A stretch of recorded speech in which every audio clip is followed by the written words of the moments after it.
What's good, fam? This is your favorite DJ coming through with a topic that's about to hit home. Y'all already know Thursday Night Therapy is where we keep it real, raw, unfiltered, and straight from the heart. And this week, we're going deep.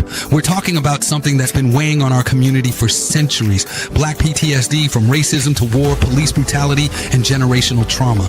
Yeah, we're going there. For too long, Black folks have been carrying the weight of trauma, whether it's the scars of slavery, Jim Crow, the prison pipeline, or even how the military has treated our soldiers.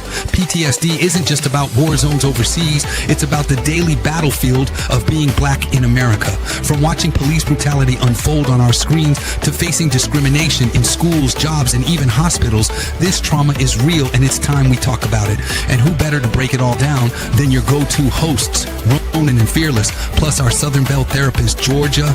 Georgia's coming through with that therapeutic wisdom, pulling back the layers on how trauma from our ancestors still shows up today in our parenting, our relationships, even in how we hustle and grind just to survive. You ever wonder why so many Black men don't trust therapy, or why we're expected to tough it out instead of heal? It's deeper than you think, and you know Ronan is going to keep it blunt and unapologetic, while Fearless brings that no-holds-barred fire, calling out the system, the history, and the patterns that keep repeating. This ain't just another conversation. This is survival. This is about breaking cycles, healing wounds, and making sure we don't pass down the same pain to the next generation. So get ready. Thursday night, therapy goes live and uncensored. Don't just listen, pull up, engage, and be part of this conversation. Because if we don't talk about it, who will? This is DJ signing off. Thursday night therapy, lock in, because we're coming at you full force. All right. Let's welcome everyone to the show. I hope everybody had a good Thursday, man. The weekend is almost here. It's getting warm where we at, the sunny weather. But you know what happens when the warm weather comes? Trauma and the drama, man. Every time the warm weather come in the hood, man, like I got enough trauma and drama going on already. I'm trying to pack up a whole house to move across the planet, man. And time is running short.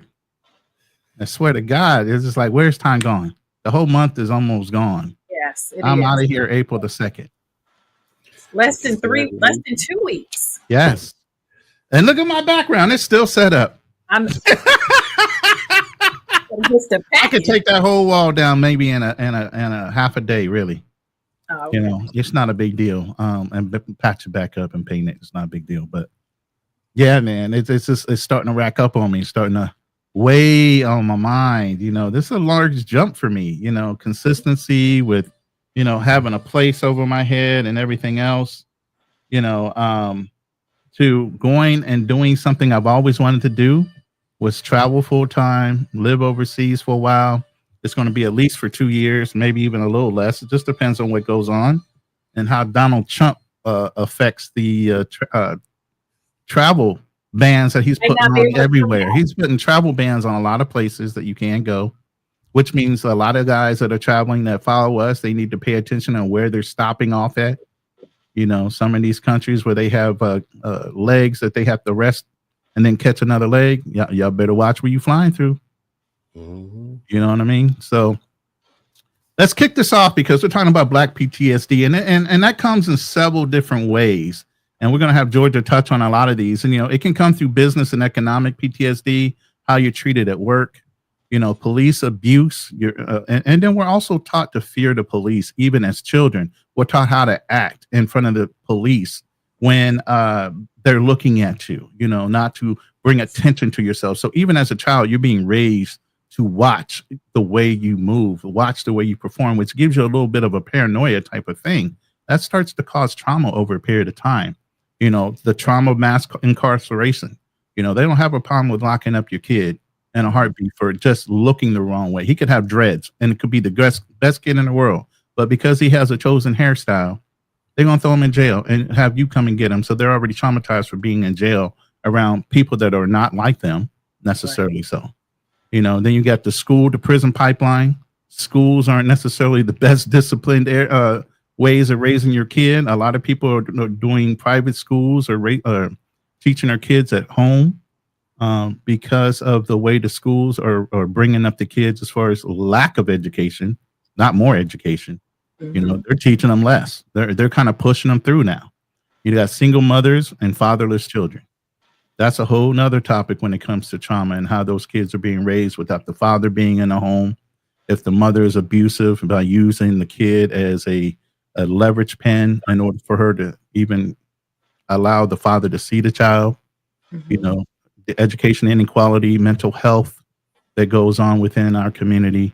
And then my part is the military service, especially with Black veterans.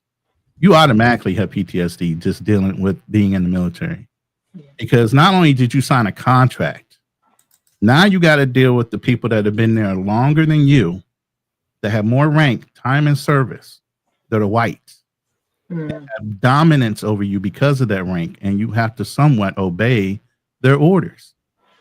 You know, the first thing I did was learn everything I needed to know when I went into military, to understand what rules and regulations are, standard operating procedures, everything. You just couldn't tell me something and think I was just going to do it. I questioned everything if it wasn't a legitimate order. I'm not here to be your personal servant. I don't give a damn what you got on your collar. And I spoke to that many times. I used to flip people out when I was in the military, because I'd go against a whole, you know, gunny that was maybe 5 ranks above me in the middle of a whole platoon of 50 some people. They were like, oh my God, who is this guy? This guy is just going against everything. He's not going along with everything. No, never did it. You know, it held up my rank sometimes, it held up promotions, but I just did not. I would not. You know, so yeah, I suffer from it. I definitely know that I do. I know I've gone through therapy, continue to go through therapy. I had chemical imbalances. I've taken medication. So these are some of the things that we're going to talk about tonight. And I'm glad we had Georgia on the panel. She's talked to plenty of people that have suffer or suffering from PTSD. And it's not just from military. Like I said, there's multiple different ways that you can be considered as post-traumatic stress disorder. Right. So let's get into it. So first, look, can I define that? Post-traumatic stress disorder. Go ahead. So I'm supposing that means the trauma has happened at one point and you're suffering from it at a later point. Am I correct with that? Is that what we're saying? Yes. So some type of trauma. So it can be war trauma, some trauma that I guess abuse. You didn't deal with at that specific point, or could you have dealt with it at that point and still have, I don't know if you say flashbacks or. Yes. Flashbacks. Exactly. Or triggers, as they would say. Yeah. Triggers. You have a trigger moment where something reminds you of that incident, and then all of a sudden you're in that moment again. Well, let's pick off one at a time. So I know you've been, yours has been more military. So first, let's start off with military, and then we can hit racism, police, jail, and maybe even childhood trauma that lends itself when you get to an adult. Right. So tell me a little bit more about that, Ronan, how, and I'll just see some stories that I've told or heard that just kind of make it crazy. Okay. What stories? Oh man, I told you some of the things that was happening to the military guys that were coming home in World War II. Yeah. Man, I'll look up his name momentarily, but he kind of started the whole civil rights movement. He was coming home on a bus. Yep. I think his name was Oliver, but I'll look it up. And he's coming home on a bus to see his wife. He asked the bus driver, could he, on the next stop, get out and use the restroom? Bus driver told him no. And he's in a full military suit. They had just got discharged. He gets off the bus. The bus driver kicks him off the bus. He gets beaten so bad that he's blinded. And this is when I had a newfound like for Orson Welles. You guys know Orson Welles? The absolutely. Great. He actually on his radio show was showing how this person he brought really a light to it.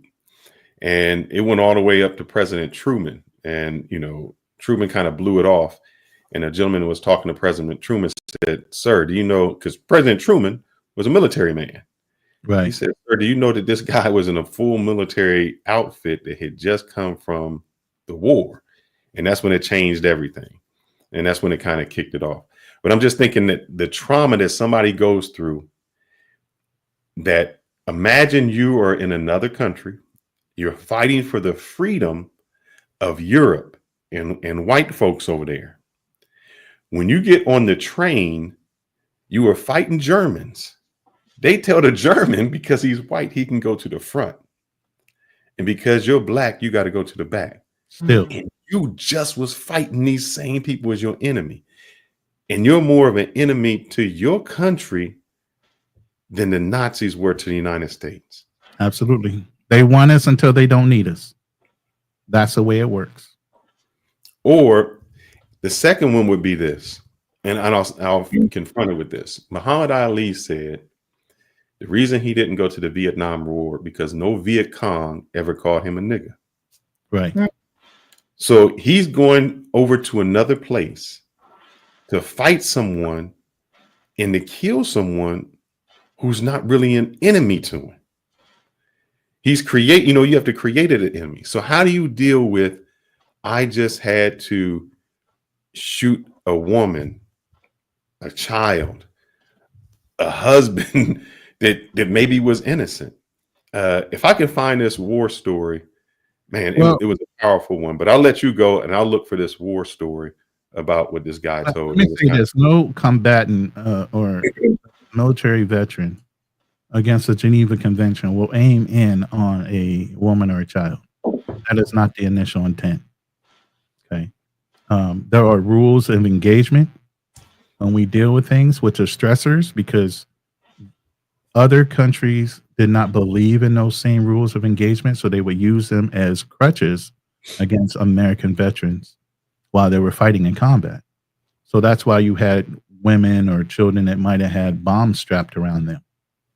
That's why you have jihadists that might run and look innocent, but they have something strapped underneath themselves, and they run into an open area where they know military veterans might be on liberty and a club.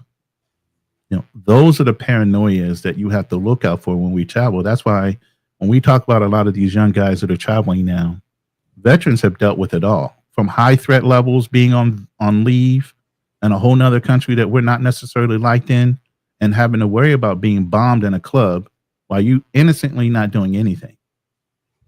You're not on a battlefield. They have women and children and other things in that same building, and they don't care. In order to make their point, they're that extreme that they'll run in a building because they know that you're an American and you're their target. So you have to worry about that paranoia while you overseas. So a lot of these veterans that are starting to teach these brothers that travel, including now these new groups like Passport Bro, Blue Book Gentlemen, and all these things, we have a different code when we travel. It was not to call attention to yourself. There was a thing in the military, and it still goes on today: winning hearts and minds. When you're a veteran, you're an ambassador. When you're overseas and you're traveling, you're an ambassador for your country. You're an exciting example of what America is supposed to be: kind, approachable, giving, caring. You give off a persona when you're in these countries, not to go and tear up, abuse, neglect, not respect. None of those words come up when you look at a veteran when they travel. So why are veterans so upset at a lot of these travelers? Is because they're messing up everything we've laid the groundwork since the 40s to do, irrespective of Americans, especially Black Americans. Because there's so few of us that travel anyway. Right. And for all the work we did over the last 50, 60 years to start being riddled to death by some of these new travelers, it's overwhelming sometimes. And I can understand why a lot of the older veterans, and even me, get upset at seeing some of the things that are going on, because there was a lot of work and inroads that were made way before these kids were even born to allow them to get to these countries to do the things they're doing now. It's really disgraceful. So, I'm sorry, Ronan, can you, I am so far removed from social media and all this. So can you enlighten me on what's going on with the younger generations traveling? Oh, you got guys that are crashing out now. I mean, Fearless knows, you got different podcasters or IRL streamers. All they're doing is they'll get online to show that they're in a country, having random sex with women. And guys will pay to do these things. They will pay these guys who physically be there. They'll buy their plane tickets. They'll pay for their hotels. They'll even pay for the girls to have them online. Wow. Got guys have raised over $10,000 on a trip. Not of their money, of other people's money, giving it to them so they can go take a whole trip to Thailand and wreak havoc in that country. There's an interesting YouTuber right now that's on trial in Korea. Has already pled guilty to several charges, and they're about to bring up more. His name is Johnny Somali. He went over there, disrespected their culture, disrespected some of their statues that represented certain things that happened during wartime. I mean, you got kids over there now that are just wreaking havoc in certain countries. And because they're black, we're guilty by association. Oh, wow. I did not know that. Yeah.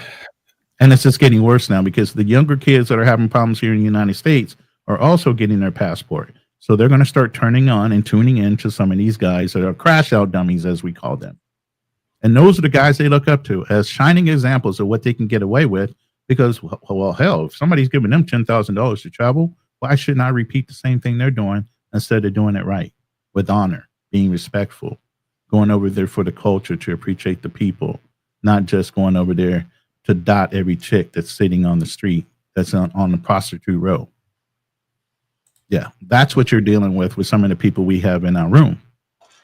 So you weren't aware, but that's some of the people that come in our room. These are who we deal with. Really? Yes. And what is appealing about it? What do you mean? What, just going over there and showing your ass? Like what? They don't feel like that's a problem. They feel like they have every right to do anything they want in any country they want to. We're Americans. Again, the veterans laid that groundwork for you to go over there and say that. The veterans went over and established those relationships. Beside for the other people that were, and when I say veterans, it's white, black, it's the military period. We all laid the groundwork and inroads for establishing how Americans are looked at in these countries. Unfortunate. Very. I thought this was it. But tell me more about you, because I want to agree with you, Ronan. I want to so bad. But I think sometimes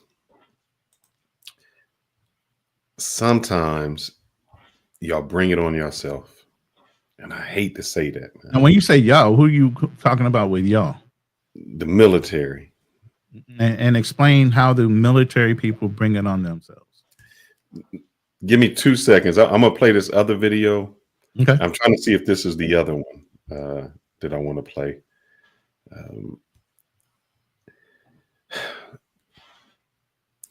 You go to a country, okay, that didn't want you there,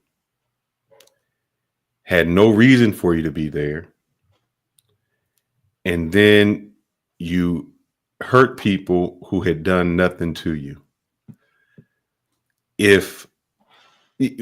All right, the United States called Indians the savages. When the United States people came to somebody else's country, killed everyone there. Which countries are you talking about? United States. Before United States was formed, people came to the United States. Yeah. We came to the United States. And we killed the Indians. Is that what you're saying? Killed the Indians, massacred them. Mm-hmm. Yet we call the Indians savages. The military goes to these other countries. Okay. Looking for 3 people. You kill 100,000 people. Wait. Which military operations are you referring to at this point? You got to be specific. All right. We go to Iraq. Okay. We're looking for 2 people. We kill 100,000 people. Somebody comes at us. You're looking for a commander in chief of a whole country. There's a difference. But you kill 100,000 people to get to those people. Let's put it this way: when we went in to get why was we in Vietnam? We went to Vietnam. We went into Vietnam the same way we went into Afghanistan. We're supposed to be military trainers of their people. The Afghanis, if you looked at any videos about the Afghans didn't even want to fight to defend their own people. They were sitting there smoking hashish while the American military were actually doing all the fighting. So that when they never wanted you there. Even They when never we called up and said, immediately, the Afghanis gave up every position that we had secured for them. All the equipment that they said that we just turned over to them, the Afghanis didn't even know how to operate half of them because they didn't want to take the time to learn. It was a futile situation. I don't know why we have been supporting them. I feel like if, as a country, if certain countries don't want to have the wherewithal to want to defend themselves, then why are we sending our women and why are we sending our sons and daughters over there to defend them and lose their lives if they don't have the wherewithal to defend themselves first and demonstrate it? Who are the Afghans defending themselves against? The terrorist group. I forgot what the name of them are. The Taliban, but they didn't want you there. Who didn't? The Afghans never called and said, America, can you please come and help us? I thought they did. I don't know. I don't know what the Iraq never called and said, hey, please come and help us. No, Iraq went into Kuwait. That's what started that. And I don't want to talk about, and I'm not getting into the war. I'm just saying sometimes we cause. Let me see if I can. Did I download this? Give me 2 seconds. So you're saying sometimes we prod a war to starting when it shouldn't be one. That I'm the specific person that can answer that, because if you don't know the edict on the Marine Corps is always on ships. We're floating around the world at any given time, 365 days a year. There's somebody out on the water right now. Marines edicts is you can go anywhere in the world for 29 days on the president's whim. Wreak all kind of havoc for 29 days. On the 30th day, you need to pull out.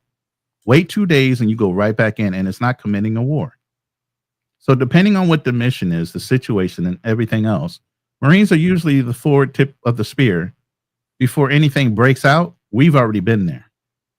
And we either pull out and hold the position, like the UN going into Somalia. You know who did that? I was there.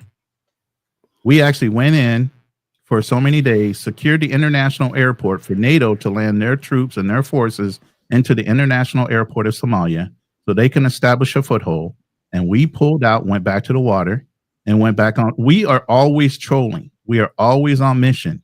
When we're out on float for 6 months, we are trolling to either set up forward operating positions for different situations in current, temperature of the world. That's what the Marines do. That's our job. And I take nothing away from that. I guess what I was trying to get to, and if I can get these to come down faster, is I think we look at, and I have nothing wrong with with you and your PTSD.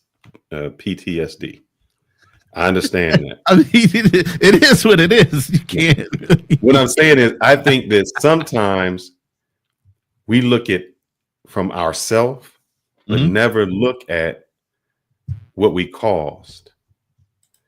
Let me see if I can play these 2 videos. I'll play the first one real quick. We were in Tikrit, Iraq.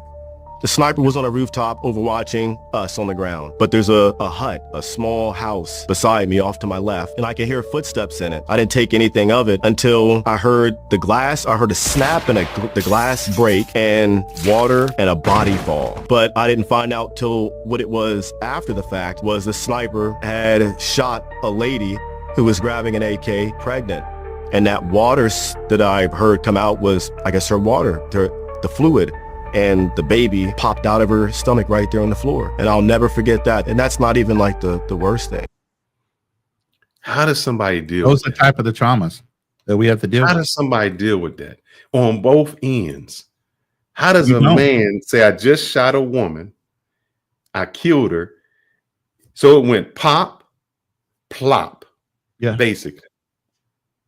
Yeah. And you keep on the next day. Meaning he shot her in the head. As soon as she shot her in the head, her water burst and the kid just popped out. Yeah. How does somebody come back from that? It's called compartmentalize, and they teach you that very well, how to compartmentalize your traumas. Continue on with mission. Compartmentalize the trauma, the the loss of your buddy that might have gotten blown up right next to you, you still need to complete your mission. You ain't got time to freak out about what's going on next to you. So here's the problem with that. You compartmentalize all these traumas throughout your whole military career because there's always a new mission. There's always something new. There's always something else that's got to be done.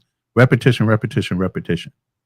When they kick you out, you would think they would do some post like debrief, start putting you into some type of therapy to help you decompartmentalize all those individual traumas you did throughout your whole military career. I was in for 8 years. You know how much decompartmentalizing I got when I got out? I got out in 3 days. It was an exit interview, my exit medical, everything from Hawaii to get back to the United States. I had no decompartmentalizing from the time I was in the Gulf War, Somalia, any of that. You know when it hit me? About 7 years to 10 years later. And that's when you hear about different military guys having these traumas or these events where they get triggered and they start doing crazy things, some of them, and some of them are more controlled about when it hits them and what happens. You know, I had a buddy of mine, white guy, very successful in the insurance industry, high six figures, over 5,000 agents. And he saw me go through it. He goes, nah, I don't think I would ever have that trauma. He was in the Gulf War too. The minute his daughter left the house, it was empty nest syndrome. It hit him. There was no more missions. He had no more priorities. It was him and his wife and him staring himself in the mirror. And he finally hit him. And he called me up and said, Alex, I'm starting to have these dreams. I'm starting to have these memories. This is what you got to do. And I walked him through the process of starting to get help, going through therapy, all the things he needed to do. So a lot of us, because we're men, we're supposed to shut up and take it. This is what we've been taught all our lives. Shut up and take it. Keep moving, keep moving. And the military reinforces that by saying, unless you're dead, shut up and keep moving forward. Literally. No going to the doctor for this ache or that ache. Shut the hell up and just keep moving. Now, when you can't move anymore, you can rest. Other than that, keep moving forward. This is the mentality they beat in your head so much. I was just telling somebody the other day, I used to have a roommate when I got out and I was going through my first divorce. And he would come in late and I would pass out on the couch. I literally, when he comes through the door late, I would jump up in a fighting position with my eyes wide open, ready to fuck him up. And I would sleep. And he would just say a couple words to me. Hey, this is me. Da da da da da. Don't freak out. I would literally lay back down, go back to sleep, and didn't even realize he came in the house until the next morning. He told me what happened. And I would repeat this action over and over and over again. But I was in denial that I even had a problem then. So one, why does the military, it's almost like in order for the military to be what it is, they have to create the monster. Yes, you have to live like your enemies. You are taught to live like your enemies. In order to understand an enemy, you must what? First, live like them. So they put you in an environment so you understand your enemy better than your enemy understands you. These are the programming things they do to your brain the whole time. And I thought I was a fairly intelligent guy. I was an architectural major. I never thought I was brainwashed until we were steaming to the Gulf War. Literally within 2 weeks of leaving Hong Kong port to get into the Gulf of Oman to start doing ship interdictions for the Gulf War, we went through certain exercises, taking weapons apart, going through setting and making up from household products. We had a cookbook of how to do everything if we were to be separated with any kind of stuff that you can find in the house. They just kept on running you through things. We had firing missions off the back of the ship, and by the time we got there, I could take that weapon apart with my eyes closed. My body reacted to things without me actually thinking about it. It's through repetition and repeat. Muscle memory. I got one more quick vid.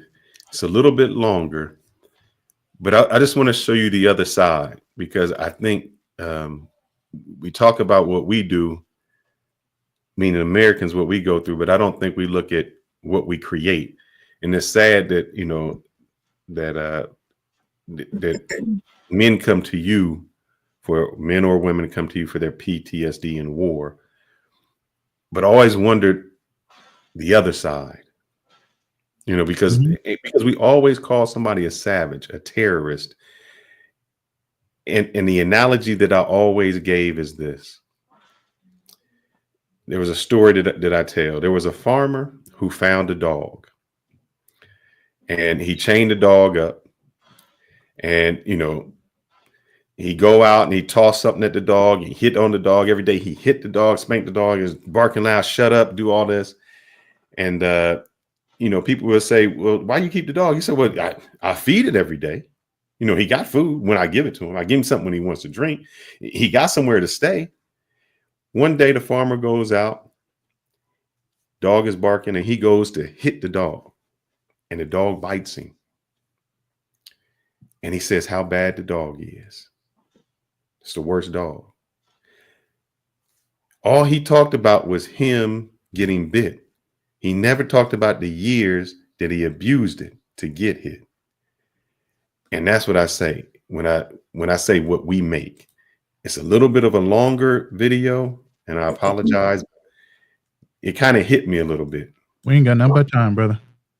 These hits, anybody that was a potential threat or issue, the Nigerians would take and cut their hands off on the side of the road. Typical our African stuff. They didn't take prisoners because they don't get paid, like I talked about earlier. So we take our shit off at night, we go out, hang out with the rebels, and we start listening and working on an agreement of how we're going to stop these things. This little kid would be like, hey man, I know this guy is selling weapons down the street, blah, blah, blah. So anyways, like, this is really starting to make people, because when you go up and knock on a door and say, hey, U.S. Marines, they'd be like, yes, come in. And they would fucking, here it is. And you're like, okay, that was easy, because they don't want you to hurt us. They don't want us to turn you over to the Nigerians or anybody else. So we're like, okay, well, what if we just start offering food and supplies and medical, being compassionate to these people? And then one night we're down there, this kid comes in, says, Travis, I know where a place is. I'm like, I said, all right, fuck it, let's go. And we walk up, same thing, I knock on the door. There's a guy sitting on a box in a little tiny room about the size of a large closet, a couple candles lit in the room, and he had a mattress on the floor right around the corner, which the kid told me that there was a couple RPGs and AKs in there.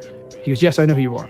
I said, okay, can we talk? And he goes, no, you get out of my house. How dare you insult me? Dude, what the fuck, man? Hey, I'm going to talk to you and you're going to listen to me. I know you're selling weapons. I know you have them, and I'm here to offer you a deal. I'm here to offer you help. The kid runs in, starts yelling at him, saying, you listen to him. He'll help you. And I'm like, shut the fuck up. And I was like, look, dude, shut your mouth. Listen, I'm going to give you $20 American to save your life. I'd go to give it to him, and he slaps my hand away, and I'm like, and he goes, $100. It's per AK-47. And I said, fuck you, get up, you're under arrest.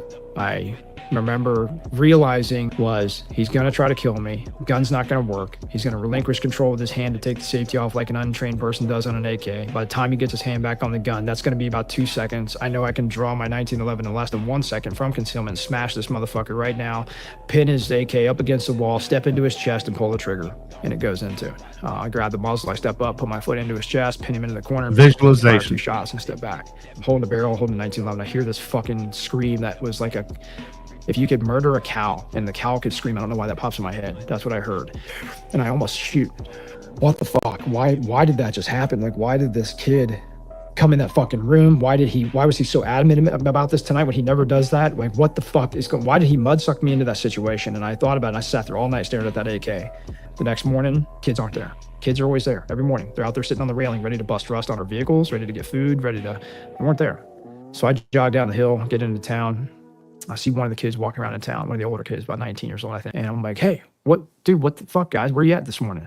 And he starts shaking his head and getting nervous, like I'm about to cry. But I need to see my boy. Where is he? I need to talk to him about something that happened last night.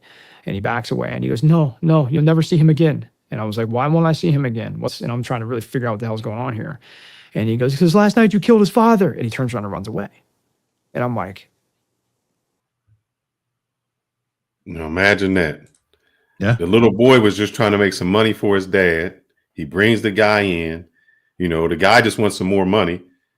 The military dude thinks he's trying to get him. He kills the dude. And the dude's like, man, basically you just killed his dad in front of him.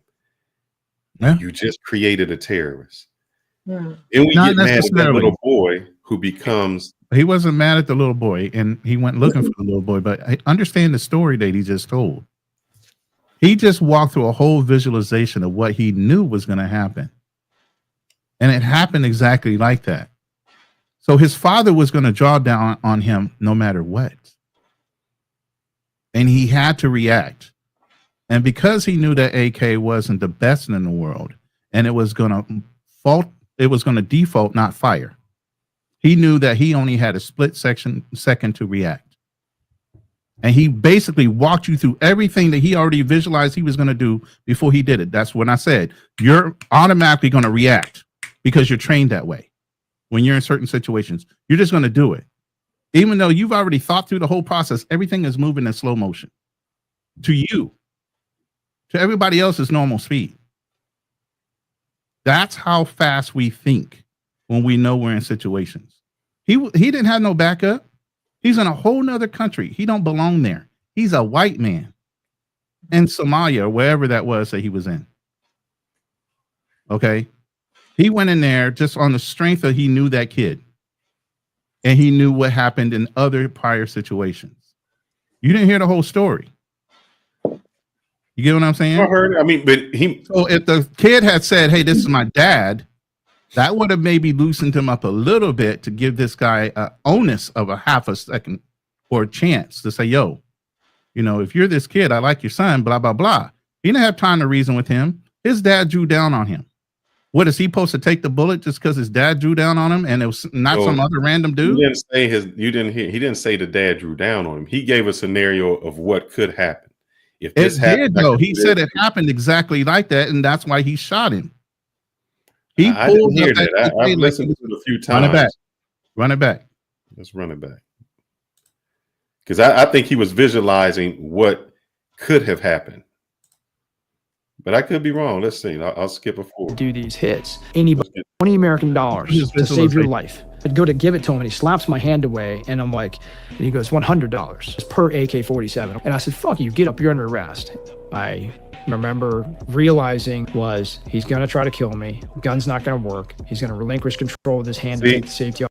He's saying what he realized. I'm going to let you know. He's saying what could happen. Not what did happen. Like an untrained person does on an AK. By the time he gets his hand back on the gun, that's going to be about 2 seconds. I know I can draw my 1911 in less than 1 second from concealment, smash this motherfucker right now, pin his AK up against the wall, step into his chest, and pull the trigger. And it goes into it. I grab the muzzle, I step up, put my foot into his chest, pin him into the corner. Did exactly what he said. No, the guy never. Maybe I'm missing something. He didn't say the guy did anything. But obviously, if he stepped into it, the guy tried to pull his gun and it did not work. No, and so he said his reaction to his action.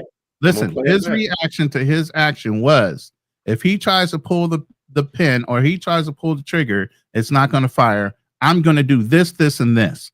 Then when he says he stood up and he went to do it, that's when he said, I follow through on the action I already thought about doing.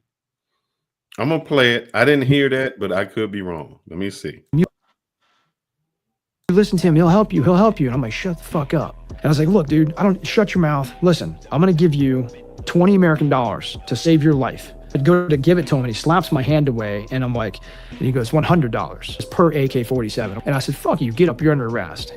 I remember realizing was he's going to try to kill me. Gun's not going to work. He's going to relinquish control with his hand to take the safety off like an untrained person does on an AK. By the time he gets his hand back on the gun, that's going to be about 2 seconds. I know I can draw my 1911 in less than 1 second from concealment, smash this motherfucker right now, pin his AK up against the wall, step into his chest, and pull the trigger. And it goes into it. I grab the muzzle, I step up, put my foot.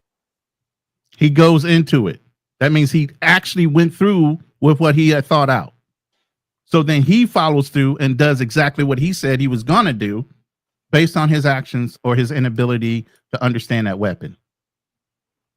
You catch when he says he goes into it? That means he actually tried. And then he reacted. I had to listen to this whole one. But I guess my whole thing would be this. In that moment, you got two people who just experienced PTSD or later on. Big time. The kid especially. Because the kid have a guy who says like a man to deal with certain things automatically. You know, that man was trained that kid was not trained to handle watching somebody get shot, especially his father. So my question to you, Ronan, and to you, Georgia, is when somebody does the right thing, they in the right. A guy just broke in my house. I shot him because I did the exact right thing. Mhm. How do they still deal with that PTSD? I mean, I know, I'm looking, I'm going over. I didn't, like a police officer does it, the military guy does it. I had 2.2 seconds to make this decision, and I played it 1,000 times in my mind. I know I made the right decision, but I can't live with myself for making that decision. How do you deal with people, Yeah. Ronan and Georgia, when that comes about, when the guilt is just so heavy on them? I have Well, guys that are not remorseful in some of the shootings they had. I have guys that are remorseful because they came back and their buddy did not. You got to remember, they have battle buddies.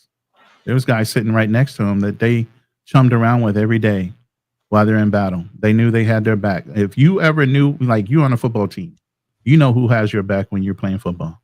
You know who's supposed to take out what person when you're playing in order so that you can perform your best in what you were supposed to be doing. That's your mini mission.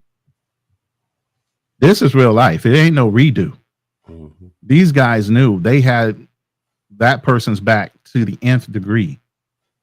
You get what I'm saying? That's a whole level of trust in a relationship that when that person gets shot, it's super traumatic. This is life or death. It's not a game where you can have a redo after it's over with. Yeah, but it ain't about the redo. And that's what I want to hear from Georgia. What happens when you know mentally, I did the right thing. There was no other choice. Out of every choice and scenario, that was it. And you still got the guilt. And I use the scenario like somebody breaking in your house, and you didn't have another way. That was the only thing. And a guy who military has this split second of choice. You made the choice. You know it was the correct choice, but you can't live with the trauma. well, I think it's kind of like, dealing with guilt and processing guilt is similar to processing grief. You don't get over it. You learn how to live your life with it. The guilt of taking somebody's life, especially in a situation when you're at war or a situation where you're having to protect yourself or your home or your children, it's at the end of the day, you've taken a life, and we're not put on this earth to take away lives. And so understanding that this was a life or death situation and you didn't have a choice, it is not about getting past the guilt, because you can't. But you have to continue to live your life and thrive with the guilt. And that's a lot of people, I like that question when you're asking about the guilt, because a lot of people a lot of men and women that I've worked with who are veterans and who were in Desert Storm, and I'm trying to think of the many other wars that veterans I've dealt with, but it is not about getting over the guilt. It's you can't. You've taken a life that's final. That person's never coming back. You don't have a redo. So how do you continue to live your life and thrive with what you have done? And it takes time. And it is not going to happen overnight. It's not going to happen over a couple of years. But a lot of times, these veterans are having an issue with dealing with what happened at war, because they just don't have anybody to talk to. They're holding all of this in, and then they're expected to come back home and live their life and take care of their families as if nothing happened. And the military is failing these veterans to this day by not forcing them to have a certain 6 months to a year worth of mandatory therapy. Mandatory. You're offering these people something. Number one, there's a stigma about mental health for most African Americans. They've never been exposed to it. They already distrust people. And now you're telling them, you've got 12 free sessions. It's up to you whether or not you do it. it shouldn't be up to the military men and women whether or not they have therapy. That should be a part of the exit strategy. Should be a given. It should, period.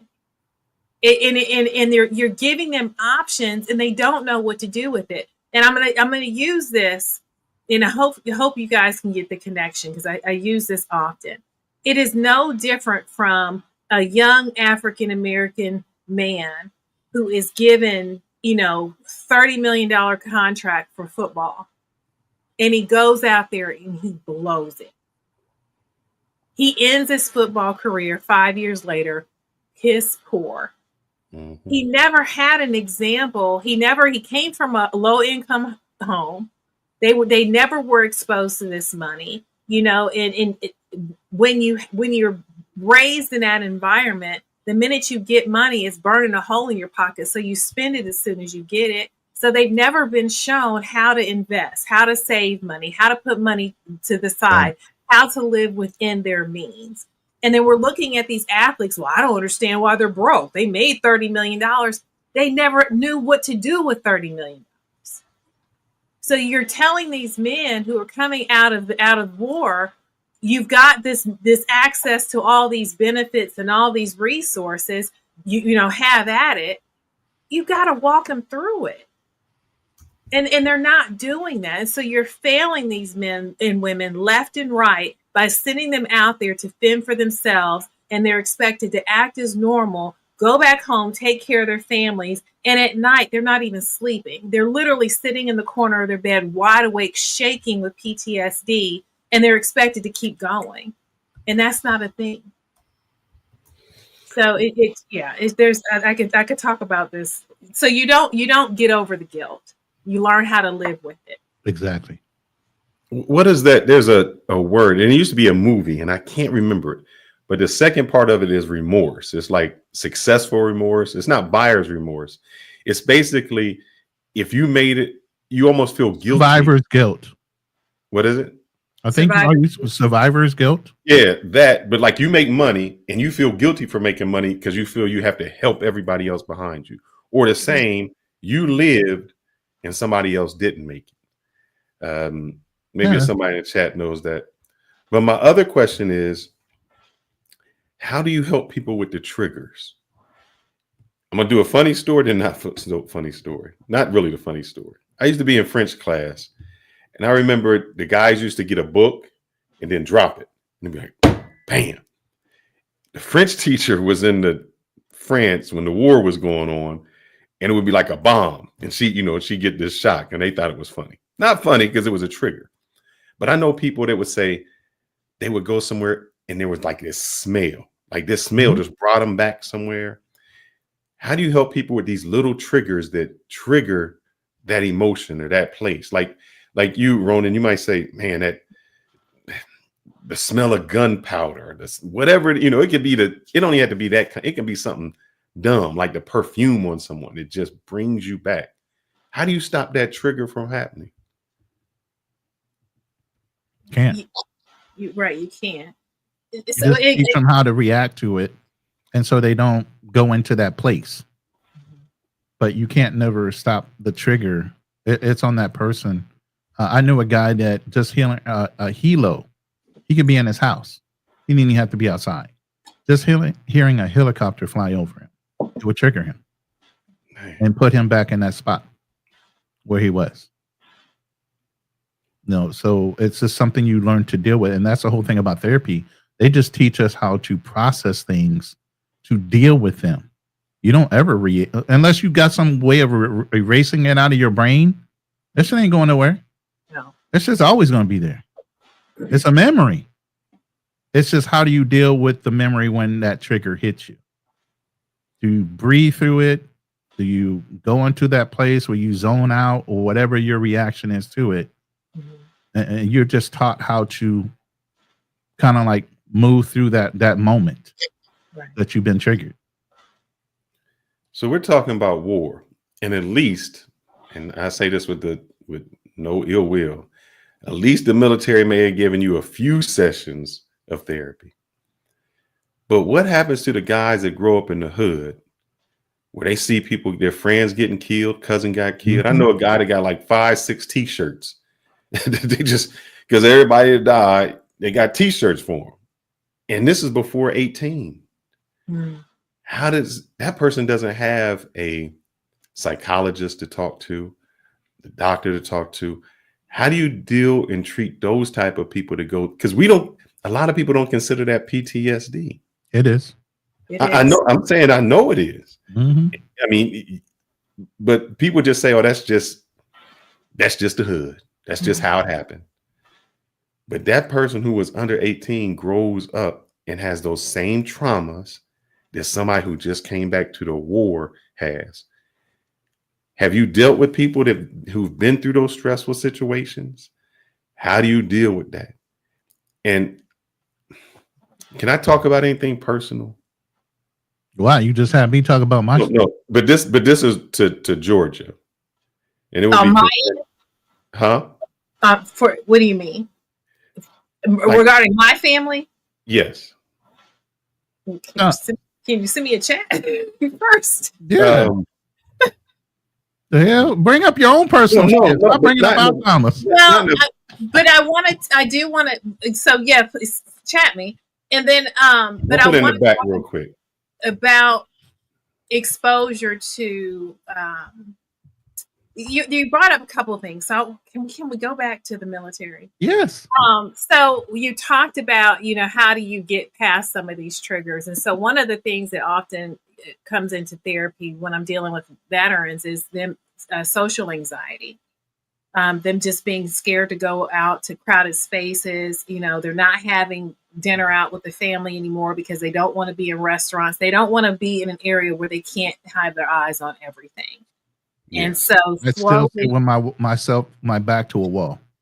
I was just about to say that. And if they can't have a seat, they will literally go to a different restaurant until they can find an area where they're comfortable enough to be able to relax just enough to have dinner with their family, and they want to be gone. They're not lingering. They don't want to be there.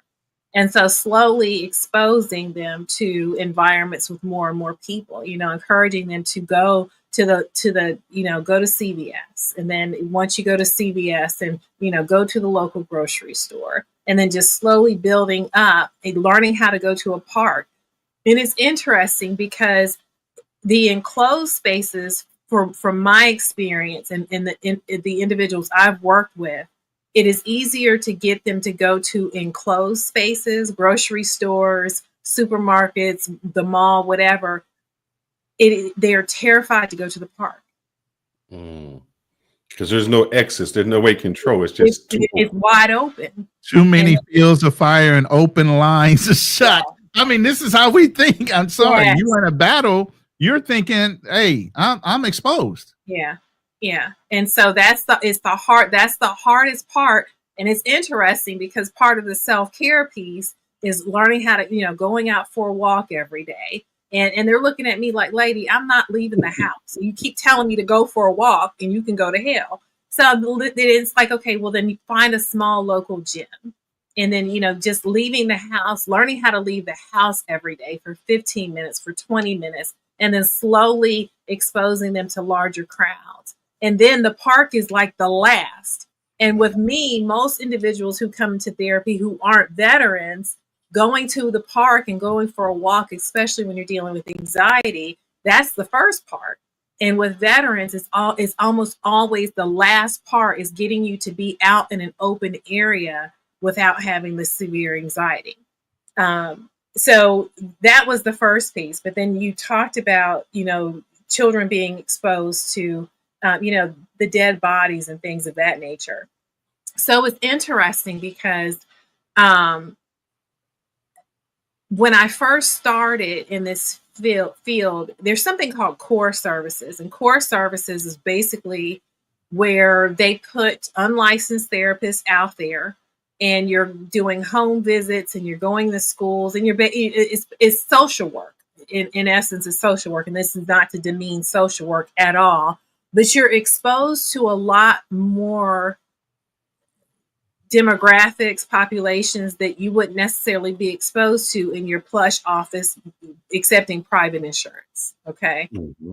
And so I was very ignorant / naive as to what kids in low income areas were exposed to. So I'm coming in there, girl from suburbs of Cincinnati or Westchester, Ohio, and I'm in here talking to this little Black kid, and they're trying to tell me how they can't get this image of seeing a dead body on their way to school. And I'm like, what the hell? So I'm having to, go back to my supervisor, like, okay, we didn't talk about this in grad school. So there were so many learning curves for me as a young therapist, being in populations that they didn't talk to us about in grad school. And so learning how, as I'm working with these individuals, we've got supervision. So I'm able to, bounce these cases off of my supervisors to get guidance, because I didn't know what the hell I was doing. And so I'm learning at the same time that I'm helping these kids and helping them process what they've experienced and how to move forward. Again, this child is never going to forget that they saw a dead body on their way to school. Never going to forget it. But then you can get them to a space where they understand that the whole world doesn't look like this. And so it's, again, therapy is not about helping people forget about what they've been through. It's about helping them live with what they've been through. So how do you prevent that kid? Because I don't think they have any type of therapy. That kid will go, with that trauma, they'll act out in some way, they'll be in prison, and it'll just continue on. So how do you even? I don't think it's that. How do you treat the people who you don't even have access to? Well, there, yeah, and so you're talking about two different things. So you're talking about a kid on their way to school who is unfortunately seeing stuff that happens in their environment, versus a kid who has been pulled into this lifestyle. Oh, no, I'm talking about that same kid, because that kid who sees something traumatic usually acts out. No. They don't act out? Let me say this, and this is real life. No. I caught my first body at 4 years old, walking from my grandma's house down to the corner store. It was a wino that was in the back alley. He must have gotten a fight the night prior, and a wine bottle was busted, and it was gouged in his back, and he was dead. He had bled out in a back alley in Baltimore, Maryland. I caught that body at 4. I wasn't traumatized over it. Mm-hmm. It was part of the environment I lived in Baltimore. And it wasn't even a dangerous neighborhood. You get what I'm saying? I didn't rethink about it. I didn't have bad dreams about it. It depends on the person and the personality and what they're used to dealing with. It wasn't like it was something that I was used to seeing. It was my first body that I've ever seen in my life. But at the same time, it didn't traumatically affect me to where I was having nightmares, and none of that happened. None of that happened. And that was at 4. And it also goes back to the environment that they're going back home to. So if they're going back home into a violent situation, and you've got either an absent father or an abusive father, an abusive mother, an absent mother, a latchkey kid, there's many factors that go into why kids turn out the way they do. So just because a child sees a dead body on the way to school doesn't mean they're now going to be violent. There's a lot of different factors that contribute to a child going in that direction. Yeah, that's true.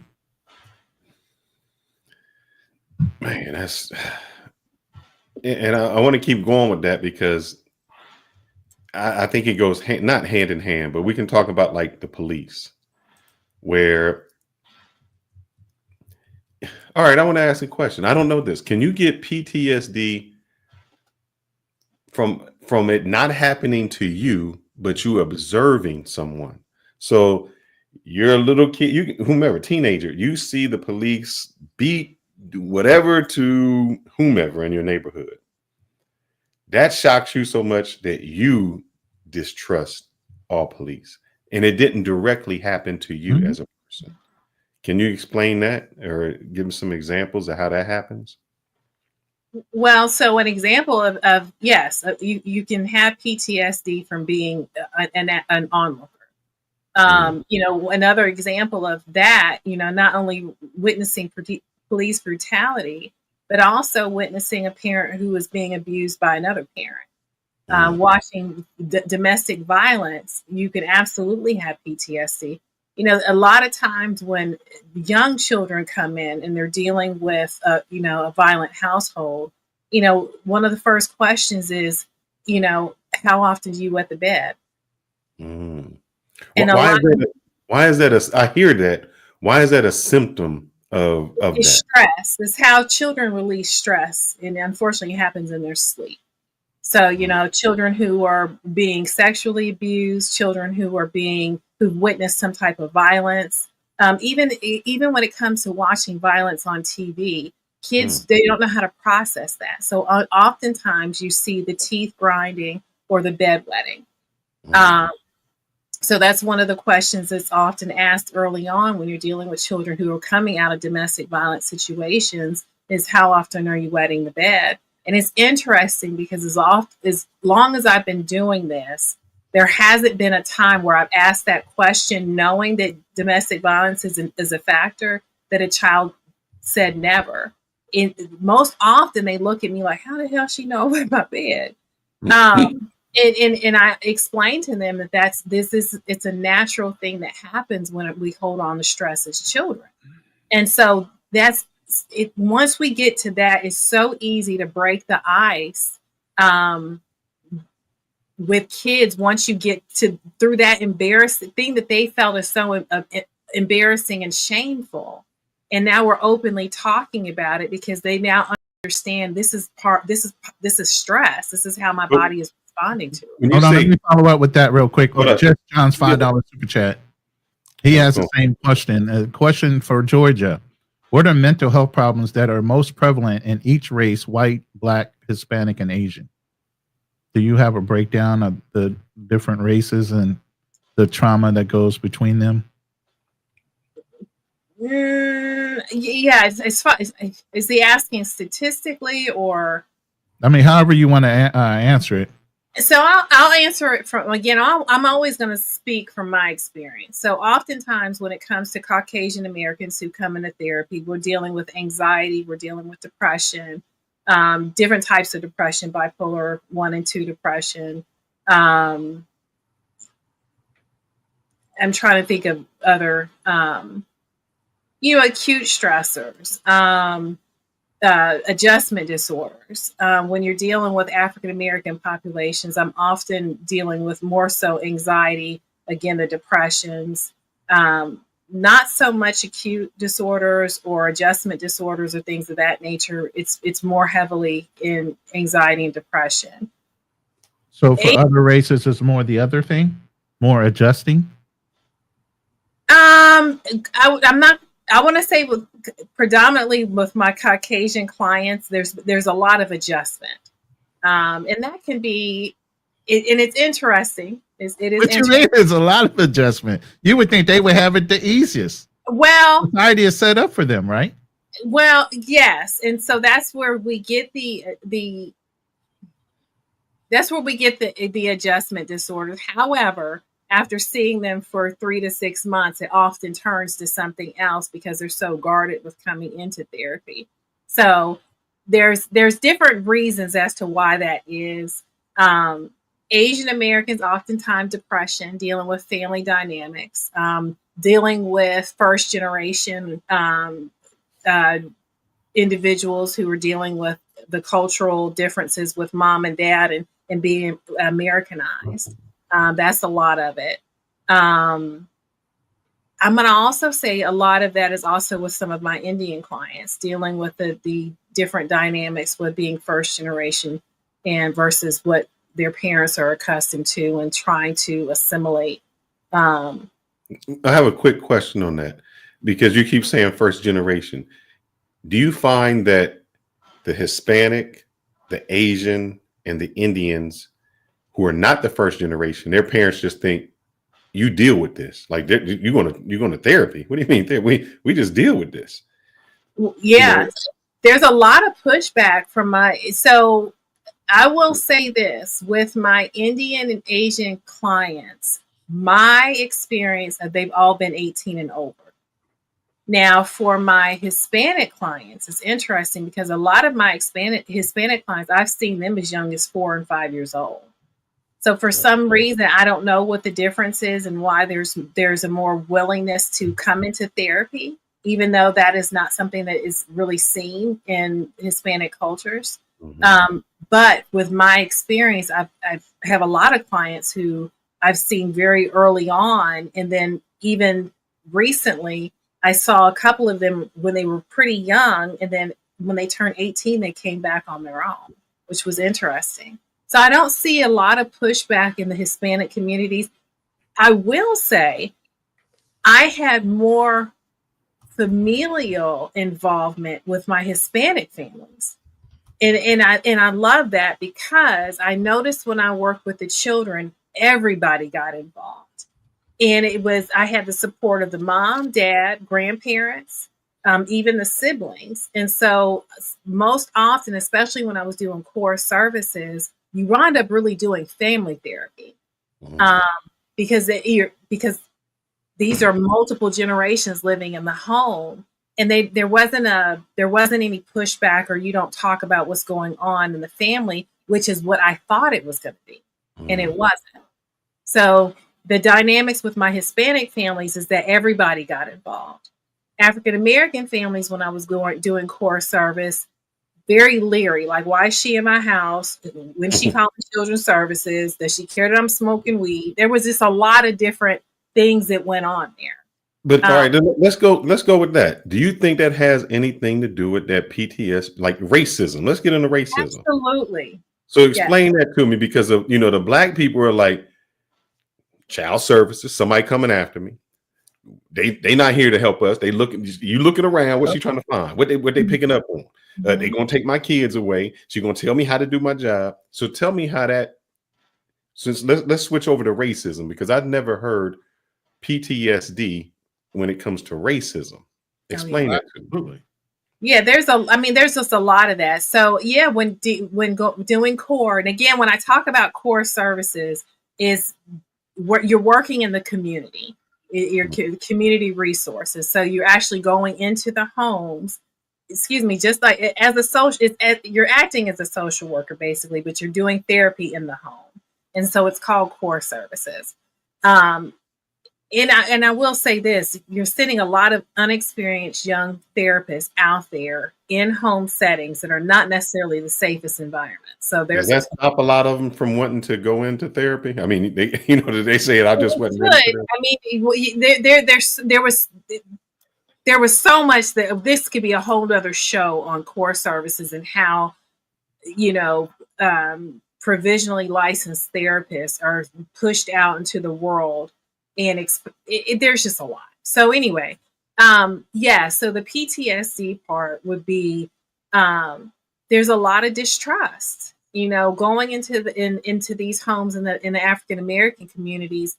Why is she really here? No, I'm really here to do therapy because I really don't know what else I'm doing. So I'm really here just to talk to your kid.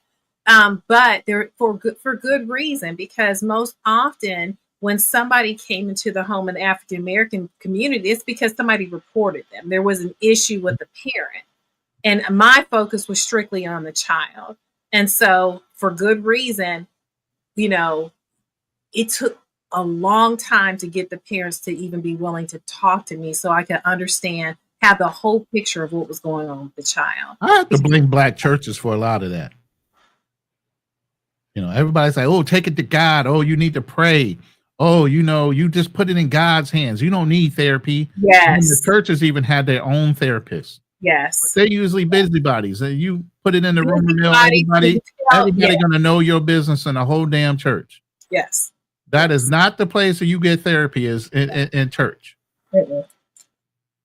I will probably get a lot of pushback, but that's one of the reasons why I have such an issue with organized religion, because there's so much damage that's done. Not just mental health, but physical health. you got something going on in with your body. Let's come over to Sister Mary's house and pray over her. What are we doing? Go to the doctor. Sister Mary got the remedy. Yeah. Go to the doctor. What I just there's so much that I mean, you borderline witch doctor, and at that point, what God got to do with that? And okay. So so a lot of distrust there. Not only but what causes that? Because that's what I want to understand. Because I know we say that I can understand war. So the way I'm processing, I can understand war. Okay, PTSD. I can understand 1950s, 40s, Ku Klux Klan come to your house, racism. I'm scared. But help me understand today, racism, PTSD. What is happening that the children are like, I'm not having this trust. Okay. I don't. So I mean, we can go back to all of the things that happened in late 2019, early 2020 with all the police brutality.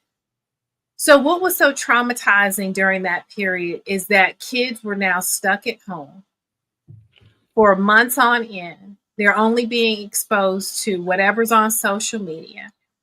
And so, the thing is, police brutality against African Americans has always been there. This is not.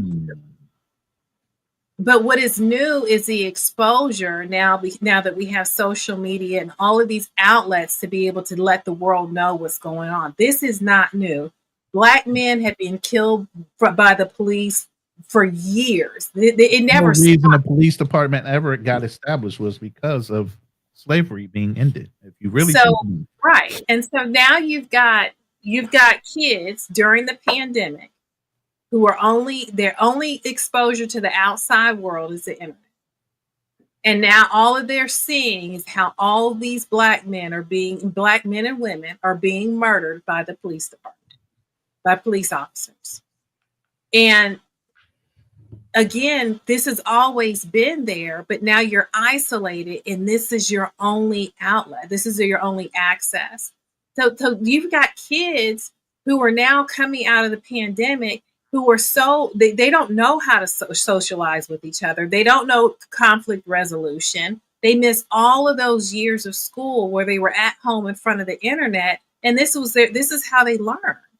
And so now they're traumatized by what was put on there and what they saw with police brutality. There's no trust with officers at all. And the level of disrespect is mind blowing. So there's another part. And so then you've also got let me, there's many pieces here. So let me go back to the distrust. A lot of times when you had children this is where we talk about being spanked. I was beaten within an inch of my life. Hello. All the time. Just let you know that's going to be next week's abuse or discipline, just so you know. Okay. So, and I deserved every single one of them. I will say this until I can't say it anymore. Anytime my mother beat my behind, I deserved every single one of them. And I deserve half. However, it got to a point where one of the siblings got beat. We all got beat. She went to school. She had some bumps and bruises on her because she yellow. But now the school calling, threatening my mother. And so now we're like, okay, well, we can't go to school and say anything because now, somebody's going to come and take us. We were never taken, but, that never happened. But the threat was there that if my sister went back to school with anything else on her, there were going to be problems. And so you learn to just keep everything in the house and not say anything. There was this distrust. You didn't want people on the outside coming into your home or else they were going to take your kids. So there was nothing good about an outsider coming into your home. So there's the trauma piece. I don't want to be taken away from my mom because I did something bad at school and I got a spanking. See, I was going to go another route where I hear it from is, and I don't do this because I just don't know. I hear from other kids. They play, what's those games? Halo, whatever the game they play on the internet. You know, the Call of little Duty, all those. Yeah. Call of Duty. Mhm. And you know, when you play those games, you can play with anybody across the world. And you know, you can always somewhat tell when a black person speaks. You know, we just know, oh, that's a black person. And they be on the game and like, kill that nigger. I mean, I'm like, what do you mean? They play a game and they would be calling them like that because you're talking with the headphones and you're doing that. Yeah. And it would be the most racist White boys things on I that ever game. heard. Like, you know, if you're not in that realm, you're like, huh, what are you talking about? Y'all play. They would say the most racist, vile things you would ever hear on it. And these aren't adults. These are like teenagers, young teenagers. Yep. So when I was talking about the PTSD, that's one thing I was talking about, how that racism is just embedded from somewhere to somebody doing something you had nothing about. And I'll play this quick video. I think this guy may sum it up. But I mean, I just never. Oh, I used to play video games a lot, and yeah, I would play war games to relax, like Call of Duty.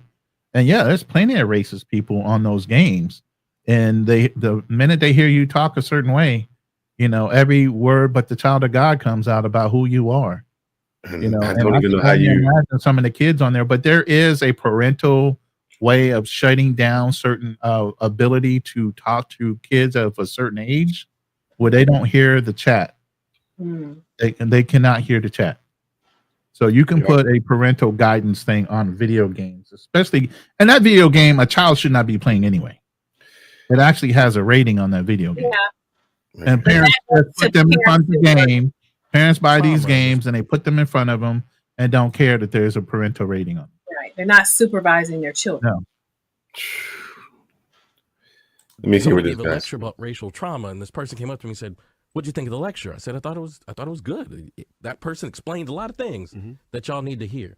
And she said, "Well," and this is a good-hearted, kind, thinks I'm getting it kind of a woman. And she said, "Well, I liked it too, but I was really frustrated because he said that black people, and particularly men, experience trauma every day. That can't be true." I said, "It's absolutely true. Damn. I don't know a black person, particularly black men, that don't experience trauma every day." And she said, "How could that be?" I said, "Let me explain it to you. If I locked you in your bedroom and I took the most venomous snake and I threw it in the bedroom with you and I locked that door and I close it and I don't let you in for a week, I don't let you out for a week, you didn't just experience trauma on the days you got bit. You experienced trauma every second of every day because you knew there was a venomous snake around." And she was like, "Oh, I get it now." Well, I'm tired of explaining that to y'all. That's right. No, she didn't. No, she didn't. She didn't get it. And that's the biggest thing I want to say, even following up with this video. Black women discredit black men's trauma every day. They don't think we have it hard at all. That's why they don't respect men when they come back to the house. They give them grief instead of giving them peace. Damn, can I say that again? They give them grief instead of giving them peace. Every day. Every They day. don't think we have any problems whatsoever. We're skipping through life as black men. They're the only ones that got it hard. When did they forget about all the stuff we had to deal with? I think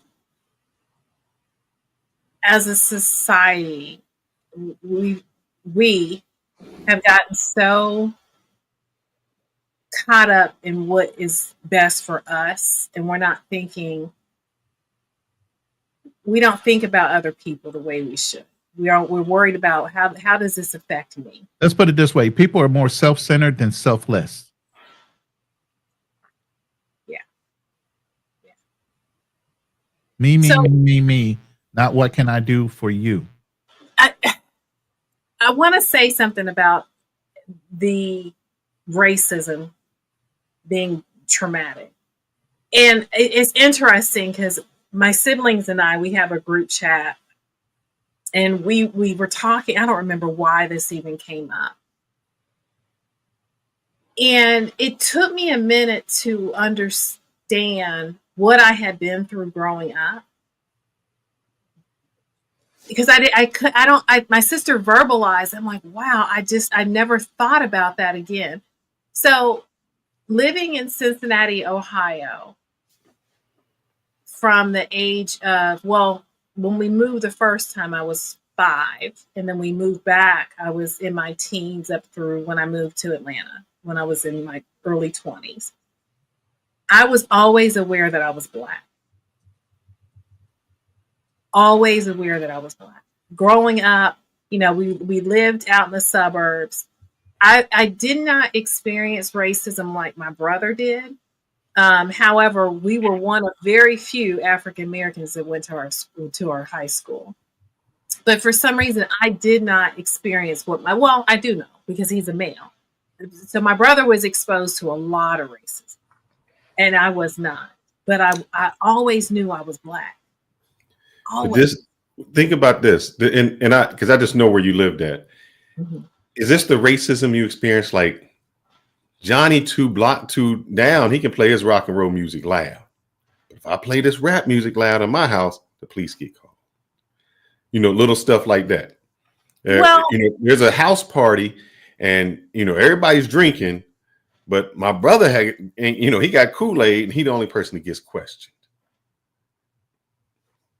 Yeah. Is that the racial drama you do? And I'm gonna say this, y'all racist. Let me see. Black people can't be racist. Sorry, sir. Black people can't be racist. And you know why I'm gonna say that? In not a bad way. In a bad way. You just called us all racist, but not in a bad way. Not a bad way. Before we got on the show, what did Ronan say? What did I say? You better not send your girl to no public school. You got that high yellow light skinned girl with gray eyes. Yes. But we know they're going to get tortured by Black women. What do we say because of that? Because we already have it in our mind. We already know amongst us as Black people. Yes. We have a distrust. Yeah, called colorism amongst ourselves. That's called colorism. And now here's the trauma. But the thing is, I'll put that trauma since the house Negra on my daughter that she never even faced. Slave master. It's always been colorism.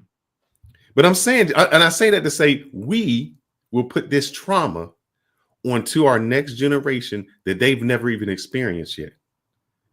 But they will. No, I'm not saying they won't, but we put that snake in the room, like the guy is saying, waiting for them to get bit. Because we somebody call you that, but they say, we put this trauma, that we live with this trauma. You live with a trauma that you had in high school and you know it, so you pass it down. Your mom had a trauma from where she came from and she passes it down. And we consistently pass down this trauma. Not saying it's bad, because sometimes we're saying it to protect that generation. But that's what I wanted you to bring up when I said that racial trauma, we pass it down. And we pass it down to every generation we have to say, and it's hard for us to see it in a different way. Well, I want to finish about me realizing the racism. Because again, I was always aware I was Black. America Talk Live, don't you go nowhere. You need to come up on this panel. You got some things to answer for. And it wasn't until I moved to Georgia. So I don't know if I've told y'all this story. I think Fearless knows. But I moved to Georgia for Freaknik. I know that. Oh, she went down there. Look. She was in school. A couple weeks about that. She was in school. Told you out about that a couple weeks ago. Somebody. And you want to hear somebody who came back Black Power racist? Baby. She came back to Ohio she had the pick in her hand, like, this white person better to give me this customer service. And the way she looked, she was pro Black Power. Because it was the first time in my life that I had been around so many Black people. There's no Black people in Cincinnati. But progressive you're seeing a progressive people that were about something, that were moving, that were shaking, that was powerful. Doctors and lawyers and professors and store owners. When did you move there? I moved here and I came for Freaknik in 92 through 96, and I moved here in 96. Because my brother had anticipated moving down there for the Olympics when they came to Atlanta. Yeah, I went to the move down Olympics. there. I saw Carl Lewis run in the Olympics. So it was to be down here amongst people, and I didn't stick out. Like nobody cared. Like I remember going to Macy's in Cumberland Mall, and nobody followed me. And I didn't understand. I'm like, I'm waiting for somebody to just start following me. And because it had always been a part of my life growing up in Cincinnati, I didn't realize it wasn't supposed to happen until it didn't. And I'm like, well, why isn't somebody walking around behind me making sure I don't need anything? No, she was making sure I wasn't stealing anything. Mm-hmm. Right. You know? And so then I was in Macy's and I'm shopping and I'm going to all these stores and nobody was following me. And people were looking at me and talking to me. And they were making eye contact with me. White people were making eye contact with me. Mm-hmm. And it was mind blowing. And I did not want the feeling to go away. So I literally packed up everything I could in my little green Mazda MX-3 with one paycheck, my clothes, my TV, and a friend. And we stayed with another friend in Dunwoody, Georgia. And I have been here. I moved home for a couple of years, or more than a couple of years, for a few years, from 2009 to 2015 to be home with my dad. And then I moved back here. And when I moved back here, came back with my husband, I was like, please let him like this, because I don't want to have to leave this man because he wants to go back to Cincinnati. Oh, you serious? You would have chose the city over your husband?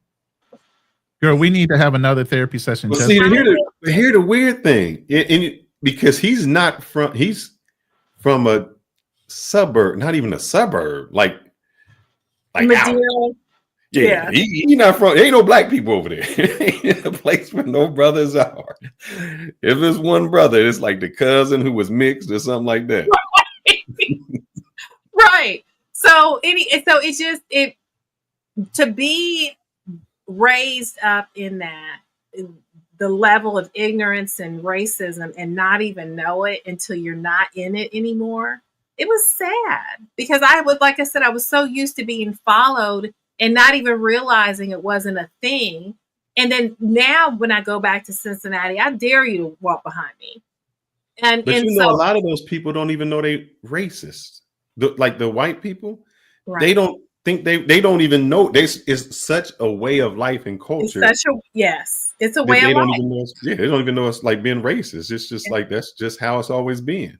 Yeah, it's almost like when you were not maybe in Atlanta, but when you're in the South, and I've seen it with my cousins how they walk and then they move out the way of like a white person. I'm like, what the hell are you doing? Like to them, that's just second nature. The white person already feels that you're supposed to move. It's just like an order, like it's a non-spoken rule. Yes. And that's just how it's how it is. It's how it's always been.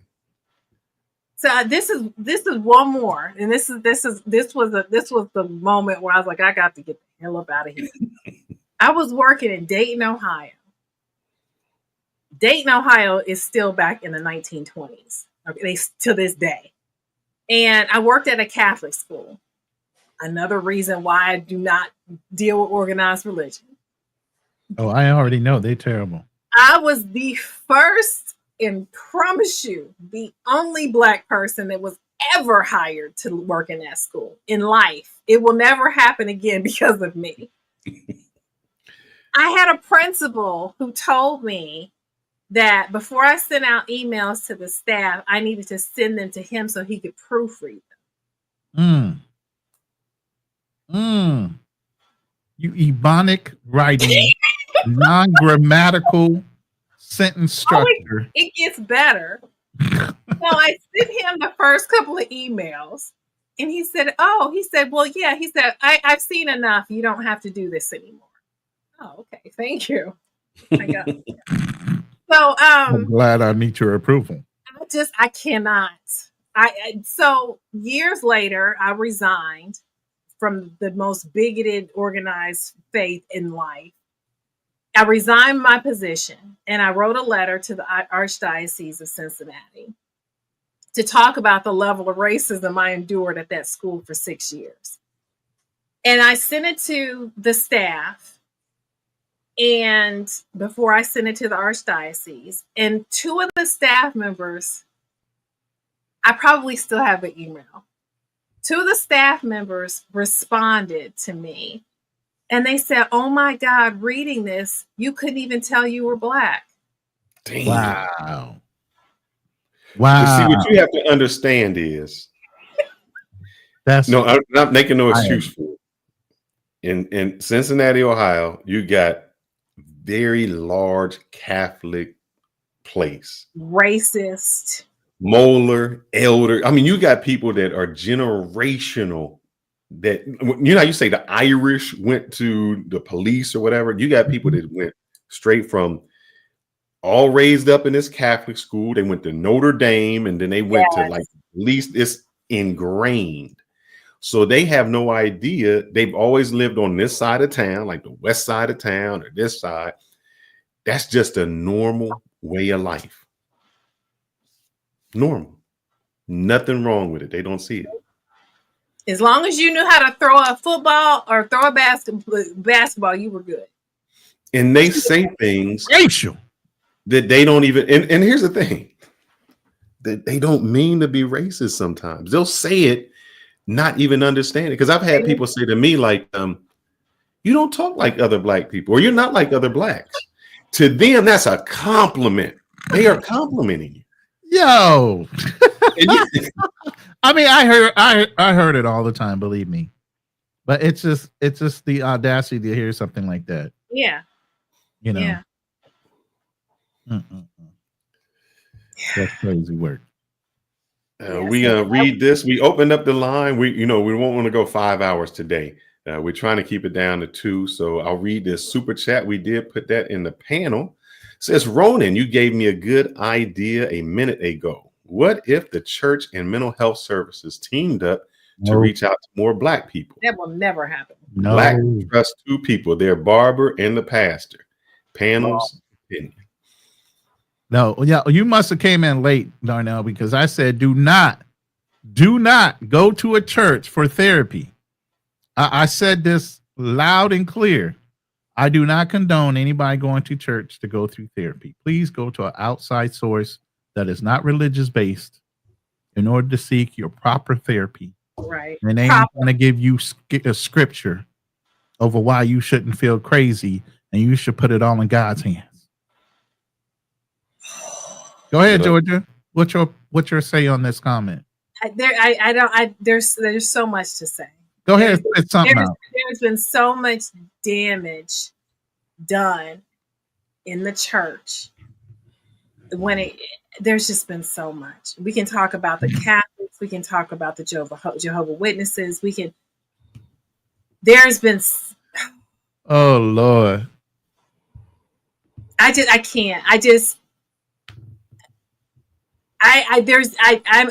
There's nothing positive I can say about organized religion. You said when you can't say something nice, just don't say nothing at all. I'm just not going to say anything at all. What about you, Fearless? I think a lot of times they don't give you a solution, or the solution that they try to give you just covers something up. I don't think they try to get to the real truth of it. And that's one of the problems. It's like, just pray on it. That's not really, you didn't help me with a solution. That's didn't really help me. Or, you got to respect your mom. Well, it's my mom that's beating me. It's right. My mom, my husband, you need to stay in that marriage. Mm-hmm. You can put the eyes on that black eye, but you need to stay in that marriage. Suffer through it. God'll take care of it for you. I mean, that goes back to the old school way of our Black community. When somebody was being abused in the family, it was like, be quiet. That's a family member. We'll deal with it. Just let it go. Be quiet. It's our community that does this the most in all different types of scenarios. Yes. You know what? I wanted to send this to you all before the show, and I got busy and I forgot.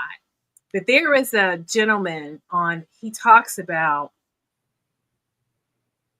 trauma in the Black family, and why our grandparents stayed married to each other for so long. And Oh Lord.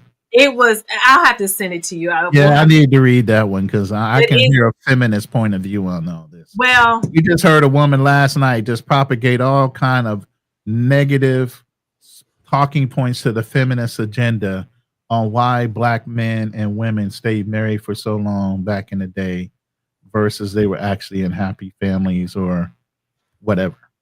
That might be what I'm talking about. No, not with this lady. She just was. Oh, okay.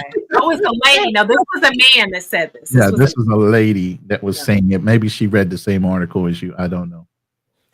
I'm gonna play this. This is kind of like an open panel. So anybody wants to join in the conversation about your Black PTSD moments, and it doesn't necessarily have to be. It can be in business. It can be police fear. Weaponize the police force and child services, school, the prison pipeline. How you grew up in school, growing up in a single mother home. Education. There's multiple Black PTSDs. It's not just because of war. Correct. So, here goes one of them. You just kind of mentioned. Nigga. Man, watch that knife, bro. You just stand. Man, fuck you. You hit me on the mouth, nigga. I told you from the jump, nigga. We wasn't beefing with your ass, nigga. I did not kill you. Quit recording that shit, man. Ain't nobody recording that. And this was Uncle's first day home from prison. Oh, hell no. But no, what I played that for, not to be funny, but sometimes you say you institutionalize, where somebody goes in for something small that was 2 years and they can turn into a monster because that prison PTSD, there was a way I needed to survive in there. Mm-hmm. And I can't survive on the outside. If you remember the Shawshank Redemption, the old white guy, he grabbed the guard and was like, I'm going to kill him. And they're like, brother, you just got out. And he's like, I want to go back in. I don't know how to survive on the outside. So he's so traumatized and he's been so institutionalized. And look, I've seen it. I know it. Where you would think, what you would think is crazy is normal. Where people get stabbed over a sitting space. Like you know, you got a 1x1 block. Yeah. So these blocks represent where this chair goes. Ain't no chair there. Ain't nothing there. It represents where an imaginary chair will go. And you can't sit there because that is somebody's space. When Vernon was even talking, the lunchroom is divided. Like you sit here, and you don't know. Oh, that's nobody's sitting there, but you can't sit there. And so you come home with that trauma, like, what you looking at? Why they not respecting me? Because you got this kind of respect when you was in prison, and you come home with that same trauma that you think everybody who looking at you trying to get you or trying to do something, right? And they don't know how to get out of that. So that's what we have the prison, because you spend 20 years inside and they say your day is up. Now what? You don't have no skills. Nobody taught you no job skills, no life skills. You ain't got no social security. And now you out there on the street. How you supposed to deal with it? We don't care. Just deal with it. The same thing they do to the military guys. Yep. You want to bring everybody up, or how you want to do it? Yeah, let's go ahead and see how it goes real quick. We don't need nobody talking over nobody. So let's go ahead and start off with just John. Thank you for joining the panel. What's going on with you, young man? Hey, you have what to add to the conversation on PTSD or stress or trauma? At first I was kind of debating whether I was even going to hop on the panel, but I said, you know what, I feel like this story might relate to someone out there. Okay. That I want to tell. I'll try and make it short because I know you guys want to be within 2 hours. Thank you. So long story short, when I was young, I don't want to expose myself too much, but I had I had a certain issue, at least mental health wise, Mhm. that affected my sort of day-to-day life, when it came to school and stuff like that, especially with speech. I had severe speech issues when I was younger. I understand that. I did too. And I'm gonna be very, very blunt with you guys. The primarily the people who bullied me a lot were black kids. Those were my biggest bullies. And trying not to get emotional here. Um, being frank, very, very honest with you guys, um, I used to have a hatred. And I'm being blunt. I had therapy sessions about this as well when I was younger. Um, because it was so bad. Um, it didn't help either that my teacher put me up on the spot a lot of the times, and I'm Mm. not even sure she knew what was going on, with me, in the playgrounds. And I was very secluded, especially in middle school. Um, but I say that because I know someone out there is going through the same thing.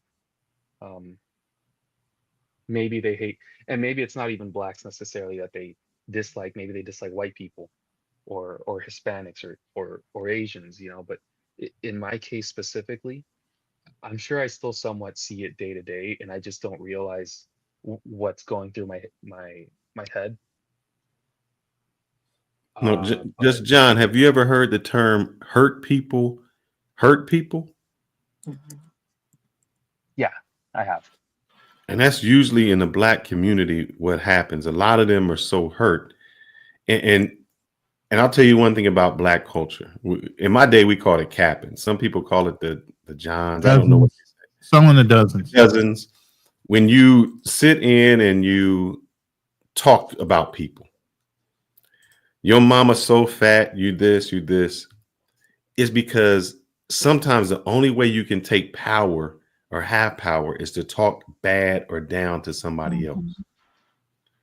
So Well, it my wasn't issue that. as well was that it was physical. Sometimes it got Oh physical. yeah, I get the bullying part, definitely. They saw you And as an easy target. yeah, I would sit on benches for 45 minutes straight and just watch everyone play, and I was alone. And if you could talk a I little bit louder, just John, I appreciate it. Oh, okay, yeah. I think it's hang on, something wrong with my is that better? Yeah, you're Yes. fine. Okay, yeah.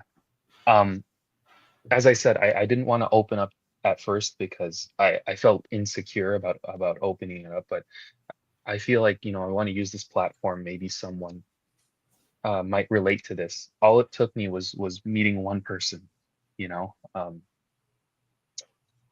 I met one black individual, and um probably one of the friendliest people that I ever met, and then it opened me up. So uh, I guess the message that I want to send to someone, whoever might be going through it, what I went through, is all it takes is one. That's it. Correct. Very true. And this is not to justify any type of domestic violence, but I've seen it a lot where, in the black community, they go out and they've been done wrong, beat up on, and their only thing is to talk to somebody weaker. So they come home and give that abuse to their wife or to their children because they feel, that's the only power I have. And this Yes. is giving no excuse to the people who did something to you. It's just sometimes they've been getting bullied or hurt, and then they want to bully somebody that they feel that they can take advantage of. And if they looked at you as someone weaker than them, you became that person. And that's bad on that. But that's when I said hurt people hurt people. It's just a continuation of this trauma. And I hope that you have grown up to say, it's an individual thing instead of a racial thing, and can say those individual people may do it, but not every person in a race represents that individual person. Right. Yeah. I really hope this hits at least one person. That's That's really what I hope for, because I'm not trying to trauma dump or anything, but I really did go through a lot when I was younger. So, well, I can imagine, depending on the environment you grew up in, especially if you were in a Black community as a Hispanic guy, they saw you as the weak link. You were isolated. Well, the next person I want to talk to is Richard. I see Richard put this in there. He said racist, violinist, pianist, cellist. So I guess he's saying that, can you explain that comment, Richard? Greetings to the panel and the chat. Hello. What's going on? Your levels are good. How are my levels? We get the answer. Georgia, you're looking mighty fine tonight. I know you're a married lady, and that's with all due respect. Well, thank you. I appreciate it. You are glowing. I might need to get that camera and lighting system. Okay, Richard, you over there getting a little fresh for your age. Maybe getting a little fresh for your age, old man. Maybe I'll cam up. Hey, you pop one of those purple pills. Hey, Darnell, stop telling my secrets. Hey, Ronan, I stay fresh. All right, anyway. Okay, yeah, we gonna test that date on your shell as far as how fresh you are. All right. So there was a question posed to you, Richard. Go ahead, Fearless. What was the question again, so this old man can remember? Put this in the chat, and I wanted him to explain it, and then I'll have a question to follow up. And where you said racist, violinist, pianist, cellist, get it. Thank you, Georgia. Cellist. Trog. Yeah. Anyway, I wouldn't really want to lean in on that at this particular part of the show, but I will if you want me to. Yes. All right. So IST is a suffix. So race, IST, dedicated to. You can look it up. I know you're going to do that, Fearless. I know all the isms in that. Thank you. The isms, right? The ist of it all. Pianist, one who studies the piano. Violinist,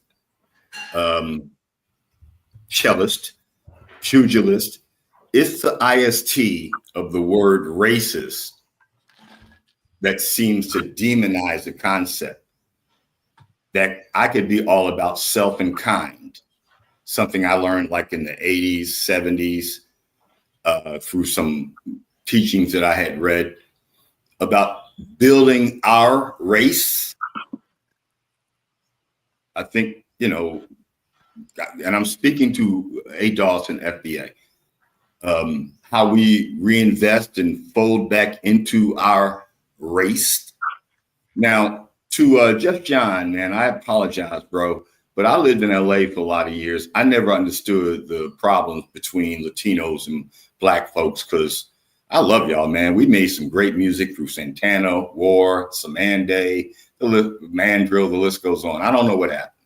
And I apologize for your experience if it came from my people, because I love Latinos. That aside, the ist part of it is what is celebrated in LA as La Raza, the family, La Familia. Though all race is, not ist, fold into themselves to build out their communities. So being a racist, IST, only means for me is I'm a violinist, I'm a pianist, I'm a cellist, I'm a pugilist. That's a boxer. That suffix is what I was referencing in that comment. But I think this is a completely non sequitur segment of the show. I'd like to lean back into PTSD. And if I could pose this question to the panel. My parents, I've said this a gazillion times, grew up in the Jim Crow South, and they went through everything. these challenges that people are talking about and their need for, with all due respect, Georgia, therapy. The Catholic Church had therapy, and aside all of the other stuff about the Catholic Church, but their therapy was a confessional, a place where you could go and sit and speak your mind and talk about your sins. But we all sin. It's a central theme of Christianity and Catholicism. We all sin. When can we get to a point, and I'll pose this question to Georgia, as I've done before, will we just forgive ourselves and move on and stop thinking about what happened? Man, Richard, that's so weird, man, that you say stuff like that on our show. Yes. Because I listened to you yesterday in the chat. What the hell did? And you never said anything about sexism, women power. You seem to agree with everything they said, which is weird to me how you come here and say it's wrong, but you go there and have no pushback on anything that a crazy woman said about gay people being born out of a chromosome because their mom jumped up and down. Has my account been hacked? No, we actually listened to the show yesterday. Yeah. What show? Roland wanted me to come on, and I said I can't even go on to something crazy like that. But you a lie. I had to tie him in his seat. But you backed up you come here and you say these things, but you go there and have no pushback about anything that somebody says this crazy. Certifiable. What show you talking about? Angie, ENFJ, whatever the hell her code is. You said she's making so much sense. So you talk about this Jim Crow and can't we just get past it?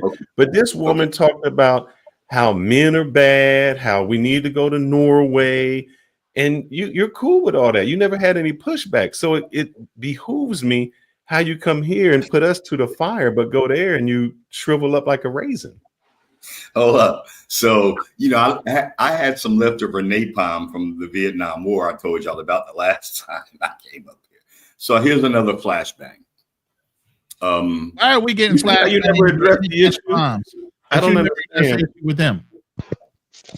We are talking about trauma, Buckets, because when they talk about trauma, there was no counterproduction. It's just put it this way: there are people that we call it. Can I answer your question? How can I be so open-minded? I think that's what you frogs are asking. You said open-minded? How I can be so open-minded? No, it wasn't open-minded. You just whoa. I didn't say open-minded. I never used that word. What he said was how you like to sow or be the catalyst to go against some of the things that are being said in this room.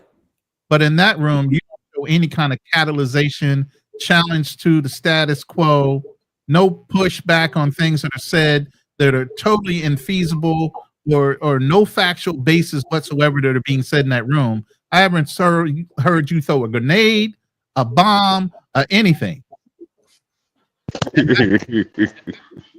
But you'll come in here and try to blow the room up. I'm confused. That sounds like PTSD or some type of trauma that you're dealing with. Why are you looking at me like that, Georgia? I have not. I'm just listening to this conversation. Why are you looking at me like that?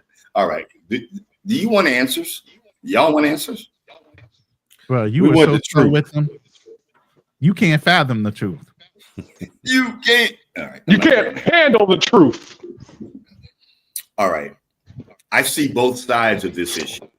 Lord Jesus. And I think the question that Phyllis started off with, how you go over there and she's saying men are bad. Men are bad. Let's admit it, fellas. In the old Indian way, you speak with forked tongue. Mm-hmm. Men are bad. Men are not bad. That is my proposition, Georgia. How might you weigh in on this? Men are bad. I don't think men are bad. That's what I'm saying. You in that echo chamber over there and you don't push back at all. Mm-mm. And Bacchus, don't go nowhere. We need to hear your trauma. Bacchus is impatient. He said, I got to go get some prune juice for this old man.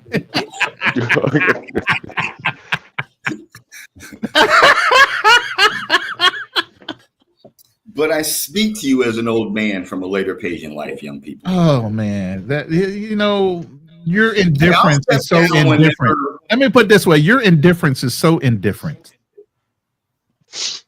to the rooms that you sit in and the things you say. I can't take you seriously. It's like you don't have a stance on anything. You don't have a belief structure to where you feel so strongly about it. When you hear somebody saying something wrong, you don't challenge it. You'll challenge our statements in our room. But when you got a totally feminized woman saying all kind of radical things against men, as a man yourself, you would give her permission to say whatever she wants to your face without any pushback whatsoever. But to another man, you're going to push back to us. I'm confused about that. Can I help you with in your confusion? And Please. It's only for the sake of clarifying some of the things I say. And Georgia, I know you're taking notes. Angie, Georgia, has stats that are beyond the common considerations of people. She really has some incredible stats. Nonsensical. She has nonsense stats. You know what she said that was stupid? She said that I don't understand why men are lonely.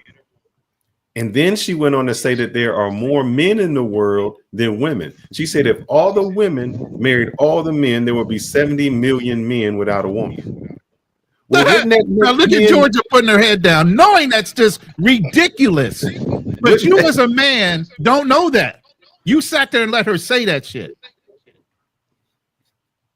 But a woman sitting on this panel, no, that's basically blanket bullshit. This is what I'm talking about by you not calling a spade a motherfucking spade. And you're supposed to be a businessman. And that's what you said. And you let her say how stupid business was. And I said, how can this dude talk, just sit back and listen to this? Well, maybe he doesn't know anything about business. I agree with her that I think capitalism is stupid. If that's how you want to reduce my comment. Why is capitalism stupid? How does the world function without capitalism? Because and I hate to get way off subject, but I'll just say this. She said, go to Norway. Please tell me what innovation has Norway done? Because she said, they get a lot of time to just sit and think. Well, what are they doing with that time and sit and think?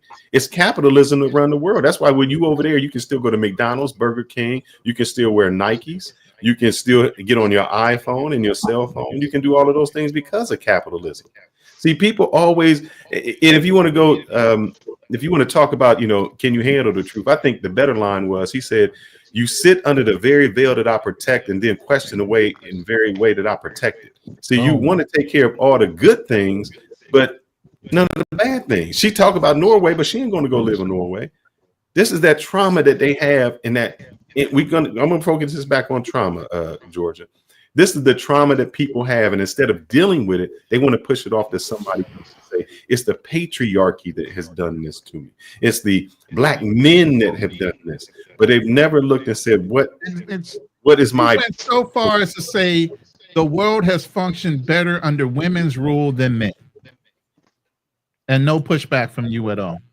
And what society? Think that the world would be better off with more women. And what society has functioned over generations where a woman has ruled?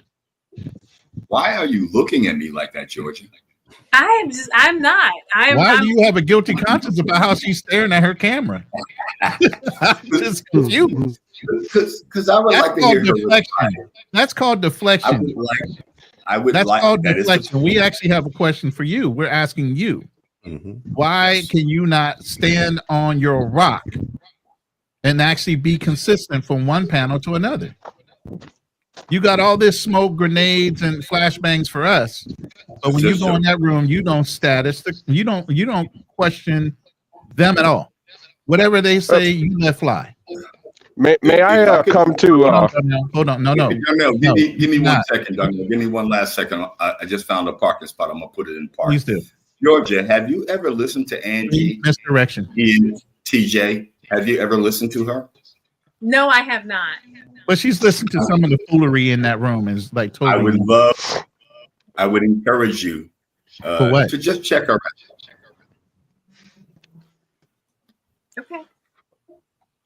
I'm going to put in park right there. If you have questions, I have answers. No, you haven't answered one. Before I was going to defer to Darnell. No, I don't need Darnell to defend you. I need you to defend yourself. Why can you throw grenades and flashbangs and ask the panel all kind of questions in here, but you don't have that same levity or freedom to actually open your mouth to defend black men or any of your own beliefs that you so strongly exhibit in this room and that room? Present company excluded amongst the black men who are here. Y'all fucked up. Y'all screwed it up. Y'all pissed in the pool. You screwed the game up. This is why I come up here and joke about how you guys are, this, that, the other. It's all jokes. I don't mean it. You're some of the most intelligent brothers that I've met in my travels. But black men screwed up our community. Period. Oh my God. When you say our community, how do black men screw up our community? Abandonment of the family, drug dealing, pimping,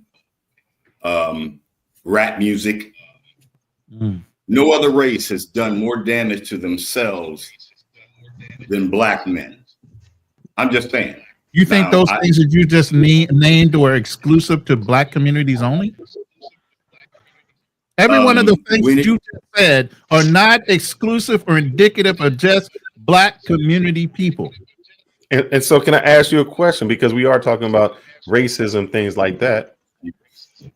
White people dealing meth. Why is it that their sentences aren't as long? White people did marijuana. Why isn't their sentences not as long? Why was it only when it came? White people did in cocaine.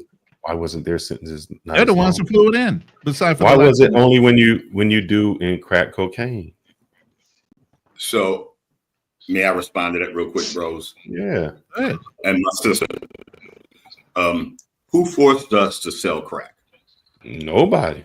No one. How did that become our only option? No one. I'm not. See, what you didn't do, you didn't answer the question. No one forced you to do it. I'm saying, why is it that the sentences were entirely different from one race? I get it now. I get the question now. I get the question. It's Nixon's war on drugs. Why do we got to do what they do? We were in better shape. Well, so who are we? Who's to blame? Let me help you out on this. Let's go back to what Georgia said. I'm going to defer to Darnell. When Georgia was walking through the store, you're not running up out of here like that, and nobody was looking at her. She was like, wow, I feel different, that I'm just not getting looked at like a suspect for everywhere I go. I say that to say, when you say it about blacks and this, we're always looked at that suspect. And I'll play this for you real quick, Georgia, so you can understand who he is referring to on what they stated. So make this, and I'll turn this up a little bit. Decided to kind of do a bit of research. Like, is there a connection? It's not to say that every person that was born to a woman that endured prenatal maternal stress, that's what it's officially called, is going to come out as a part of the rainbow. But there is a high incidence of it. So my curiosity led me to wonder more and more. And what it boils down to, there is a chromosome. I'll put it in the chat, XQ28. Let me put it in the chat real quick so y'all will know what I'm talking about when I say it. This chromosome in particular is very sensitive to stress while the baby is developing in utero. This particular chromosome has been seen to be altered in especially men who are a part of the rainbow community. Now, when I say this, I'm not trying to say that there's something wrong with a person for being a part of the rainbow community. Please don't take it like that. Or that, something needs to be done to not have rainbow people That's not where I'm coming from. But I'm just putting 2 and 2 together.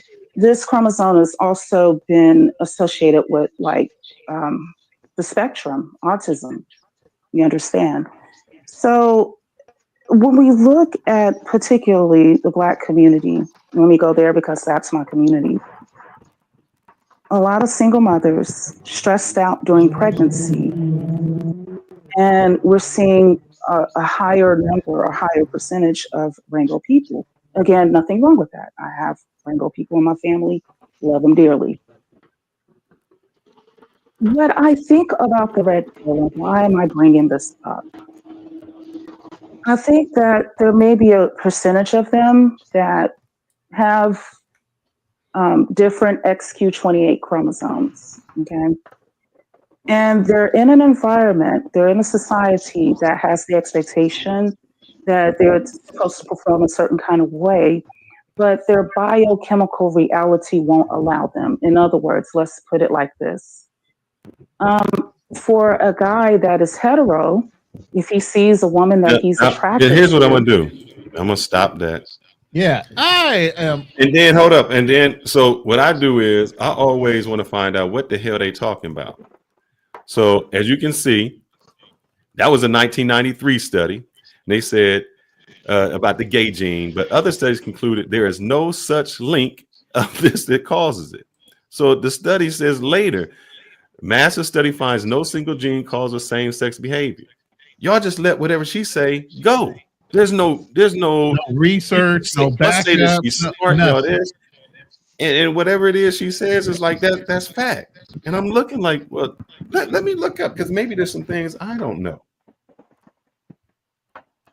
Georgia, have you, as a therapist, have you heard of this gene? Never in life have I ever heard of this gene. Or have you heard of this trauma that single mothers have that contribute to autism and gay children being born? But remember, it's only gay men. The men turn gay.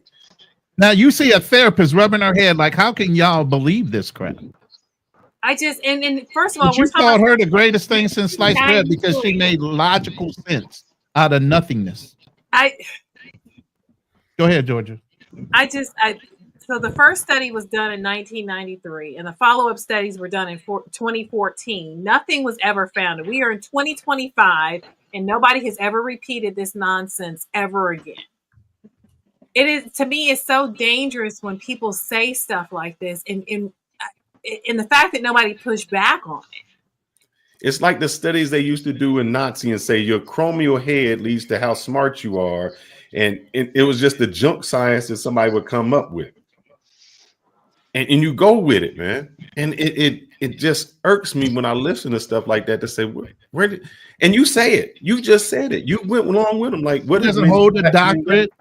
She doesn't hold any kind of reputable type of information from what she's saying. She's spitting this off the dome from her nonsensical way of doing research and drawing lines that are incredibly in cursive, not even straight lines.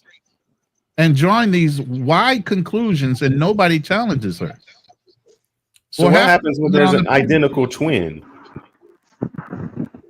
and one turns out gay and one doesn't? Darnell, I know you're out there, brother. If I could speak to this, anybody want to have me respond, or I could just, put it in park again.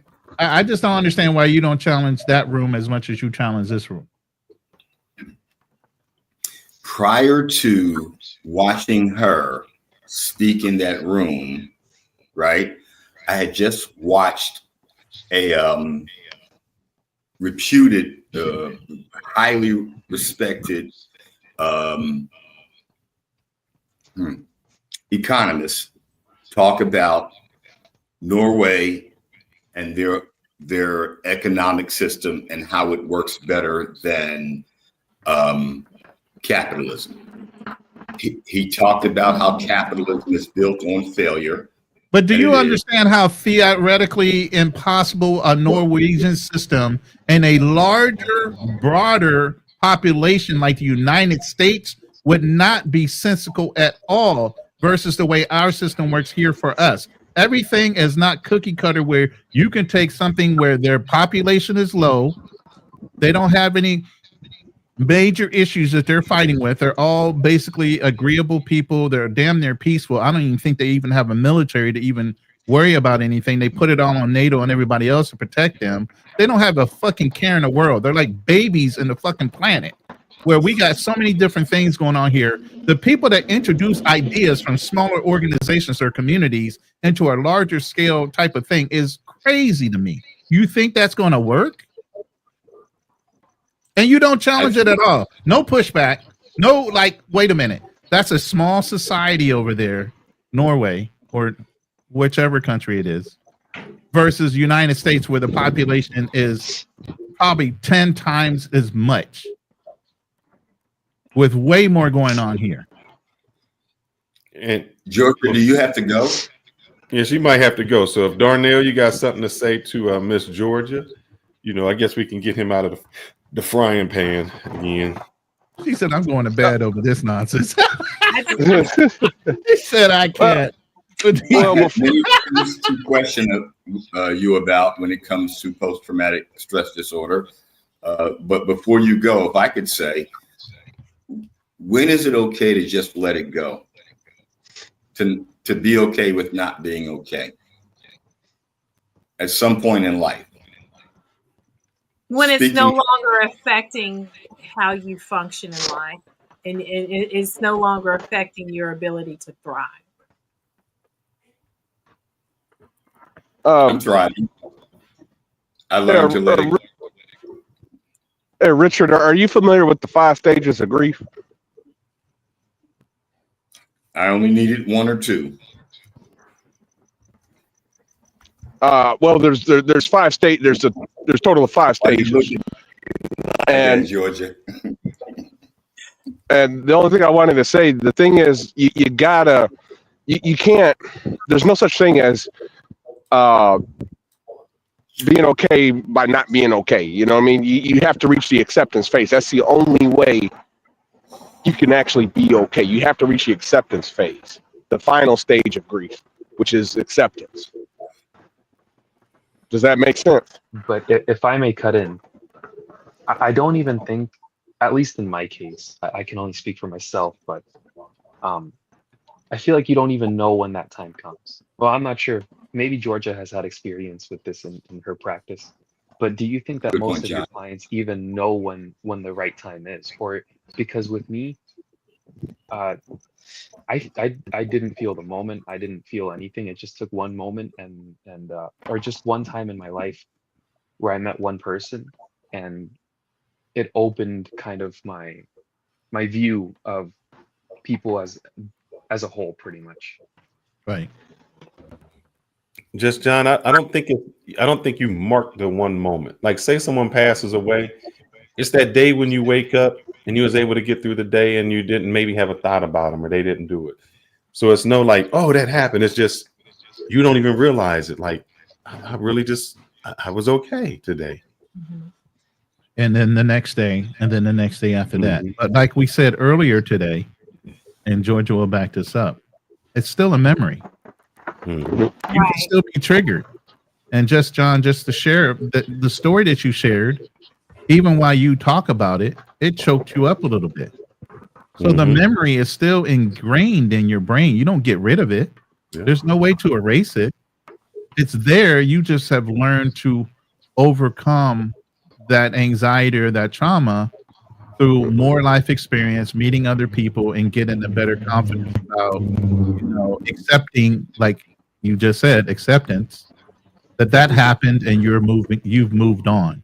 But even when you go back to speak about it, it becomes a trigger to where your voice might shake, you might get emotional, teared up, choked up, or whatever. I do it as well. It's never going to be forgotten. Yeah. And just John, I can't remember when it was. We played a thing with Gene Hackman, and he was talking about how, Gene Hackman lived to 93. He was talking about when he was 70 something that happened 65 years ago when his dad left. And he's telling the story how his dad waved goodbye, and that's the last time he seen him. And he started crying. He's like, this happened 65 years ago, and it still affects me to this day. Right. The only thing is, if you choose to stay in the earlier stages of grief, and those are one is denial, living in denial. You have anger, you have blaming, and you have bargaining. If you stay in those other four stages, it's just long term for you. It's just not healthy. It can lead to things such as addiction. It can lead to you just becoming a toxic person, you know. But specifically addiction, I mean, you know, you're going to have a tendency to want to cope by using substances. You know, you're not going to find the solution in the bottom of a bottle, you know, or that white powder or whatever it is, you know, whatever substance. So that's why you got to move to the acceptance phase as quickly as possible. You know, it's like a wound, for example. The faster the wound heals, it doesn't leave as deep of a scar. Okay, the scarring tissue, right? It doesn't leave as much of a scar, but if it's over the course of time, it's going to leave a nastier, uglier looking scar. And your mental health it works the same way.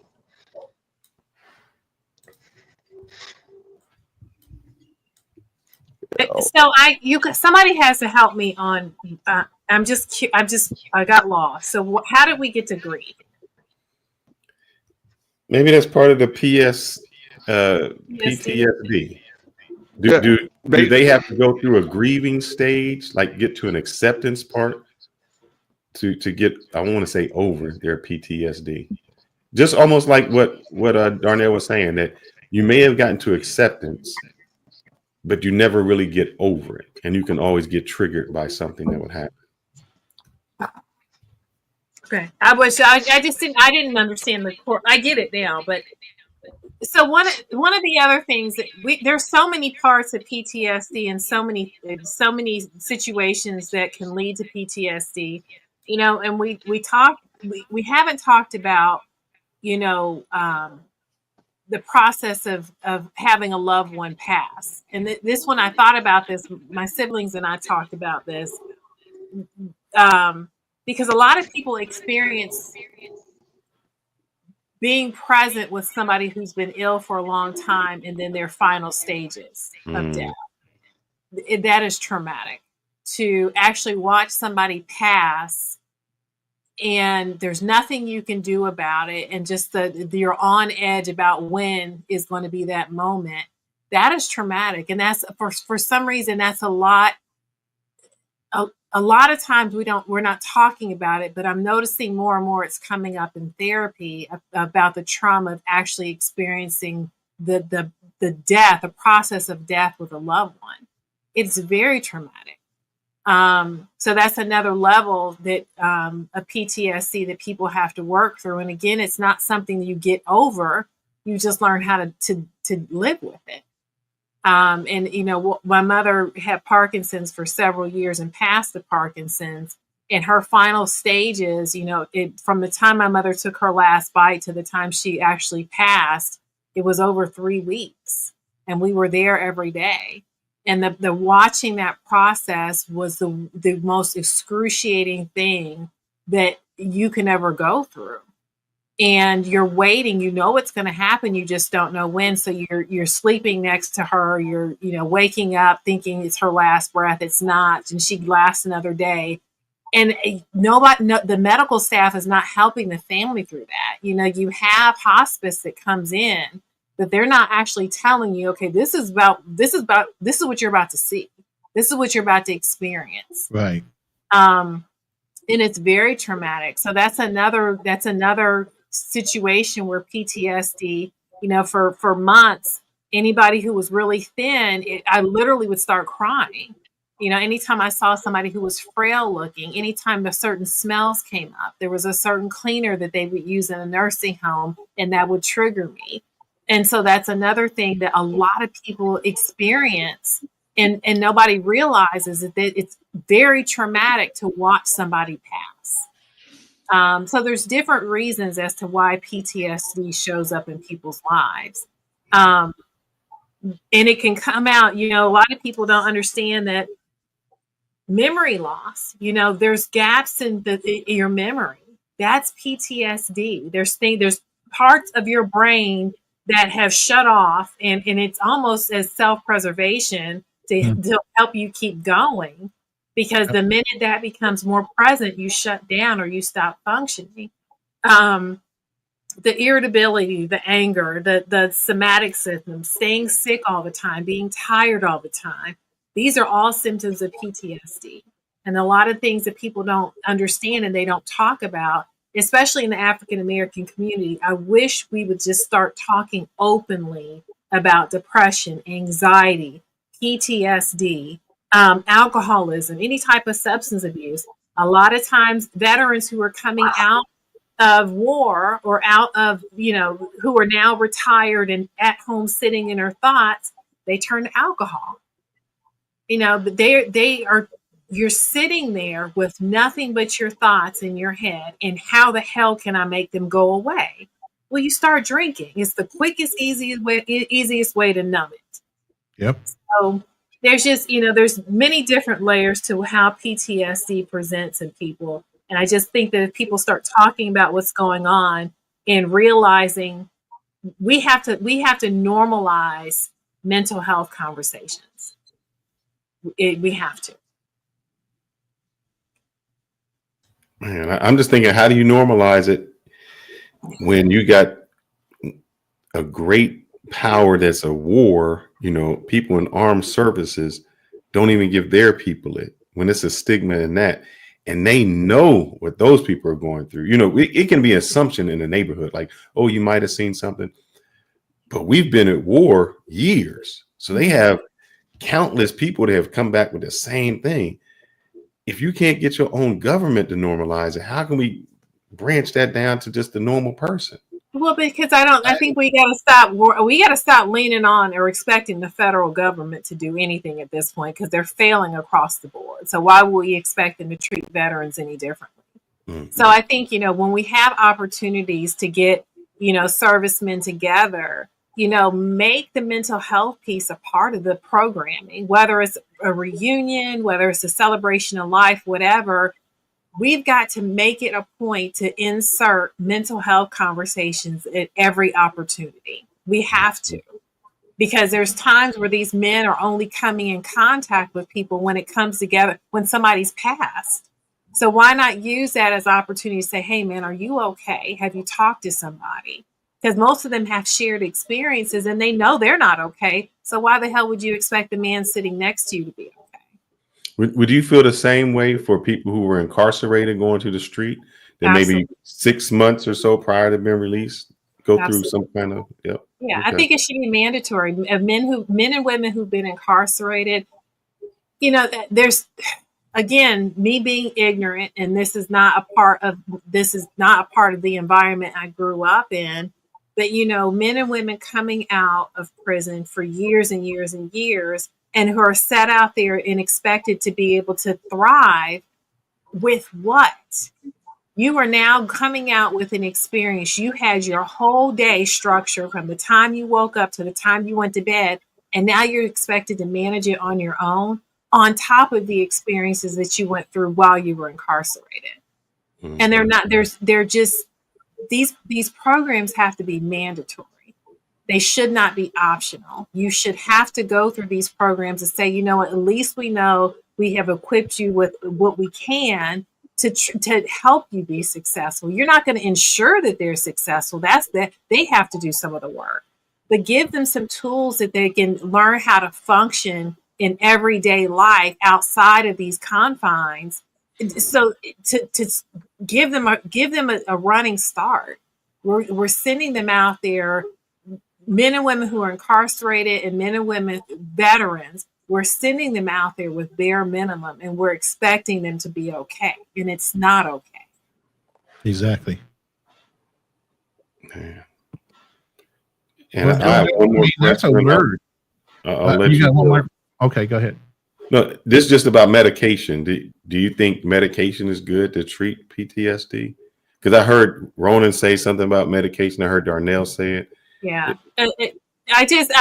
Medication has changed so much over the years. A lot of time, especially when I get individuals who are 60 and over, who have had prior experience with therapists and psychotropic medications, they have not been good experiences. But, we're talking about 40 years from then to now. There's been many change and many advances in medication, and there's some really good ones out there. They don't, a lot of people say, well, I don't want to be a zombie. Well, there's trial and error in medications. If one medication you're not okay, don't just stop and say, forget it.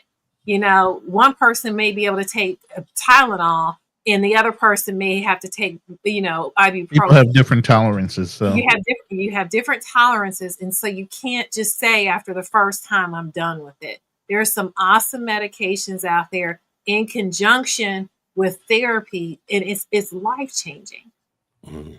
I concur. Yeah. Well, I know we won't hold you up. I think this was a great topic.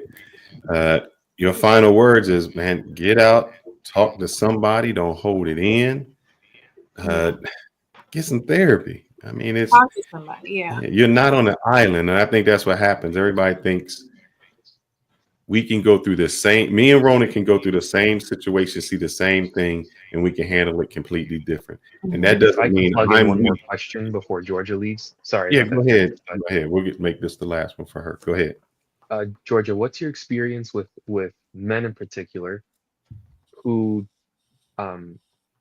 struggle day-to-day life, who struggles day-to-day life, and they don't really know why? How would you react to that? They don't know why they're struggling?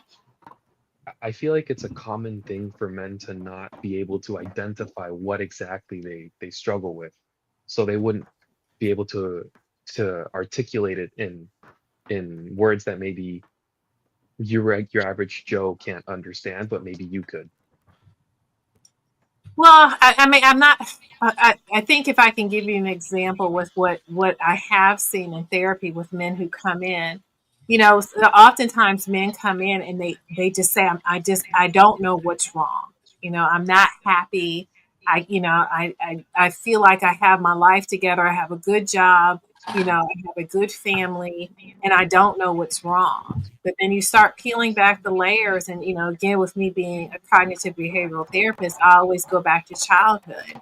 And oftentimes, if they're not able to identify what's currently, there's something currently going on, you can go back to childhood and you start having the conversations, and there is some trauma, or there is an absent parent, or bullying. That's another question that comes up during the intake. Have you ever been bullied?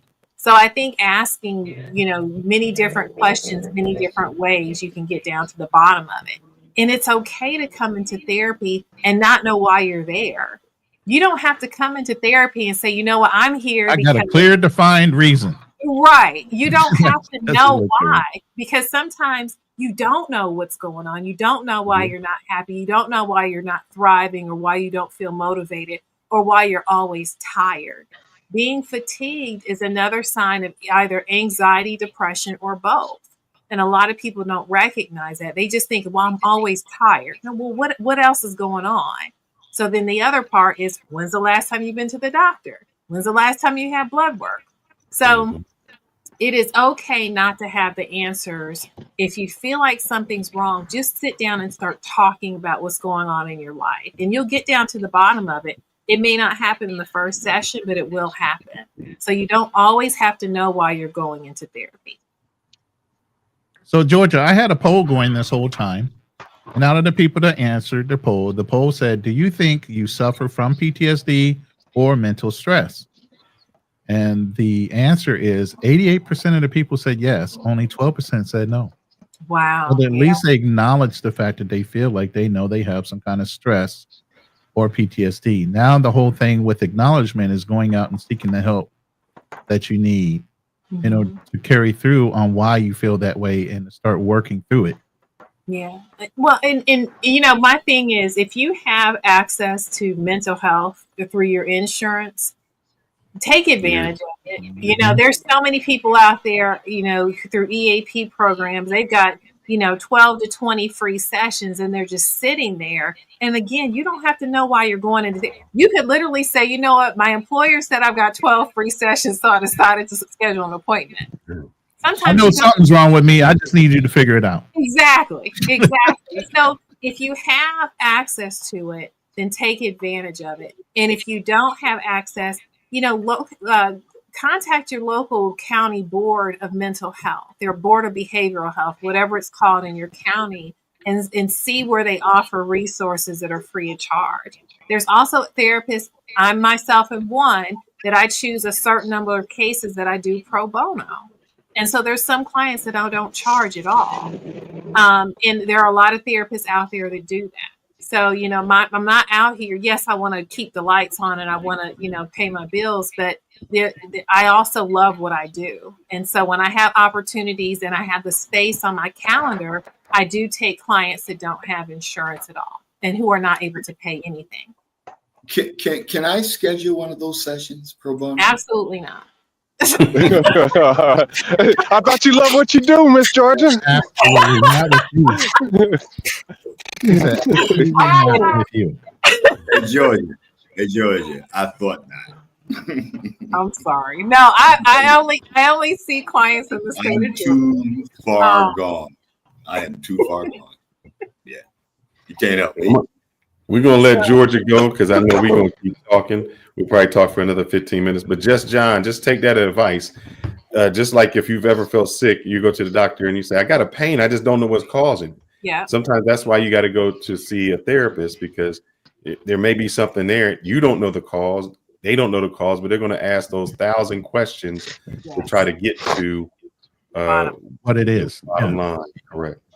Yeah. I mean, I guess my problem personally is I'm super used to being such an isolated individual. I've had therapy my whole life, and psychiatrists, etc. My issue was I know I would have schedules and I wouldn't want to go with them, and it's not because I didn't have problems I knew I needed to solve. It's just simply because I always wanted to be alone, and that's something I'm still trying to develop out of. So, John, have you done the 16 personality test? Jeez. No. You need to take that test. And John, you need to listen to my next video I'm gonna have come out, brother. And then do some research on it. I'll drop the link in the chat as we're talking.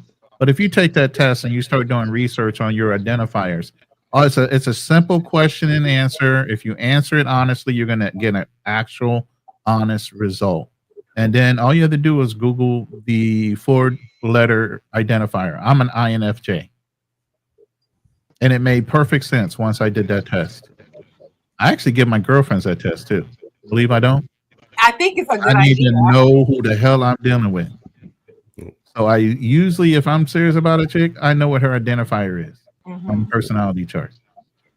And John, I'm gonna give you my other thing because I just made a video about that. It's called it's like solitude. So I want you to know there is a difference between being alone and being lonely. That's why Batman had the Batcave and Superman had the Fortress of Solitude. So understand you can be alone and get a lot of things done. You don't have to feel a loneliness. That's when you start to, that's when it becomes an issue. Like, I like to be alone, but when you get the loneliness that goes into depression and feeling those things, that's when you start to seek it. Being alone is not a problem. Or when you're isolating due to depression, because you're depressed, you start to shut people out. That's the problem. Correct. But Georgia, doesn't that happen as one becomes seniors? Just because you're senior doesn't mean you work through your issues and your traumas. Doesn't what happen? As people get older and grow into seniorhood, see, y'all juniors. But anyway, as people get older and grow into seniorhood, our circles of friendship tend to shrink. And there's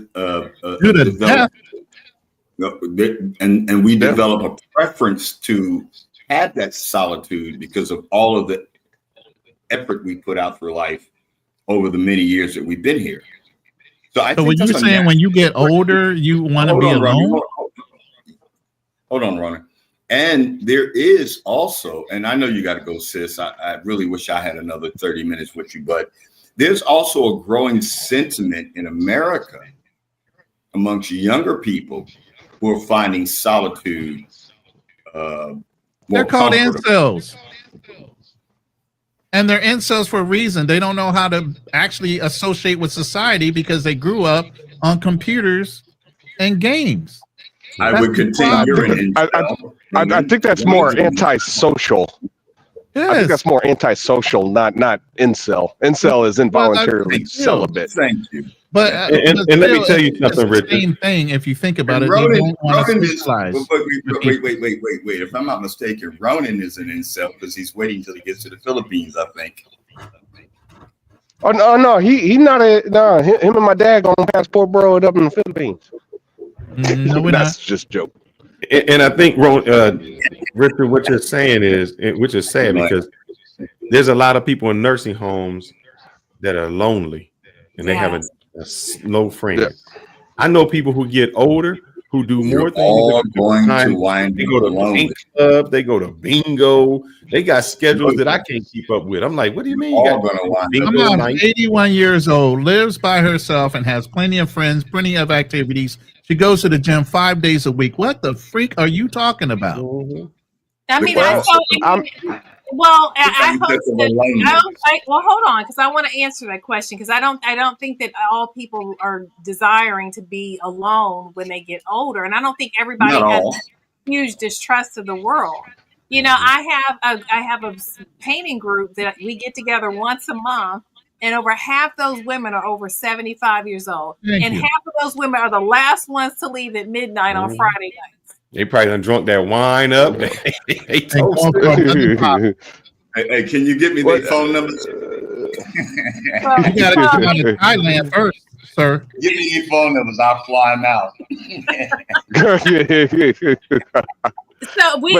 I just want to go. This definitely needs to be a part 3, because I think there's still so much more about PTSD. So this is actually part 2, because we've talked about this before. And there needs to be more of these, because this is, very prevalent. And I think that once people really start to understand what this looks like, because it doesn't look like the same with everybody. Right. Everybody who has PTSD is not having flashbacks, but most of them are dealing with depression and are dealing with some level of anxiety and irritability, but it doesn't look the same on everybody. Yeah. Georgia, before you go, you're talking about PTSD tonight. I have another 4-letter word called LGLG. What? You know he ain't gonna say it right now. LG. It takes him a while to get LGLG. Can anybody figure out what that means? No, I don't want to let figure it it out. go, Just let say it what go. is. Something like that. Let go. It has to be let go. Let go, let God. Let Oh, go, Lord. Here we go with the God thing again. I know, we gotta go. I love y'all. Good night. Live in good this night. service. Good night. Good night, Miss Georgia. Good We're gonna night. stay on for about another 10 minutes so we can grill. My bad, I mean, let go, let Georgia. But may I respond real quick to what Richard was saying about elderly and wanting to be alone? Real quick. My great grandmother, she lived to be 98. It wasn't my great grandmother it wasn't that she got older. As she got older, she got antisocial. My great grandmother was playing golf. She was the world's oldest golfer. Wow. Yeah. She played in the Senior Olympics, and things of that nature. She was always outgoing, always getting out there. But over the course of time, unfortunately, she also had dementia. So certain things started to happen to her over the course of time, especially in her late 80s. At times she would get lost. So when she was driving her own car in Detroit, she got lost. There was Oakman Court, a street called Oakman Court, and then there was Oakman Boulevard. Oakman Boulevard was close to her house, and she got confused. She's lost, and she sees Oakman Court, which was another part of the city. Like, oh, I'll just follow this and I'll find my way home. Well, eventually she got into a car accident, couldn't drive anymore. But the thing is, over the course of time, my grandfather had to put her, take away her car, and eventually moved her in with him, and eventually moved her into a home. But the thing was that she got older. Everybody just disappeared, well, they passed away. Relatives, I think there was 10 of them, I think. She had, brothers and sisters. And all of them, by the time she was in her early 90s, all of them were gone. I think she had one sister still alive. Yeah. It's called outliving your circle. Exactly. And it wasn't that she was antisocial. It was just when everybody dies, and then you're in a home that you don't particularly care for. And unfortunately, my grandfather chose one of those cheap homes where she had a roommate that she couldn't stand. My grandmother hated Elvis, and she had a roommate that had Elvis posters, listened to Elvis, et cetera, et cetera. It was like, okay, all her friends are gone, and she had to she had to adapt to change. She just wasn't willing to do it. It's just one of those things that, as you get older, it's not, again, I don't think you're trying to be antisocial. He is self-isolating. He can choose to go out whenever he wants. He chooses to be alone. Stop telling my business, Ronan. But I mean, you throwing monkey wrenches out here when that's what your choice is. Everything's about life choices. Of course, you get what I'm saying? And your choice, but the whole thing is, it's a life choice that you chose to go to Thailand and self-isolate. If that's your fortress of solitude, and that's the way you choose to go out, you don't have any family or you don't have any children to speak of that I know of. So you choose to self-isolate in your fortress of solitude. And like you said, if you wind up dead and they don't find you for 2 weeks, you don't care. I don't want to go out like that. I share with you things that I believe will hopefully help people understand that as you grow older, because I am kind of up there, that some things you can control, some things you cannot.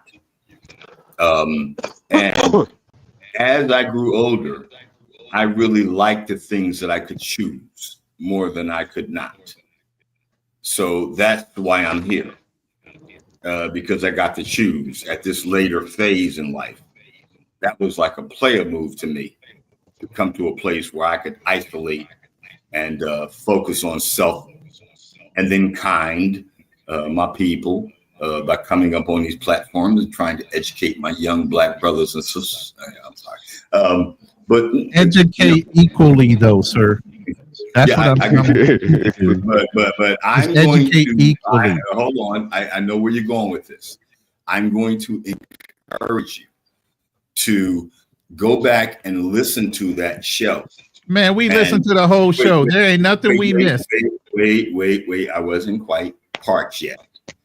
And then do some statistical research on some of the comments he's making. Wait, please. Do some statistical research. Go to the websites that she cites in her comments. They're there. Georgia just sat here and told you from 2009 to 2014, those studies were done. It is now 2024. Why over the last 10 years have no medical scientists ever wanted to reinvestigate that fucking theory? Because they already knew they were barking up the wrong fucking tree. Okay, so let's discuss that. I'm glad we're here still. All right. Why has there been a conflagration and an exponential expansion of LGBT concepts? I wanted to mention that, Flint, Michigan, everybody forgot about the poison water. No, we haven't. Well, okay. And that there is some crazy theories out there that say that the water has feminized frogs. Oh my Lord. Why do we have this incredible explosion? Where is the documentation for this? Wait, don't just put it out in the, listen, don't just say something and put it out in the atmosphere. Where is the documentation behind? No, see, that's what everybody says. Everybody says, I'm going to come back with that documentation. Before you put it out there, we need to challenge people to actually come out with documentation before you throw it out in the ether. And then guess what? Listen. Let me explain something to you, Richard. People get on these panels and say all kind of sensical things. And guess what? Somebody will grab this replay and play it on their channel and state it as fact. You know why? Because OP just said that I don't have a relationship with Andrew's show, and that me and Fearless had a falling out because they went to Colombia. These lines, these incredible lines, get drawn out because they don't do any research. They sit online and they just listen to somebody else's show spitting out nonsensical facts that don't make any sense and taking it as legitimate. So give me a second here. This is you know who said this, so I'll look it up when you say it. This was done by Alex Jones. Conspiracy theories allege that governments are using distributing chemical pollutants in the water to create alleged increase in gay, bisexual, and transgender queer. Most notably, American conspiracy theorist Alex Jones cited research. So it went on to say that this was just a lie. Frogs, however, change spontaneously in non-polluted waterways in response to changes in temperature. Nothing to do with no gay drug, nothing to do with that. It was just something that Alex Jones made up. So, and if you remember biology, when you used to dissect frogs way back in the day, that was also mentioned about frogs being able to change their gender. That I did. Hey, so fellas, I did a video called. But hold up. You got to stop. Because what you never do, man. You don't never address what we talk about. But if you will allow me, I might go around the barn. I just showed you this. Now let's go over here. I'm showing you this where it says this gene has nothing to do with that. It says right here, no link in sexual orientation. Hey, you guys have a good night. I know, brother. Thank you for bring you in this. Hey, John, before you go real quick, I just want to say, hey, man, kudos to you for, telling your story. And I'm glad you came up here. It's very brave of you, brother. Very brave of you. And just wanted to say thank you before you dipped out. And John, if I could say a final word to you, my brother, let it go, man. Move on. Life is long. Only time is short. He already has. He just brought it up for other people to understand where he came from. Yeah, that's all he did. Yeah. But hey, John, also, brother, if you feel any type of way that you're lonely for any other reason, everybody goes through something, where you feel like, man, maybe I'm not depressed. Man, I'm just not feeling 100% of myself. Mm-hmm. Go and talk to somebody, man, because there might just be some underlying to say, man, why am I feeling this 100%? Because no matter what, you want to be the best version of you can be. And there's nothing wrong to talk to somebody and see, or find an activity that makes you feel a certain way that you can get out. I tell people when they feel lonely, find certain places that you can go to, whether it's a gym, a bar, a pool place that gets you in front of other people, so you feel a little more socialized, so you don't feel as isolated. Thanks for the advice, guys. I really appreciate it. No, anytime. We love you, John. We love you. There's people out here who love you, even as far as away as Thailand, man. We love you, bro.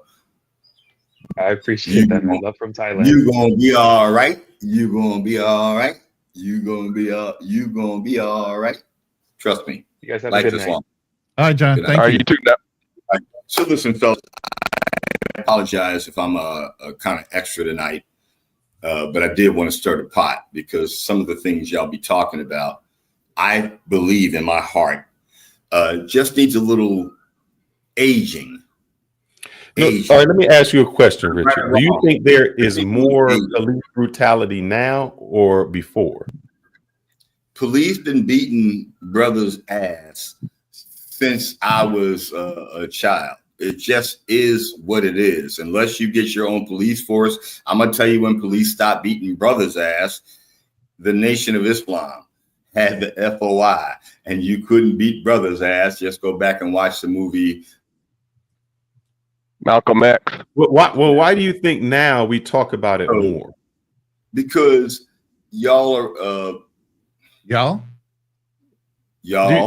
So do you think that maybe because there's more cell phones, there's more news, there are more people are more sensitive to transgression? than my parents were and what they taught me. And Ronan, you ain't too far behind me, bro. So you think now these younger kids can talk about it where the older people, they kind of kept that in? Man, yes. That phone, Richard. That's one of my clients who calls me for therapy. Therapy. So therapy you doing over there? Do you think that I'm doing some therapy with you young fellas you right doing now? God's work over there with some old lady or something? What you doing? God's work, brother. You heard me, Darnell. You said client. Do you think that y'all are do you so think that much when you more talk about the sensitive gay thing, do you think that minor transgressions, when our people walking off the plantation, I mean, I want to plant this thought in your mind, because can Ronan, can you do an AI video of the moment that Africans who were enslaved on the plantation walked, somebody came and told them, you're free? Everybody looked around like, yeah, right, whatever. And it took them time, days, weeks, months to walk away from the plantation. Just put that in your head. If y'all could just let me park this. So if they could do it, why are y'all so soft in every little transgression? It must be for the clicks and giggles. What you talking about? Why what are y'all soft about? What are we soft about? I need you to explain that word. Stop. All right, I need you to explain the word that you're using. All have what are we PTSD. soft on? My what are we parents' soft on? bloodline runs rich with PTSD. Post-traumatic stress disorder is a part of survival. That's what it is. The strong survive. And all of the strong. Oh, wait a minute. So you saying all the white people got that makes no sense to me, Richard, because you was just saying all the white people got their asses whooped for generations too? You said all the white people got enslaved for generations as well? You talk what he's saying makes no sense. Started off under the fucking gun. Rona, he's saying the strong survive. So men are surviving. What's wrong with these women? What's wrong with patriarchy? Shoot, we should just take it over, Richard. The strong really survive, baby. Feel that these women haven't survived?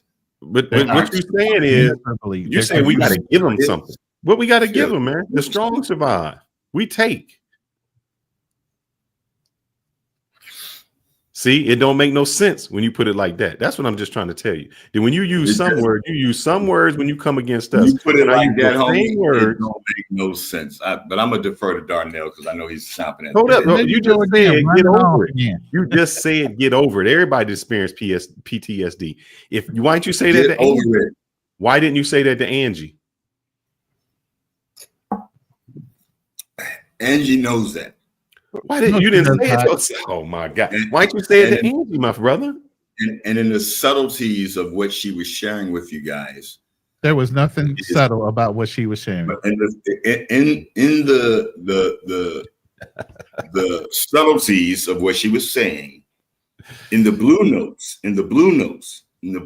of her rhythm, while you were in the chat, riding the hell out this chick. He was saying those things in the blue notes of her conversation. The blue notes, not everybody hit that were nonsensical, non-factual. She was spouting off bullshit, and nobody called her to the table. But yet, and still, you got the balls to come up here all the time and call us to the table. And they asked you to come on the panel. Wait. They asked you to come on the panel, and you didn't jump up there. Nope. Not at all. Richard, nope. I said nope. You didn't. You ran away and then said, "I just catch you next time." You don't think I don't know if you've been in Thailand too long and you like them lady boys, but somebody cut your balls off, man. Oh, stop. No, you didn't go there, Fearless. You ain't got no balls. Hey, that's nasty work. That's diabolical. Hey, hold up, Darnell. That's diabolical, especially after he was talking about prostate massages. You know you over there getting one. Nasty word. But so Richard, go ahead. but Richard, my opinion, I don't know this Angie person, nor am I too familiar other than the video that Fearless just played of her. But to me, you strike me as a person, you like understanding or knowledge. You like to go out, get knowledge, get different people's perspectives, and you're the type that likes to listen. Is that the reason why you're not challenging Angie? I'm assuming because you're trying to learn from her perspective. No, I'll tell you why. He's scared of her. Scared. Well, let's let Richard. I'm gonna mute myself. Y'all discuss it. I'll be right back. See, he don't got no nuts, man. He'll run. Yeah, he'll run. What's the most emasculating thing that women always do to men when they don't like them, when the man doesn't like them? What do they call them? Gay. Exactly what she said. They want us women to look bad because many of them are not attracted to women. They're just misogynists in the closet trying to hide it. Exactly what all women do. They all do it. Call us gay. But see, here's the problem though, Fearless, is like when you engage someone that has their mind made up, or I'm gonna just say the term fool, not that I'm calling Angie a fool, but a fool especially. It's one of those things. You're not going to change your mind, and the conversation's going to go nowhere if you challenge them. Because you're going to just stay in this loop. You see what I'm saying? Like I was part of a I used to go on a panel. It was a BWE panel. I'm not going to lie. I heard some similar to what you just played. I heard some crazy things where a couple of black women felt that that they could procreate by themselves, just the miraculous birth. Mm-hmm. They're looking forward to this day. Men would, or at least it was just one episode or a couple episodes. There's a couple of women, but they were looking forward to a day where men would disappear. According to them, grape would, disappear. Women would be magically safe, and a world without men would be a whole lot better. Sounded like something out of a sci-fi movie. Ozzy, hold up, Ozzy. You was on that panel. In the room. Too. What you mean? You were in the room too, Ozzy. Yeah, you wasn't giving no pushback. You wasn't in that room. Acted like he wasn't over there. It's one of the same people over there. You be, man, come on. I know you got, addictions. You be up in that room too. Mm-hmm. It's okay. But the thing is that what I think Richard's trying to do, he's just trying to listen to their perspective. Because, like I said, I was listening to these women say a lot of the craziest things that I had ever heard. Some kind of, matter of fact, things that just didn't make sense. Like they tried to say that okay, women were first and men came out of nowhere. I was like, okay, well, how did we reproduce? We know that it takes two to make it. It takes a man and a woman. A woman passes an X chromosome when she reproduces. She only has two X's. That's all she can pass. So she could just pass an X, right? But it takes two X chromosomes to make a girl. It takes a X and a Y to make a boy. And only a male has the Y, but it takes two people to pass a chromosome, right? Yet these women, logic just was not in their fucking. I apologize for cursing, but logic was just not in their heads. And the more I kept arguing with them, just the worse it got. The name calling, the berating. Women are not going to admit they're wrong. That's the whole problem, right? So Richard. Why do you say that, brother? Women do not take accountability, Richard. And if you don't admit to that, you are non-accountable as a man. If you think women take accountability for shit, you're delusional. You've never met an accountable woman. Is that what you're telling us, Ronan? Tell us more. They are fucking unicorns. Tell me how many you count. How about you, Phil? Have you ever met an accountable woman? I have met accountable women, but they're fucking unicorns, like I said, How many have you found in your lifetime over 70 years? Well, how many unicorns have you fucked? Okay, now you're being Damn. silly. You can't I answer the apologize. question, but you can be silly. And let me, I'm Go gonna ahead. help you out. I'm gonna do this. So Help this me is out, Phil. Yeah, I not do, you. Paul. I help you out, man. There's no Help help. me out. So Paul says, Ronan, hope you have a plan B and B C and lined C up in the and D Philippines. and E and But F. here's the I thing, man. absolutely do. What y'all keep thinking is, and I'm just helping you out, Ronan, not helping you out, but y'all keep Ronan, thinking can I Ronan be is your really D? going somewhere for a girl, man.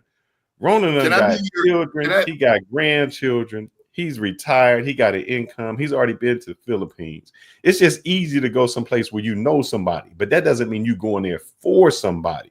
That just means I'm Hey, Ronan, familiar I with can the be your place, I'm offshore bank familiar with a account. person, No, and I'm going there thank to you. just have to do it. When I talked to him, because I said, hey man, I'm gonna come over there, you know, you're gonna see your girl. The girl was like the last thing he was seeing. He's like, I gotta go to Manila to do this, I gotta take care of this. When I get there, I get there. So y'all got this concept in your mind that he's going somewhere just for this girl. So let me help you out. That's not why he going. Hey, that's he a home traveled here. base. You know how much easier it is going to be to travel out of the Philippines and United States to go anywhere in Southeast Asia, Australia. You know, it's so much easier to fly out of there than to fly out of the United States to get anywhere.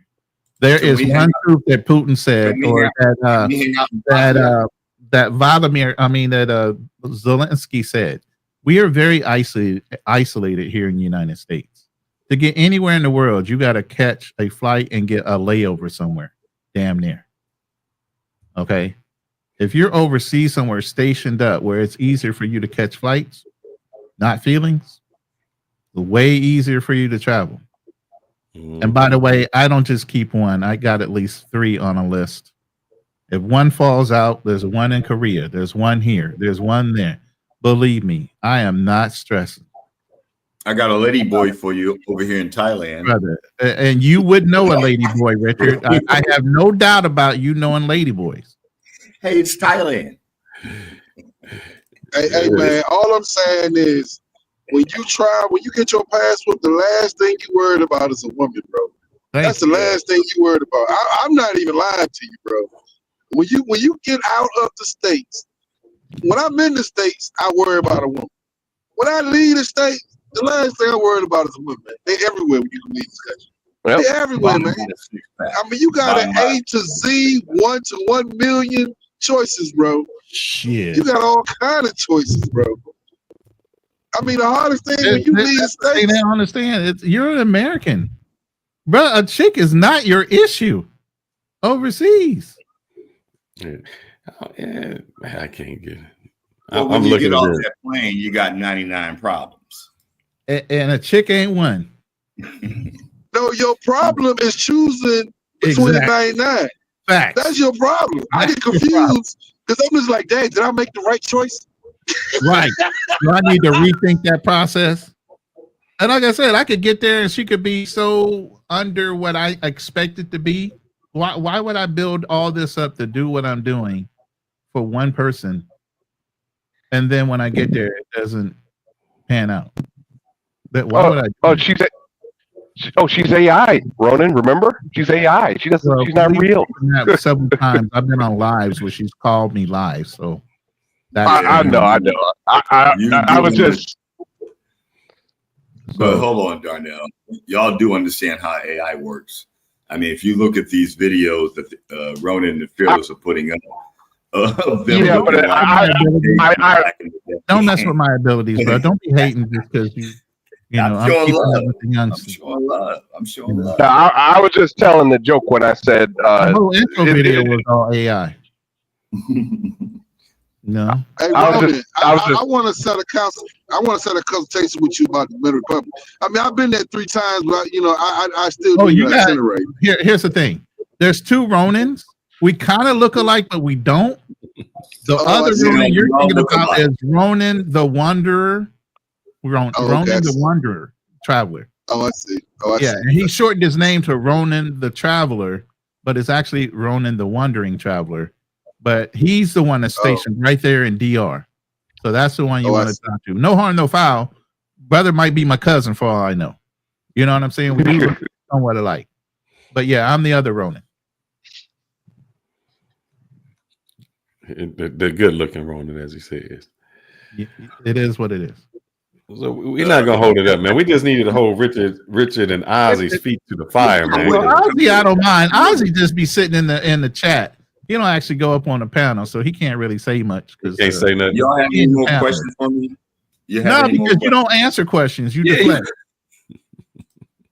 So you know I'm not a snitch then. Is that what you're saying? You're a deflector. No, you're a deflector. You got feminine tendencies. Al-Rahman, Al-Rahim. Okay. Most beneficent, most merciful. Mm. When a man really matures into manhood, you learn both. Let a woman say whatever the fuck she wants and step all over your nuts, and you don't say shit back. Yeah, that's happened. That absolutely would never happen with me. Mm-mm. Oh yes, it will. But Ronan, Ronan, doesn't it kind of go to? Remember that video that you guys played about the tiger and the donkey? Doesn't it just go to that? It does. Where, yeah. So what's the point of trying to say something back to a donkey? No, we had no problem with that. If he went over there and said nothing, and came over here and said nothing, we're fine.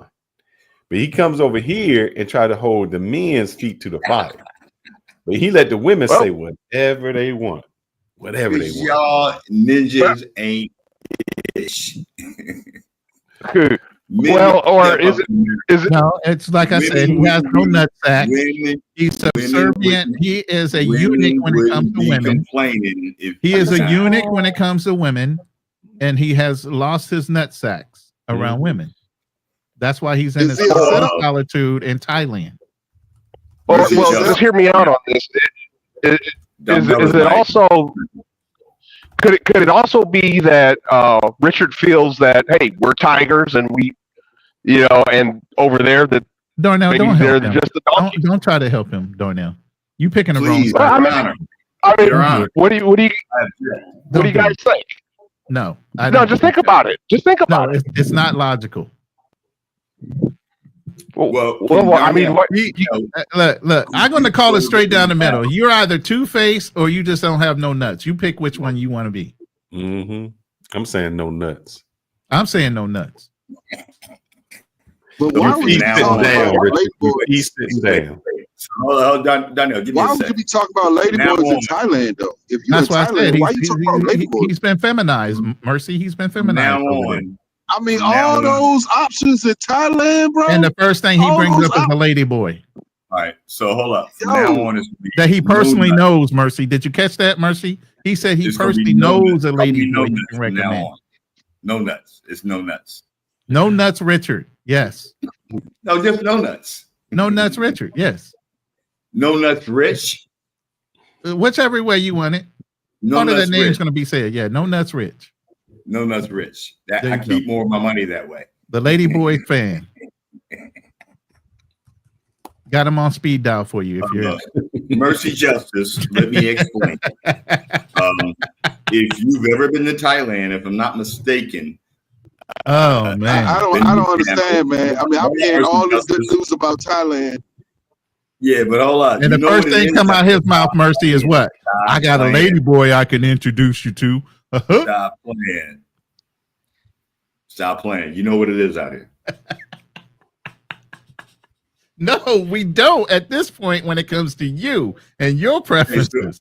So Ronan, when you get to the Philippines, come see me in Thailand. No, why would I? I don't want to meet one of your lady boy friends. Because Richard, I heard when you was over on that other channel. I'm probably going to hook up with obstacles to opportunity, though. We've already talked about meeting up either in the Philippines. It's the best part of our show. I'm bringing the comedy. Come on. Hey, Richard, I'm not understanding because they was talking about Candace. So is your name Candace? No, on the other channel they was talking about Candace. I like Candace. She cute as fuck. Candy's nuts fit in your mouth.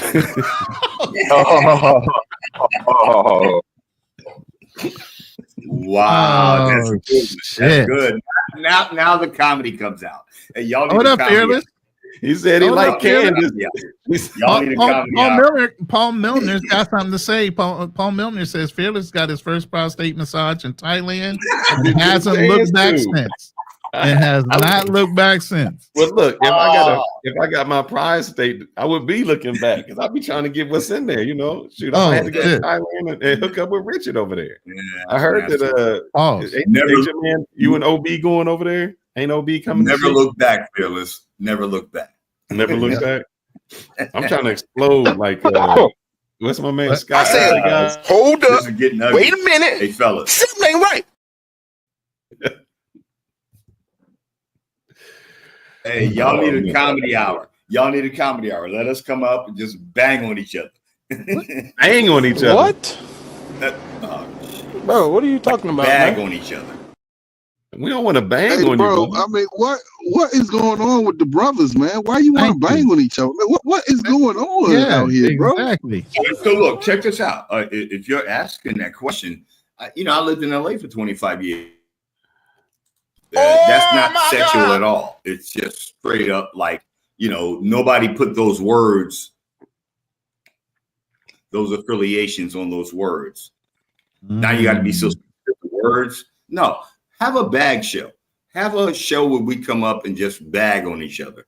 We did. We had a whole troll show and nobody showed up. Nobody showed up. Oh, okay. I didn't get that message because I'll come up and we even had your you was on the troll show. Listen, we even made two trolls that look like Chris. He was on the troll show, man. He was on the troll show. He was. Did I troll? No. You tried, but you weaked out. You're too old to troll, man. You don't even know how to troll. You forget and blow yourself up with all these little unexploded and thrown grenades. Hey, Ronan. Watch your mouth, because you keep living, you'll get my age. Oh, I'm gonna get there pretty soon. Believe that. Yeah. No, I ain't talking about. Don't you listen to these funky ass niggas tell you shit. You'll get my age. What I do, keep waking up. Oh man. Huh? Y'all got cutaways. Yeah. All right. Anyway, I just came up here, man, to share my knowledge. Your nonsensical experience and your lack of having a nutsack to challenge a woman when she says some irrational ass shit. I'm gonna say this one more again. Y'all need to check her out. See how he just blurred out when he tried to say whatever the fuck he just tried to say? I'm gonna say this one more again. I'm gonna say this one more time. Please tell me before you say it one more time. What did she say that made any sense? What did she say that made sense? Why were you rooting from the fucking chat box like a fucking fan? Tell me what she said that made sense. I'm your fans. I'm your fan. I'm a Richard, fan. tell me what she said that made sense. About to get ejected. Yeah, y'all can kick me out anytime you want. Richard, tell me what she said that made sense. All right, Phil. How far does 1,000 pesos in the Philippines go? I'm gonna throw a joke out there. Listen, bro. Tell me. Go check her stats. Check whose stats? Her sources. Why? They're outdated, obviously. You had a whole therapist that's actually licensed get up here and tell you they were outdated. Okay. And you still are in denial. You have feminine tendencies, bro. And I do. That's what got me so much pussy. So you think? You better not tell that to her. She'll tell you. No, I got a lot of girls being more feminine than masculine. I believe that. We believe that. No, we believe that. You were one of them down low acting brothers. You and me, Fearless. Listen, you and me are kin. Oh hell no! Right? You are me. Don't let him put you in that box. I've never gotten a girl being her gay friend. Thank you. I don't know what the fuck that's about. That's you know what Ronan. I know where he got that from. Where? Chris. Yes, Chris.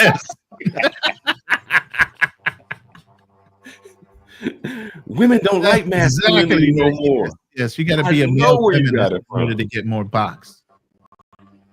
All right, so I can send y'all some old school songs. In fact, I'm gonna flood your fucking emails with old school songs. Don't get blocked. About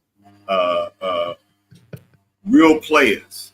Real players when women were real women and actually appreciated a real man. Women are still They women. weren't real players. They were simps. This is the thing Babyface, I'm gonna pay your bills. I'm gonna do all of that. This is the only pushback I have with you guys. Women are still women. Women they are not. not women. Stop No, they lying not. to yourself and stop lying to everybody listening to our channel. Stop it. They are not women. They are men. I've been Pretending getting to be women women. Anytime you want to kick me out, you can. If women are still women, why they want women are still women? They want a man to be, they want to be everything 50-50 with a man until it comes time to pay the bill. Then they don't want to be 50-50. I swear. Women are still women. They don't want Hold to up. Women are still women, but nowadays they want to sleep around with whomever they want to sleep around with. With How all are due women respect, brothers, You it's just never said, been any you said different. women are still women. With all due respect, Okay. it's never been any different. The institution of prostitution has existed. Are you saying all women had OnlyFans page back in your day? You saying all women carried at least 4 fucking phones in their damn purses because they got so many little side hustles and dudes trying to call them? You saying all that happened when you were in your age? Stop lying. In a way, the best you could do is the top pick in your county. Listen, the best you could do. No. The best you could do in your day was the best pick looking in the city, the county, or the state. That's the best you could do as far as distance when it came to good looking women.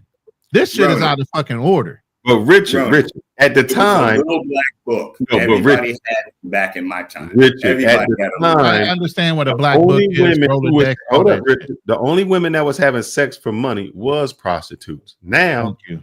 every woman having sex for money. Do you think a woman had sex with your ugly ass if money wasn't involved, Fearless? Brother, I was broker than a joke when I went to college. I ain't pay nothing. Say The less. white girls was taking care of me. What you talking about? Didn't pay a dime. Say less. Yeah, but you was playing football though. I wasn't paying no money. White chicks was taking care of me. Thank Yeah, but you was playing football though. I mean, that's the different. Come on, man, that's different. But what I But wasn't paying Darnell, money. he was, but Darnell, he played guard and tackle, guard the end of the bench and tackle anybody come near it. Well, brother, you was playing tight end and wide receiver. So What? cool. Look, damn. You was playing wide receiver. Guard in the tackle, guard the end of the bench and tackle anybody come near. Yep. I'm only joking, Fearless. Fearless, come on, man. Get upset at that. You know, I said this to some guys the other day out here in Patia, in Jamtien, in What? Chongqing. That they was tight ends? That's what you No. said. I said to them that pussy ain't worth a dime to me. Then why women want us to pay so much for it? And why are you okay with it? Oh, jeez. Now you're asking me why a clock ticks. Here's the you thing. want You me- speak your mind in here. Go in that room and say that shit. I did say what I wanted No, to you say. didn't. No, you Ronan. didn't. Yes, I did. No, you I don't. said what I wanted. No, you don't. No, You Ronan, were castrated you're like wrong. a fucking. You're wrong. I said what I felt in that room as I Which say is what I you feel rah here. rah the fuck out of that bitch on the panel. All right, From the stop chat. the bitch part because that's Angie ENTJ. Let's give her She some don't get no respect. respect. She don't get no respect from me. We tried to have a cordial Respect is earned. conversation with her, and she Hey, played. Ronan, I can help you with that, bro. I can help you through that. Me and Georgia can help you to respect that sister. I ain't respecting no bitch like that, man. And I'm gonna keep calling her a bitch too. We in that mode. What's going on, my boy? Obstacles to opportunity coming up on the panel. What's going on, my brother? What's going on? OTO, man? what's Good up? combos. I'm so glad Shout to outs see to you with Richard. Shout outs to stupid Felix. ass. What's good? What's going on, my Modern man?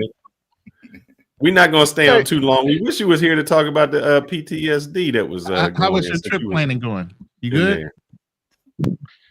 Yeah, it's good. It's good. My fault. Yeah, I had got caught up to doing some reading, and then I was like, oh snaps, let me tune back in. So my bad. Now we just But calling yeah, we talking about Richard's lack of nuts in certain panels, but then want to challenge men on this panel. 020, if I could speak to you, my brother, directly. Yeah.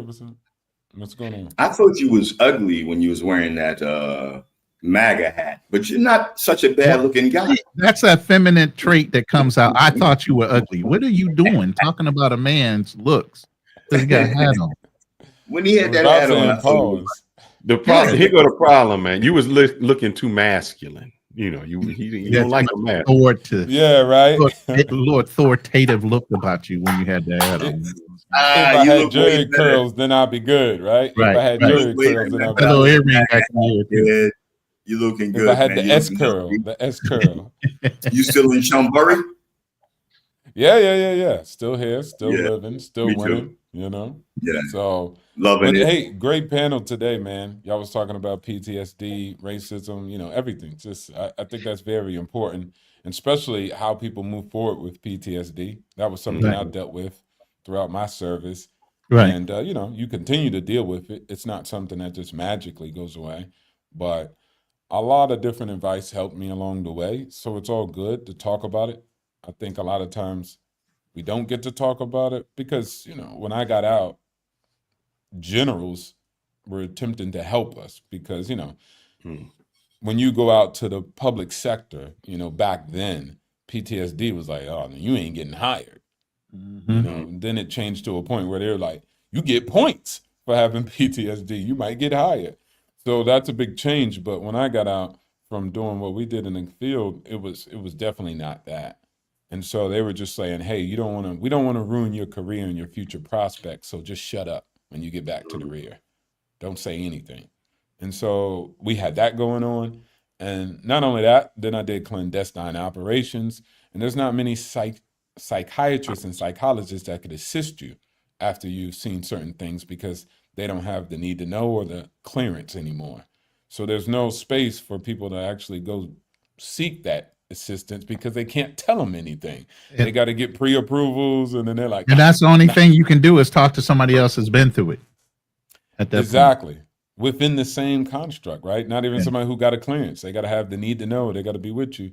So it's super interesting to figure out how people move forward. So I think it's important when channels like yours actually sit down and say, hey, man, Thursday night therapy session, let's have a conversation about it.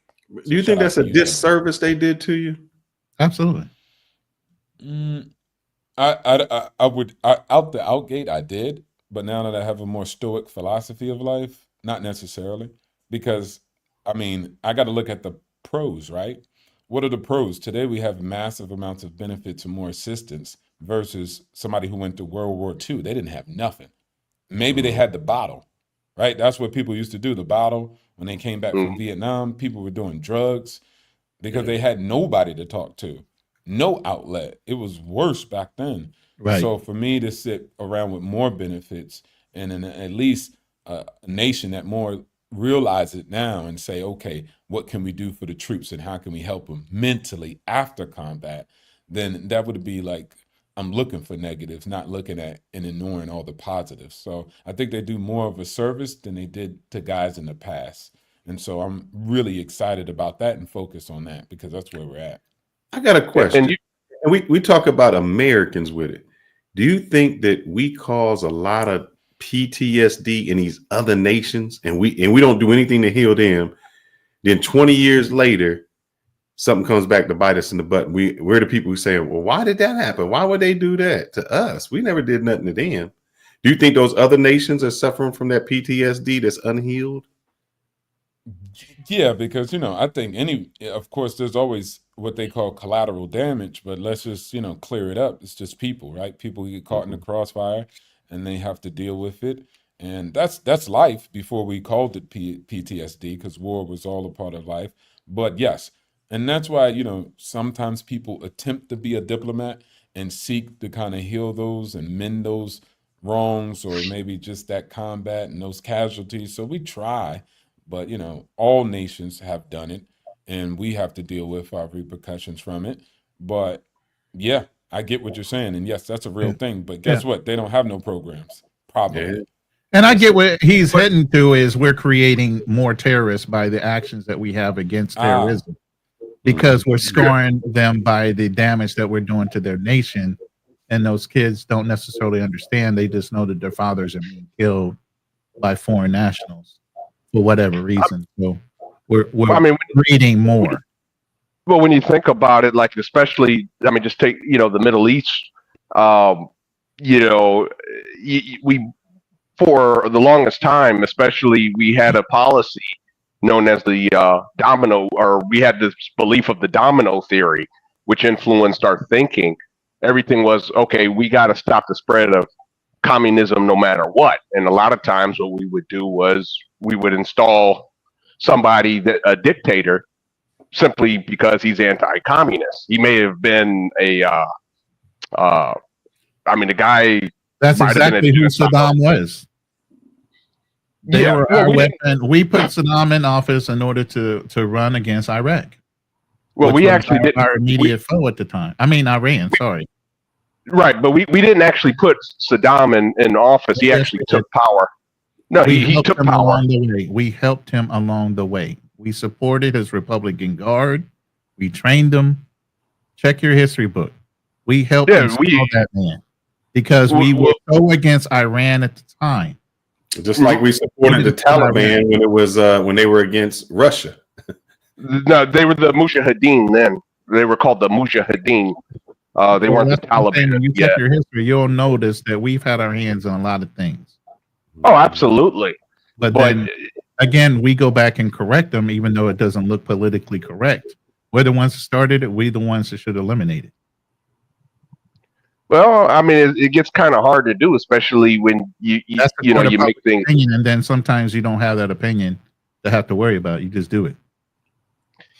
Yes, but can I ask a few questions to the brothers who are on the panel who are retired military? Because I know me and Fearless, from some of the video you played today, Fearless, I realized that you and I kind of follow a similar path. Don't let him put you in that box, bro. Don't do it. Don't let him put you in that box, bro. A broken clock can be right. This Sean Ryan show. I love your motivational videos. I always put a thumb up on them. But there's some military men on the panel that I would like to put this question to. And that is something I think you touched on, Fearless, about how sometimes it seems that our non-military life is diminished by the fact that, salute for your service becomes this issue. And it seems that when folks come up here on these panels, there's a lot of military people, particularly those who move around a lot. Most of the brothers I've met in Thailand are retired military, never ex, always retired to me. Salute. There seems to be a certain sense of entitlement to their travel. And oh no, you didn't say entitlement. Yeah, what do you mean by entitlement, Richard? I gotta ask that. Like, how do we feel entitled? So brothers who move abroad, who are not retired military, we always meet each other who are non-military, but by entitled, they seem to move differently from people who maybe just decided to move to a foreign land and move. You're saying the military guys move differently than civilians? Yes. Okay, well, that's because we were trained to move differently than what the hell? You don't think we've had diplomatic training? You don't think we're very conscious about cultures and how we're supposed to move and integrate? It's called winning hearts and minds. This is what we do. Okay. This is what we're taught when we go into certain countries. We don't go into destroy a culture. We go to enhance and show that here's the great thing about American men. So where's the entitlement part? That Richard, that's the part, like, entitled how? Like we're pompous, or Yeah. or You catch no military guy being pompous. Sorry, I haven't seen it. Obstacles. So Have you you noticed that over there as an expat? As y'all a know I live in veteran Pakistan. expat, have you ever seen other military guys? Hold on, Richard. I'm talking to Obstacles, who lives right there with you in Thailand, who's a veteran. Have you seen other veteran men in Thailand seeming entitled or pompous about why they're there over a regular civilian? I just have never seen it. Over a regular civilian. Yeah. I don't know. I think what you're seeing, Richard, is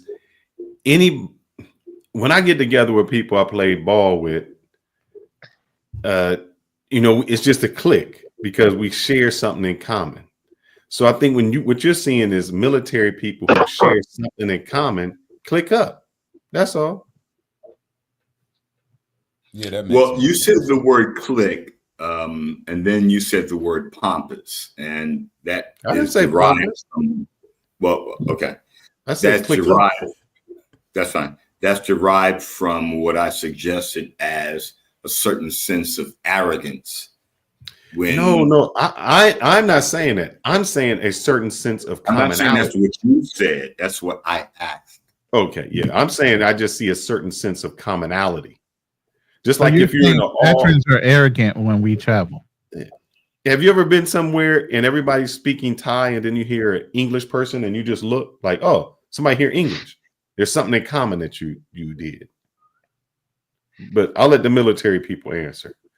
I don't know. Are you guys pompous? Maybe I would say maybe what might be trying to be described, and this might just be a person doing it, not necessarily all them, every veteran that's overseas living, but it might just be individuals that you talk to. They'll see a difference between civilians and how they conduct themselves, and then create like they do that, but I don't do that, because we were trained like this. Like as Ronan was saying, how do you conduct yourself? PR, being aware of how you move in different countries. So if a regular civilian doesn't have it, and he's just like, civilians be doing crazy stuff sometimes. Like, what's that one joint where the dude was just like wrecking stuff in another person's country in North Korea and was like, why y'all? Johnny Somali. Yeah. Yep. Him too. Like, so you get that crazy nonsense. So maybe that's a little bit something of an individual talking about that. And then maybe he might be thinking like, we military won't do that. Maybe that's it, but I don't know. I don't know about that. But the thing is, though, I mean, when you don't see, like, you go on YouTube, right? You don't see anybody talking about. You don't see military men creep cam in and talking about women like they're the overseas women like they're all easy lays and things of that nature. You don't see us getting online and publicly, acting a fool. You don't see how many military men do you see pulling a Jay Rello? I mean, what Jay Rello's doing is starting to take off. There's only one guy that I can say does anything similar to that I know is a veteran. And I really don't want to say his name. So maybe that's one. It's kind of like maybe just like somebody saying like you new guys are blowing up the spot. Maybe something like that. Like how long has people been coming here in Thailand and living their life? For the longest. But now it's more online and people are doing things. So now you got the older people like, man, y'all blowing up the spot. It's called Passport Bros now. When before you were just an expat living overseas. And they still did coverage back then that they didn't like it anyways. So net is just probably just new age thing where it's like, man, y'all little young bucks with y'all nose all snotty coming out here messing up and blowing up the spot. So that could just be something like that. You get me? But I mean, I've heard veterans in some countries like South Korea crashing out. I mean, I've heard veterans in South Korea facts. crashing out. But we just we try to get the general to wipe that under the rug. But we have, of course, we're gonna have that reduced more so because we have punishment, we have MJPs. So both people are doing. Everybody's human, no matter if you train them or not. But it's probably less likely. That's all. Oh, no Yeah, doubt. I mean, I would agree with that. I would agree with that. Yeah, I would agree with that. Yeah. yeah, I mean, because basically, if you had a military man act, you guys just brought up Johnny Somali. If we had a military man doing that, his ass would be freaking court-martialed. Yeah. I mean, you got to remember, He'll be you got UCMJ. Yeah, you got UCMJ. They don't need no evidence. They'll just convict you. You're You don't look guilty until good. you It's prove not yourself even innocent, right? Yeah. Exactly. So us. But I would say this. I don't know if it goes back to the channel, but of what y'all were saying. But I think that traveling and living overseas can help people deal with their PTSD. Yes. Anything that you're dealing with, also. And from me, not only just like us realizing that oh man, it's cheaper. The cost of living's amazing, but also you guys got to realize, and what I've realized is, I remember Andrew Tate said something about PTSD. Oh no, just mental disorder and depression. And he was like, I'm not talking about those in combat, because he didn't want to disrespect people in combat. Yeah. So he was like, shut up. Ain't no such thing as depression. But then I just was like, well, I'm not above, critique also. Why can't I apply what he's saying to my life also? And what I found was like, I was in my head so much about it, forgetting about my brother that I lost in combat.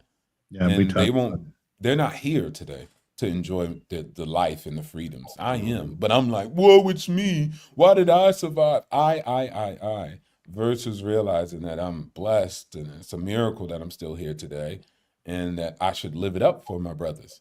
It is what it is. That's how it works out in combat. But if I got too much in my head, instead of going out there and doing things, then it really messed me up when I really just got focused when, whoa, it's me.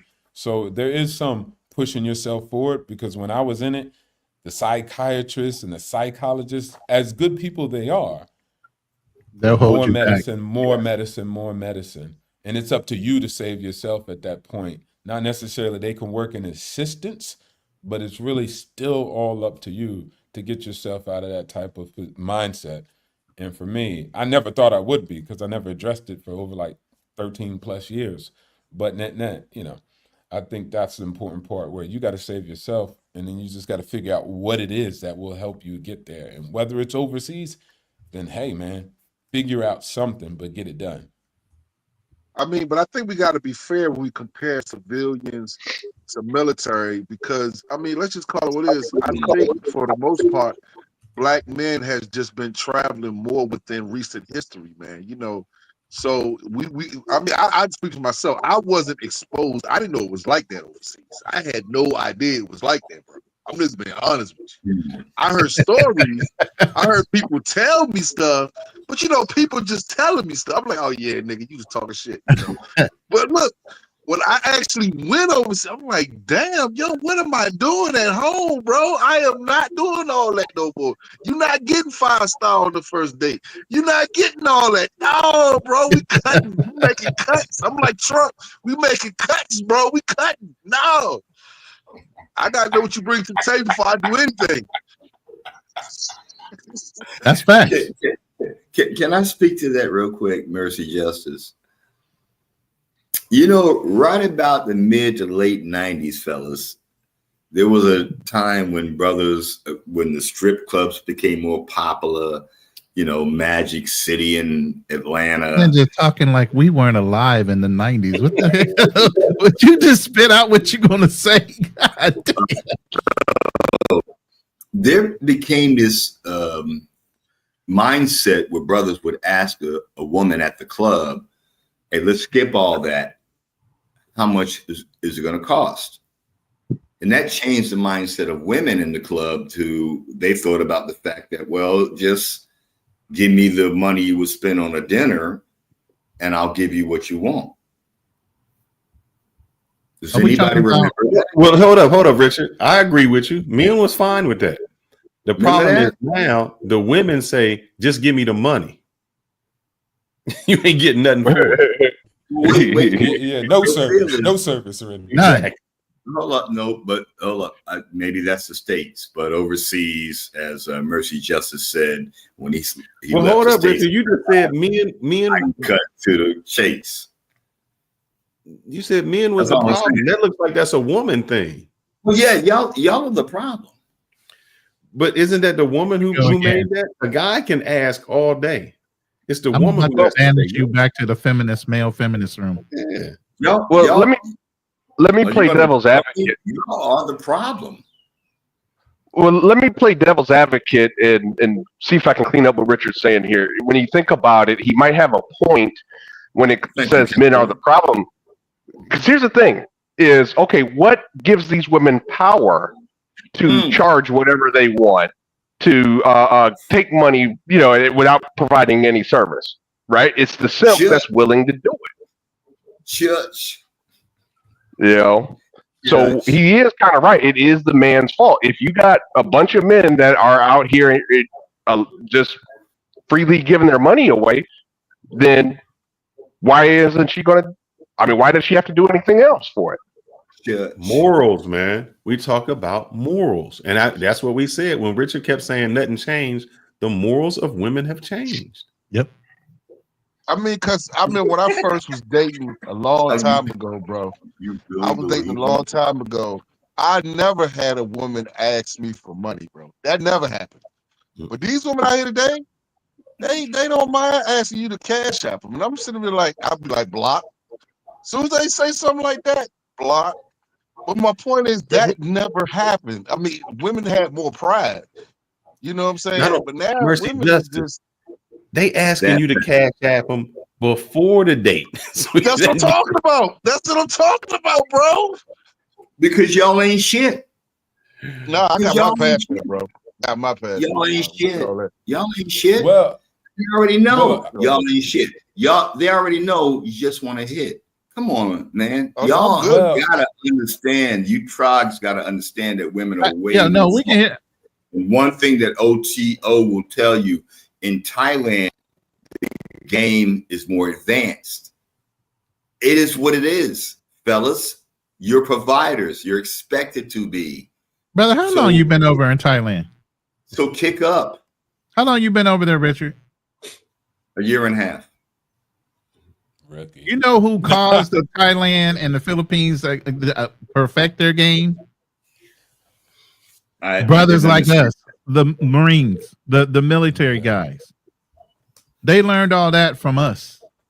Y'all were the suckers who came over here and built Ah, Pakia. here we go. You mean? We built the now we suckers. We built the empire, but we the suckers. Can we get to the history of how Pakia was, developed? But it was it was official all really the before. tricks. But net, There's a reason. Hold on, Richard. Hold on. One last thing. I'm gonna put it in part. Give me one last second. I've been wanting to say this for a long time, y'all. Please, there's a reason hoes and pimps call dudes tricks and johns. Okay. There's a reason. Okay. Okay. Okay. One thing I would say is definitely you just got to be smart. You can't just get a passport because it depends on what country you go to. Definitely, guys in Japan are paying way more than you guys are paying for the girlfriend experience. They're paying in China, and they're getting hit over their head. So it's man. I didn't know this was law, but I had to disagree with that. I have to disagree with that. Let him get it out. Mercy, let him get it out. I'm sorry, my bad. Yeah. I know you guys because y'all love to think it's a utopia overseas and you think it's just the West, but it's not. It's a problem of all developed nations. That's why the Chinese government has to go to try to actually implement programs to get people to date again and even talk. There's Japanese women who ain't even seen a man in 7 to 8 years, touched them. These guys out here just going to a place so a girl can clean the earwax out of them and paying $50 for it. Just to be held, just to hold hands.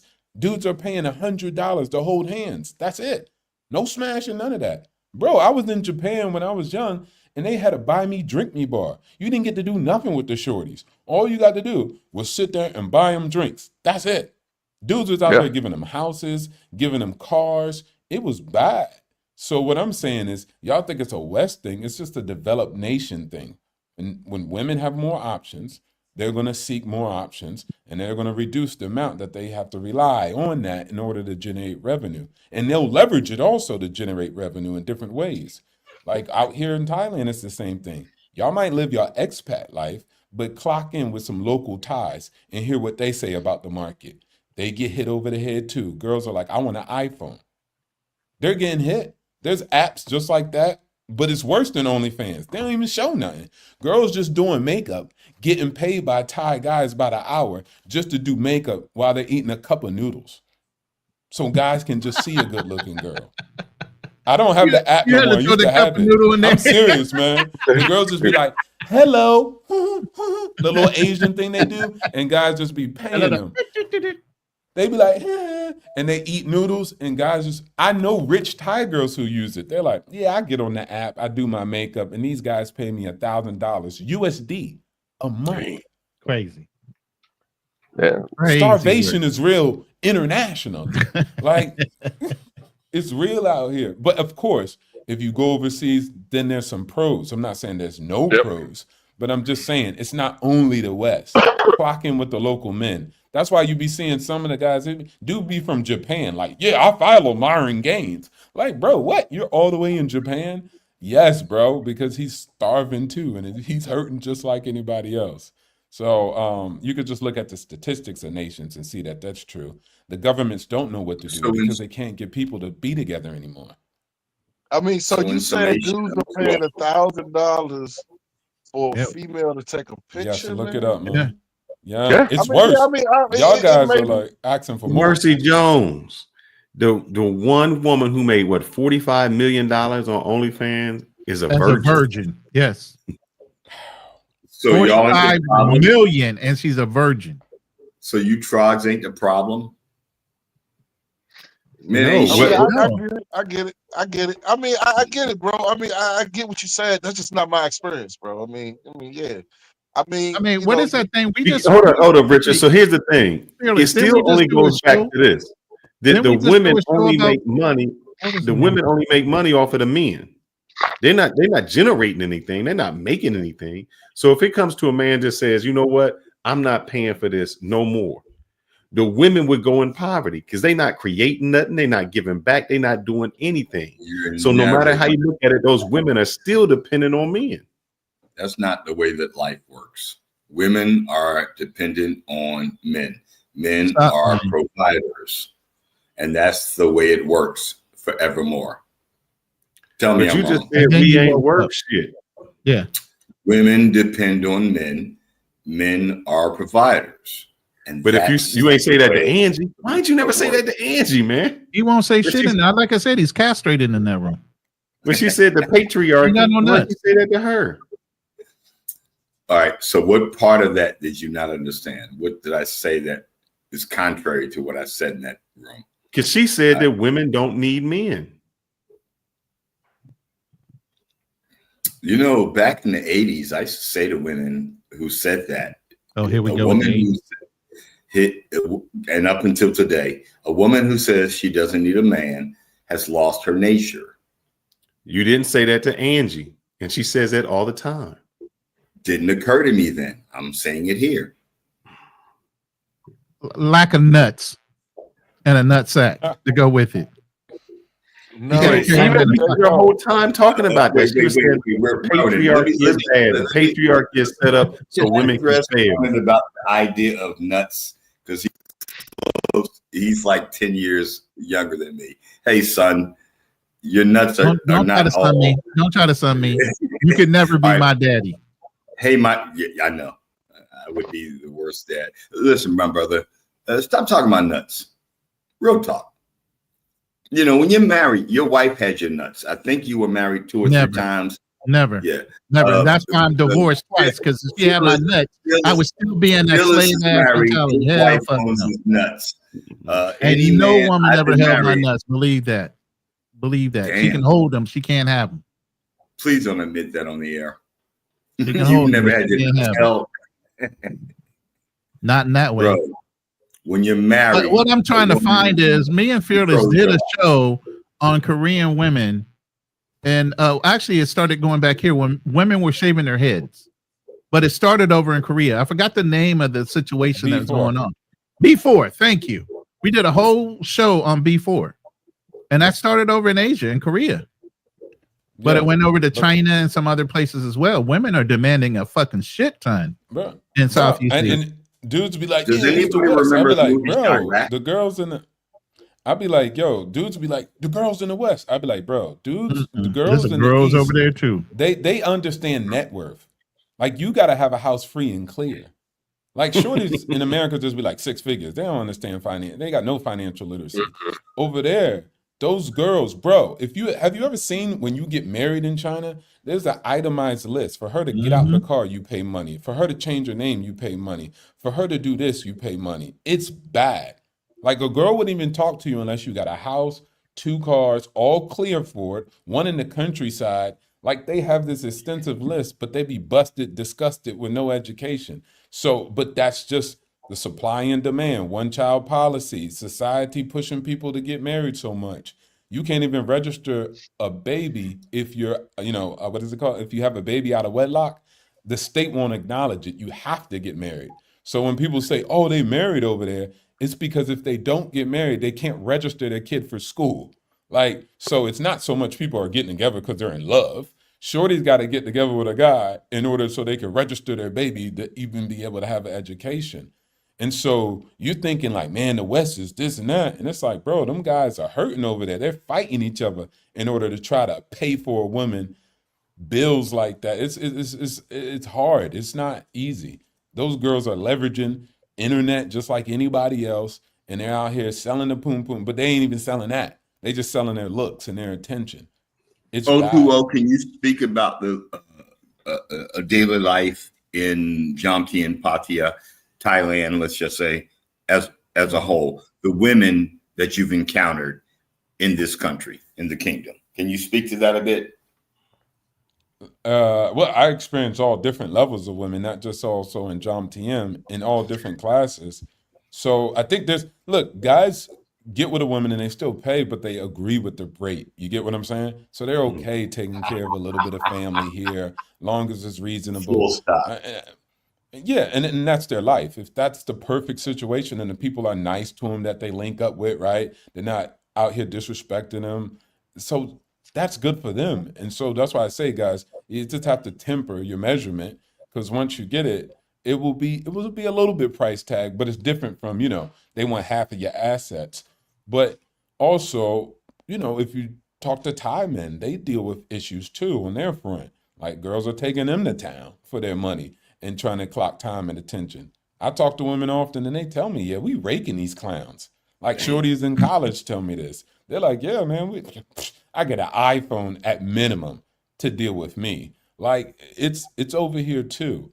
I mean, you guys don't know about it because y'all not in those areas. I'm with Thai guys, the rich elite ones with the money. Bro, they in the mall holding the bags for the girls, walking through the mall. Oh no, they didn't do them like that. And hold it, yeah, bro. They be getting done like that bad, bro. Like, bro, these dudes be getting hit on by Asian girls. Man, it's bad out here, man. Ron, I always say this is funny. We tell girls to get married soon in the West, right? Like, stop waiting until you're 30. Yeah, One I did thing that that show happens on, over here is girls get married early here, right? 23 before they're 25, but they'll divorce around 40 and then be with the young guys. So once they divorce at 40, then they go with the young guys. So the girls be like, yeah, my mom, she's divorced, but she with young Thai guys now. But are those young dudes able to 18, afford 19? them? Hold on. What's that? Are the young guys able to afford them? They already got money, Fearless. They divorced the guy. Fearless, over here, Fearless, watch this. Over here in Thailand, if you get divorced, you can go to the bank and get a loan in order to pay your wife for divorce. So most men pay some type of alimony or some type of divorce settlement, and they go to the bank to get the funds. So then they lose their wife, and then yes, bro, it's that bad. A taxi driver be like paying loans for divorce because he like, I had to pay my wife. And then she get the money and she just go live her life. Now it's time to go to Phuket.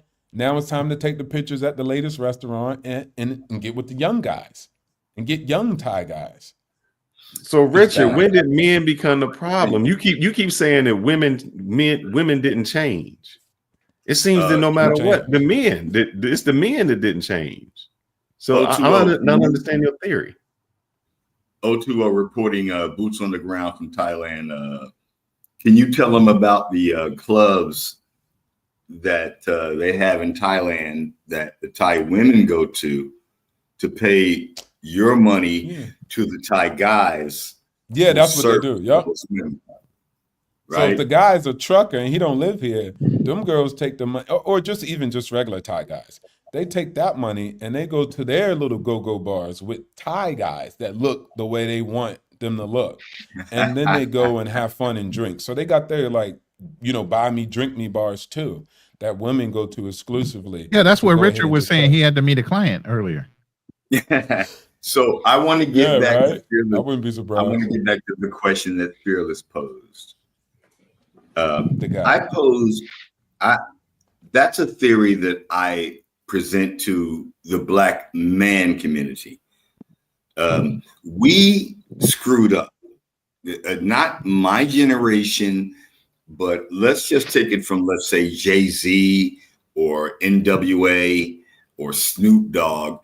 The music that was played and the message that was pushed into our communities about the value of selling crack to your neighbor, to your best friend's mother, daughter, uncle, whatever. We abandoned our people, Black men, ADOS, FBA. We screwed up. That's all I'm saying, brothers. We messed up. We even this thing with Big Meech and these TV shows. Why are you naming every gangster in the fucking world instead of real people that as examples for our society? I don't get why people use gangsters, drug dealers, rappers as examples for the overall Black community, as they're the ones that have basically the shining example of how they fucked up, so everybody else is fucked up too. The greatest things that Black people did. No, I totally agree with you, Ronan. But there was a time between the 90s and the mid 2000s, let's just say, that was a thing in our community, and present company excluded, because I don't know y'all backgrounds. That became I raised every one of my kids. I was present in every one of my kids' life. I wasn't behind on child support. They lived in my house. They went through high school. They got to college. What are you talking about? That is not the typical. You are bringing up the people that are in the media as examples for the overall community, and I don't accept that fucking premise. From the time that the Huxtables left mainstream TV, everything else came out as gangsterism. And our you're saying it's the men, bro. It was women. Women were singing "Pay My Bills," "No Scrubs," all of that. While Keith Sweat is over there still begging his ass off for some pussy. Keith Sweat is over there wooing. Fearless only because of the 10 to 15 year difference in our ages. Are you saying that? Prior to that, there was NWA, No Scrubs, I Want a Roughneck. All those songs came later. I Want a Roughneck is a woman singing, bro. I know that. No Scrubs is a woman singing, but that came later. What came What about first I Want Mr. Wrong? What about I Want Mr. Wrong? What came earlier than that? Y'all forgot about that, Mr. Wrong? What was they know he's wrong, bro. They know he's wrong. The internet be fucking him up, poisoned our sisters, stopping him every time. And we fed into that image as Black men to be roughnecks and Mr. Wrong. That you fed into that image. I didn't feed into that image. Don't put me in that.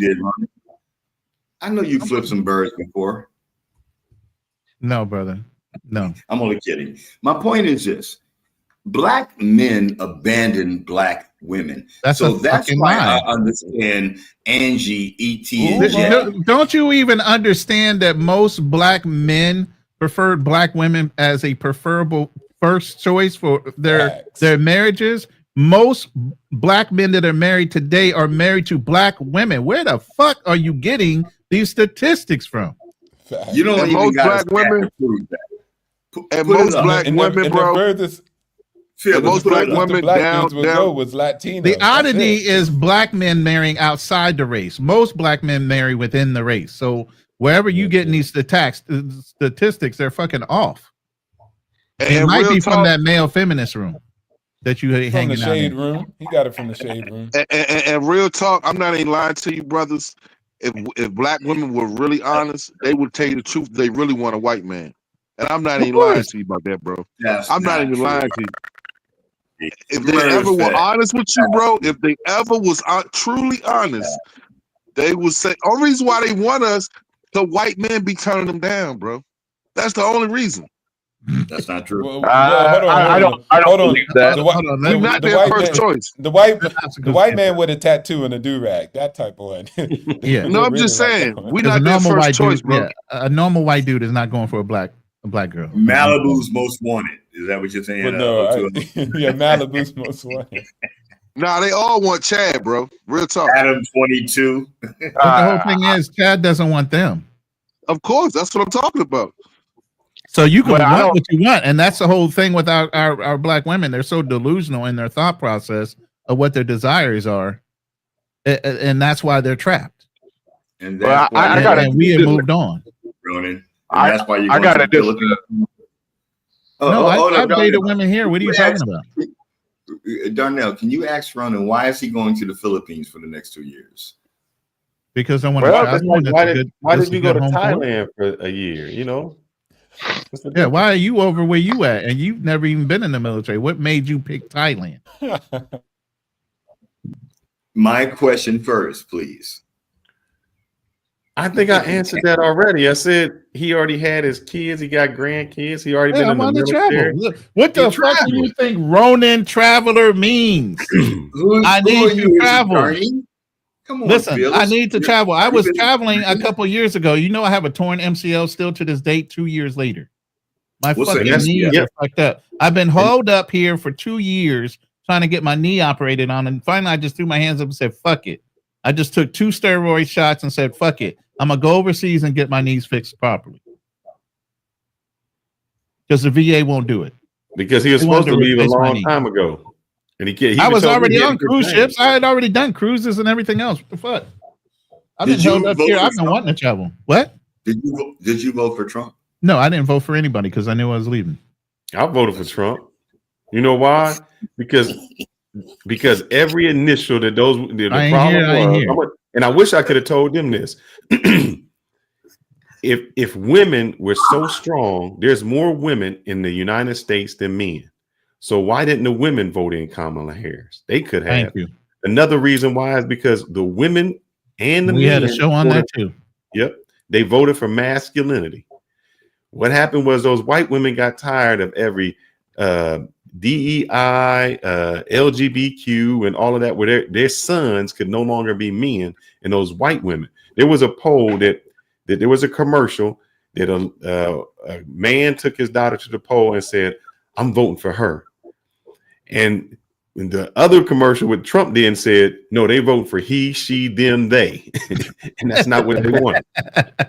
So There what we happened go. was Put that hat the back on. masculinity, the part of masculinity left, and CNN did a big thing on this. That's why Trump went to Joe Rogan. He went to every male show that he could have where they were getting all the views because men felt left out, that nothing was for men anymore. They had 16 things that Kamala Harris wanted to do, and none of it involved men at all. It was DEI, it was women, it was gay, it was trans. And men just said, "Nah." Oh, wait a minute. Weren't we supposed to get a $25,000 business loan opportunity? Mm, Wasn't there something like that she was supposed to be giving us? That's for everybody. 25,000 for a house. Oh, it was just for a house. When did y'all become so soft? It ain't soft. You're not bitching. Here's the thing. Soft Was means we we're right, bitching and baby, complaining. or- Ain't nobody on here complaining. Ain't nobody in here bitching. That's the women. Nobody men voted. It was the women that got all of the. It was the women and feminine men like you that got upset that Trump came in. And The the men, white we didn't complain. You know what we did? We voted and let our vote speak for us. Well, we just roll with the punches and we live with the choices and the consequences of whatever the vote resulted in. I can live in any environment. I'm sorry. I don't need that. Phyllis, I think you just delineated. Phyllis, I think you just delineated. our differences in views, and that is I have a feminine side. We all know And this. we all know that. We I all would know encourage this. you- Everybody on I this would- panel knows this tonight. You didn't even have to state I that would no more. encourage We you already all know. to embrace your feminine side, brothers. You Come said on, you got let's most hug. of your I women by encourage acting you to like a go woman. whatever Buddhist Let's hug. monk temple that you left your nutsack in and go reclaim it. Oh, the comedy comes out late night in the States. I see. All right, well, But listen. that's it. But that's it. Bro. I mean, to be serious, what happened was it was a vote for masculinity, and you can see the And the entire. women betrayed other women. Yep. They Kamala wanted could to have went blame on men. Joe Rogan. What did she do? She didn't want to. And how y'all feeling about that masculinity now? I'm Make I ain't got fine nothing with to it. say. I ain't got I'm nothing. good, Hey, bro. guess what? I'm my own man. I'm gonna have to do whatever I have to do. I'm Period. good, bro. I'm good. I'm glad Trump is in office, bro. White women wanted Trump. White men wanted Trump. And the black women, they want a white man. So, of course, he was going to win. See, that's what people don't get. I'm trying to tell y'all, man, black women love white men, man. I'm telling you. God. I don't think that's They want white meat, breast meat. Can we Let me get ask Georgia you, back Richard. here? Richard, what did Can we get Biden do for black men? No, you're enough feminist for the rest of the room. We don't need Georgia back here, and she's not even a feminist. So Thank you. I appreciate it. Richard, what She did actually Biden on our do for side. you, bro? I want to know because you left when Biden was in office. What did Biden do for you? If Biden was so good, why don't you stay in the United States? A lot of I people. mean, you ask could me have went that. in the hills of Utah. You didn't have to go way to Thailand to be in your little special place. What's interesting is you say that, Ronnie, because I thought about that. But then I didn't want to. Wyoming, big wide open country up there. You could have been snowed in for months at a time. You didn't have to worry about shit. Real talk, I thought about that. I said, maybe I should just go up in the Nevadas. I was living in Los Angeles. I'm like, I could go into the desert. Yeah. But it's still America. Still America. And What's wrong I with don't that? like. Who said that? I did. What's wrong with America? I would imagine you would ask me that question based on the fact that your immediate parents are one generation removed from Jim Crow. I have a whole history to that. I have a whole history. My to that. parents. Are you kidding me? I bet. I know you do. We all do. But I'm saying my parents lived in Jim Crow. Okay. So I had a lot of reasons to not like America anymore. But times have changed. Didn't you just say this? Yeah. Times changed. Hold up, Richard. You was the one saying in your hold up, history. LG. Let it go. Richard. Let God. Yeah. Isn't that you? What you complaining about? All the isms, Richard. What's All right, the isms, man? Let go of the isms. 020, you Jim want Crow dead, bro. Jim Crow's dead, bro. What's Why up, are you Richard? looking for OTO to? Whoa. Who said Jim Crow's dead? Who said that? I said Mercy did. Who said that? Mercy I said did. Jim Crow dead. He dead and gone, bro.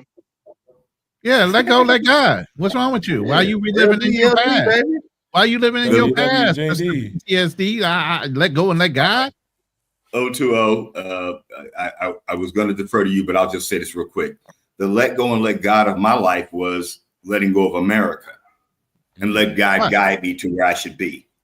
But you saying, Richard, you kept saying that it's the isms. Get over it. You got to get over it, man. You know, why you letting that affect your life? That was then. Right. But we say the same thing to you now, and then you got a whole different, you done flip. You got a whole nother excuse. You got, man, you two sides of the coin. I told you he two-faced it. Why are you looking at me like that, 020? Because we Why you looking at we me got like you that, hanging bro? over a fucking boiling pot. About to Why drop you your looking at me ass like in They there. got you, man. They made good points. I don't need to say nothing. They already made great points. Yeah, Jim what was Crow's their dead and point? gone, bro. He dead and gone, bro. Wait, hold on. Did you transfer all your money out of USD and now you live off of Thai baht and the Thai Fuck no, he economy? didn't. Hell no, he Hey, wait, hold on. Did you buy a condo where they was redlining foreigners, right? where you can't buy up to 51% of the condo and you get overcharged about $100,000 just Oh, because you're a foreigner? stop playing with me. You get wearing redlined. Trump You get hat. You wearing redlined in Trump Thailand. hat. You right. Trump and his father redline black people. Take that hat off. Man, Stop playing with Thailand is me. redlining you. You ain't saying nothing about that. I'm though. used to racism. Okay, so you. Oh, went so to you'll another deal country, with so it they can there. Wait, perform wait, it. wait. Hold up. Okay. You'll deal with it there, but you won't deal with it here. What the? We got him, yo. We got him. Exactly. Exactly. The yellow What man you can do doing? it to me, but not the white man. What you doing? Yeah. I'm tired of the white man doing it to me. What y'all thought? What you got to say, Mercy? See, look at that. He Hey, always bro, deferring the deflection. Jim Crow's dead and gone. I'm not worried about Jim Crow. Not dead and gone, Mercy. It's still I there. like what Trump is doing. Here's I like the what thing. Trump You is are doing. generational trauma jumping. That was your parents. This is you. You said you grew up in the Jim Crow. Your family grew up in the Jim Crow South. Not you per se. But you reliving talking their about- trauma and making it your own. Exactly. Let go and let God, Richard. Let go and let God. I thought this show was about PTSD, and I just came to explain my particular. You got PTSD. We Thank just you. showed you. You We live just- in trauma, we just diagnosed generational your ass. trauma that your Never parents denied had. You talking about But Jim here's what Crow. I did. Here's what I did learn: is I let go and let God glide You got me across generational the planet. trauma. You got the Across devil the on your planet. shoulder. That ain't nothing about Across God in that shit. and land me here in the beautiful city of Chonburi, or the province of Chonburi. And I'm a O2O. I'm a half mile from the beach. So I'm right off Rompo. So I know we're neighbors, like Richie Mack and a bunch of us. I be out in these streets sometimes drinking beers with Aussies and Brits and Canucks. Ain't those white people? Hold up. Yeah, wait a minute. White people? Traumatized by white people, and you up there hanging out with them? Yeah, Rich he white. definitely doing that too. You coming I up think with I all heard you kinds of say double rich standards. white people. They all O2O. They all own businesses right along the strip here. Yeah. See, I came out here to stop being black. We believe that. Oh yeah. I'm just tired of being black. I've been black all my life. And the one thing about Ozzy the wants to know kingdom, what made you choose Patia. the price. And check this out, fellas. So people ask me Can I- this all the time. Richard, before you say that, Wait, fellas. Chiang Mai, Chiang Rai, Bangkok gets a lot of smoke. A lot of smoke. I live by the beach in California, in Los Angeles, by Venice Beach, about a couple miles. I like the offshore breezes. It is very healthy for a man my age. And you know, Bangkok doesn't have a beach. Chiang Mai, Chiang Rai, the burning season. You know, people ask stupid ass question all the time, but you won't ask that of anybody who would move from Dallas or Texas. Why'd you move to Figueroa Street in Los Angeles? You won't ask that stupid ass question. You wouldn't ask a guy from Atlanta, why did you move to Bissonnette in Houston? You won't ask that stupid ass question. we always ask that. People ask me why I moved from where I moved all the time. They were like, what brought you to Dallas? Hell, I moved from California to fucking Kansas. It's a question that people ask, but I know what Richard means. Most people ask it in a way where they're like, "Why Patia?" Right. And they're kind of Ignorant, insinuating for the light and the nightlife type stuff. And for me, I tell people like it's got nothing to do with it. You know, like he said, Bangkok is just a bunch of concrete jungle. I'm good on that. I like Been to the New York. city/beach. I could go to Phuket, but that's too much beach. It's a small island. That joint sucks. So I just like the in between those two. You know, that Miami feel, that right there by the coast, Close but enough, at the but same time you got the city. not. Yeah. Exactly. And I could go to Bangkok when I want to and then punch out and leave. But also 2 too, I hours could ride. I'm a man's man. I like to do golf, tennis, all that stuff. It takes me 2 seconds of walking to get to. In Bangkok, it'll take me an hour just to get to the gym and 2 hours just to get to the golf course because there's so much traffic. So here it's just like, nah, it's way better. Yeah, the and I'm pollution still is active. not healthy either. The pollution is higher than here. It's not the best here, but it is higher there. And so it's a bunch of things that just got to do with living a high quality life. And everybody in Bangkok is city, city, city. As a retiree, I'm vacation. I'm on a permanent Right. vacation. I ain't no pressure run. I You ain't no got to worker, push me. right? Right, So right. living around a bunch of vacation. workers, they just talking about work like, man, today in my meeting. And then so it's like, I'm not in that lifestyle anymore. Here, people are on vacation, even if they're a 9-to-5er. They're in a different mind space when they're here because it's a vacation spot. So it's just for a retiree, it's better to put yourself in vacation spots versus, business hubs at the Right. retiree. I do want to draw this one correlation to Richard. Richard, this is my problem. You never answer the question with obstacles. One question he asked is, basically, you're still relying on the American dollar. Am I correct? Yes. All right.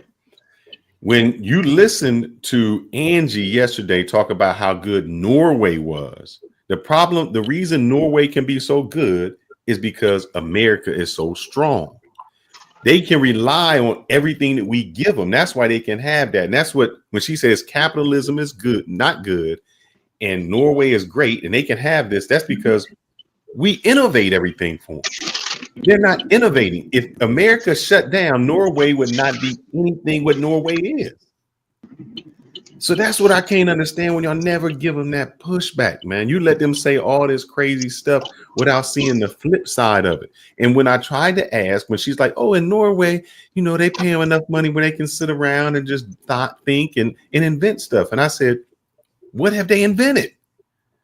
What innovation do they have? We didn't ghost watch yesterday, Ozzy. We watched. Hey, Fearless. That nigga dropped our names. Of course we're going to tune in. Hey, Fearless, they did invent something. More social programs. More exactly. Exactly. No, Ozzy. Ronan texted me and was like, bro, you hear this crazy fool talking. And I listened, and he kept trying to tell me I need to go on. I said, Ronan, if you go on first, I go on. And I just couldn't. That was you, man. It was bothering you. It wasn't bothering me. I was just trying to help you through it. It was bothering me because I heard so much BS, and I was like, I can't even do it. I'm gonna go in there and I'm gonna argue with that chick Angie. He was even just making stuff up, man. He was like, black men, this is facts. And I was like, bro, that's not facts. I just said no. So I wasn't ghost watching.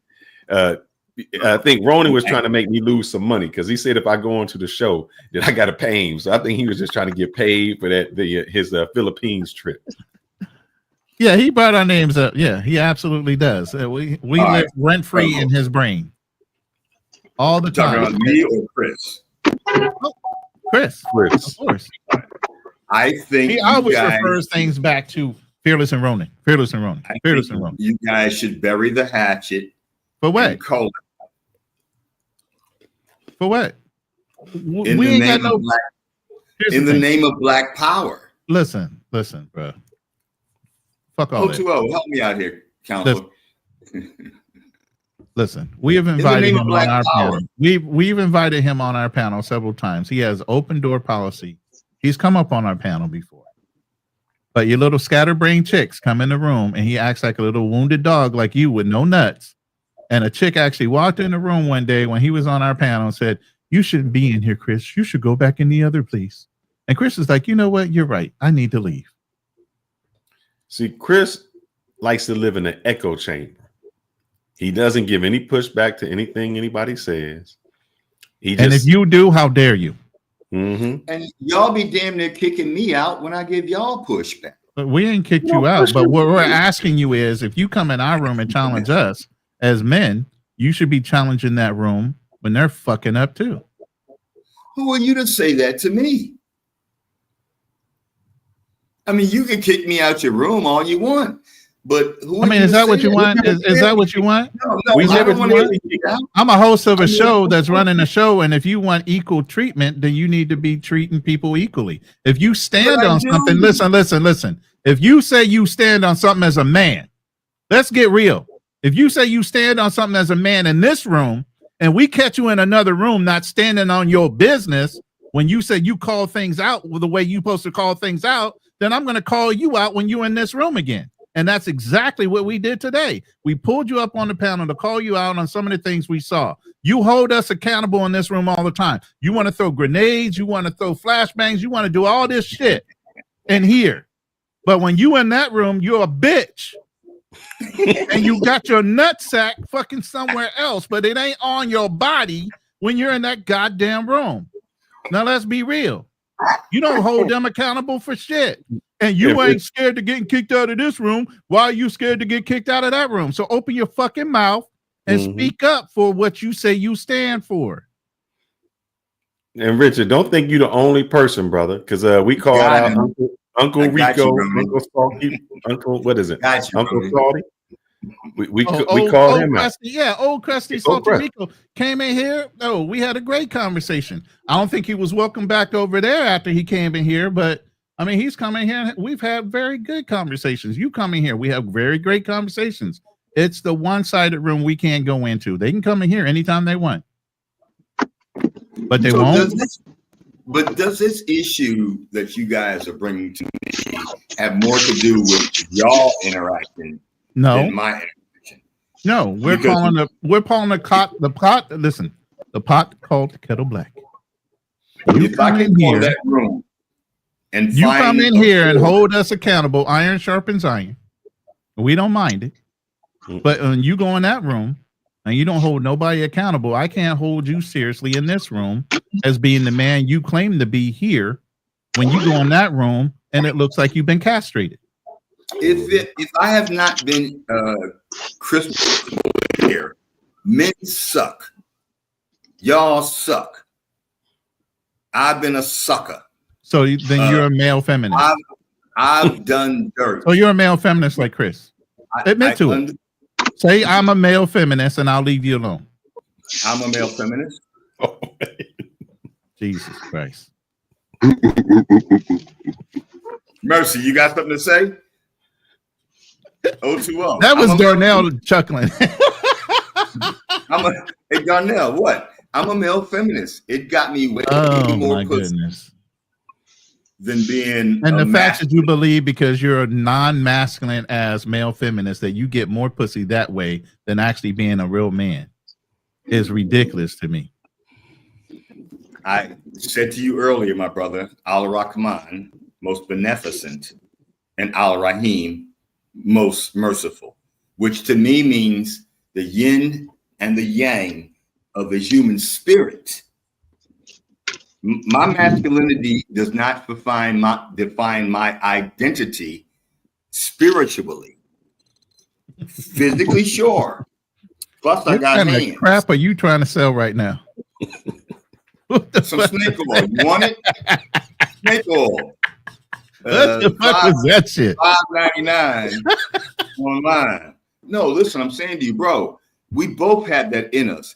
It takes maturity in a man and time for them to realize if you don't want to call it your feminine side, your vulnerable side, when you get old enough that you need somebody to help you figure things out. We'll all land there, women included. Let's set them aside. They already know this. But when I talk about Al-Rahman, Al-Rahim, most beneficent, most merciful, it is when you get older, when you realize your vulnerability, your mortality is what I'm talking about. And once you start to see that turn the corner, as you age out of life, because we all do, when you see that start to turn the corner, you start realizing like, hey, I need to kind of like settle down. I don't throw hands no more. I'll put my hands up. I'll give you a why. Please, let's de-escalate. That's what I mean by all. Where are you driving this plane at? And what does that have to do with masculinity, man? All of that stuff you can do and be masculine. All this babble ass bullshit you just said for the last 5 minutes. Where the fuck are you headed? I thought I got there, but maybe I was off track. So you've been in that male feminist room so long, you like to talk long fucking sentences that mean shit. Mm-hmm. Because what does masculinity have to do with vulnerability? You don't think you can be a masculine man and still be vulnerable? Well, that's a good question, Felix. What does masculinity have to do with vulnerability? Because y'all did a show about that recently. Bars. We did. Did you listen? We don't have any. I don't think any problem with a man. Being a man does not. You can be a man and still be vulnerable. You can be a man and still be in a teaching mode. Can you be a man and be feminine? I don't have to. Here's the difference. I have Can a you dog. be a man and be feminine? Masculinity and femininity are two opposites. Yeah. Why would Can you why be a would man? Well, man, masculinity, but I'm saying, can you be a man and still show feminine? You can show feminine empathy as a man. You can show care as a man, but you don't have to be feminine to do those things. You're still going to be masculine at the end of the fucking day. The fuck? That's like saying Why would you're I a turn man. effeminate just to show that I can empathize with a woman or have care for her? Mm-hmm. Why would Well, that have that's to be a why feminine part of me? Well, that's why you've been divorced 3 times. Oh, well, what does that got to do with anything, brother? And it's only That been was a 2. flashbang. It's That was only a been flashbang. 2. My bad. That was No, a it wasn't a flashbang. flashbang. It's a deferring, and it sounds like a feminine trait. Sign language. You know, shame, insults, the need to be right. What? Guilt. Guilt? Need to be right. That sounds That's what women do. Yes. When women can't, and here's what You I have know. been brainwashed, my brother, and at 60-some years old, we trying to brainwash your ass. You've been in certain rooms too long, and you believe certain things too long, that you feel like you had to give up your true essence of being a man in order to fit into this box. Yeah. And what's the first thing that women, we said this before, and I'll say it again. The first thing that women do to emasculate a man, they call him gay. And what did they do all over there? Kevin Samuel's gay. This person's gay. They gay. The Passport Bros is gay. They try to demasculate you, man. Emasculate you. And you go right along with it because you don't want to say, oh, it's men. Men are the problem. Men are the problem. That's how they brainwash you to think that. And without men, they wouldn't be anything. That's right. He wouldn't be here unless Adam was first. You honestly don't remember Betty the Builder, who the campaign where women contributed tremendous amount to the Because workforce. they had to. It was a war machine, and where were all the men doing manly things and fighting on the front fucking line? So women had to step up and support the fucking war. The fuck, So it was Pete all Gang. hands on deck. So Pete Gang. Millions of So men were dying, man. Millions were dying. Pete Gang. So prior to that, my mom held down the house while my father went and worked. Right. Kudos. And that's what she was supposed to do. Right. And that's what she was supposed to do, and that's what she did. So what is that does that diminish her? No, but that depends on what time period you're talking about, what group of people you talking about, because that's not our story. That's not our story. We're talking about black folk, homie. I'm FBA. Okay. Since we talking about black folk, then no, it wasn't a man going working and the woman sitting at home. That was a short period of time. Oh, that's for a a long generation. period of time. Wow. For a long period of time, it was the black man and on the cornfields, and the white woman, you know, and the black woman. Some of them out there with us, some of them inside the house. And that's why you had the house Negro, and you had the field Negro. And That's you not think why, that's still but not I feel where you're coming that from. didn't happen. That's That wasn't not part of why, history. Mercy. No, he That said ain't that what it is. he understands what you're saying. He said that. Yeah, I'm That ain't saying what it because is. To your point, Richard, you're trying to say what? Women, black women in ADOS and FBA have contributed as much to the black struggle as the black And men didn't do shit. We didn't do a goddamn thing. It was all women, right? You big troglodyte ass nigga. Come on, I ain't say that. But you were discounting. Hold on. You didn't say it, but the way you said it was you're discounting the men were there too. I said this in the chat earlier, and maybe this will be my last few words. Why? Look, Is somebody going to happen to you? You going to fall over dead in your chair? No. Only because reference to your time, and I know it's getting late there, and you guys have been don't make excuses for us because you up against the ropes. We can go up. We can go. Look, I got 15 rounds in me, kid. You ain't No, you said don't. nothing. No, you don't. You already don't been think down so? 3 out of the 5 that we've been in right now. So, All right. So if it's 5, I get 15 rounds. Give me 10 more. My point being this, man. Our sisters have worked their asses off And we like our haven't. Stop discounting the fact you keep saying just sisters like first. our brothers have. Why are think you what I putting do- sisters first instead of brothers? And sisters have you been forgot working about the brothers? alongside of us. Because I'm Sisters putting have it worked chicken alongside of the brothers. The brothers Because have I'm been putting putting it down forever. And yes, sisters have stepped up and worked alongside of us, but they have never taken a lead over us. Get the fuck out of here with that shit. You're So why telling do you me- keep putting dude- sisters first? Wait a You minute. forgot about the Can I black men do- that joined the Union Army to fight the Civil War. You forgot about that too. You forgot Hold all up. about that. Can I? Oh, the black as a men that shameless- fought. The black men that fought on the Union, so we all could be free. You forgot about that. As a shameless plug, I have a Etsy site that sells a pair of shoes called Tubmans. You don't talking remember about Harriet one Tubman? woman? You talking about one woman? You think it was only one, homie? You really do? So you think there was more women in the Union Army than men? Is that what The you're telling me? Listen, the legacy of Harriet Tubman is very well known. Exaggerated. Do you think? Listen, but it's exaggerated. Do you think Harriet Tubman ran that whole railroad, underground railroad, by herself with no support from any black man or white people along the way? That's well documented, my brother. Anybody. So any it of us wasn't who her by learned- herself. She was supported by anybody others. who learned the story of Harriet Tubman, we all knew that there was a chain of white, black men and women who helped make that happen.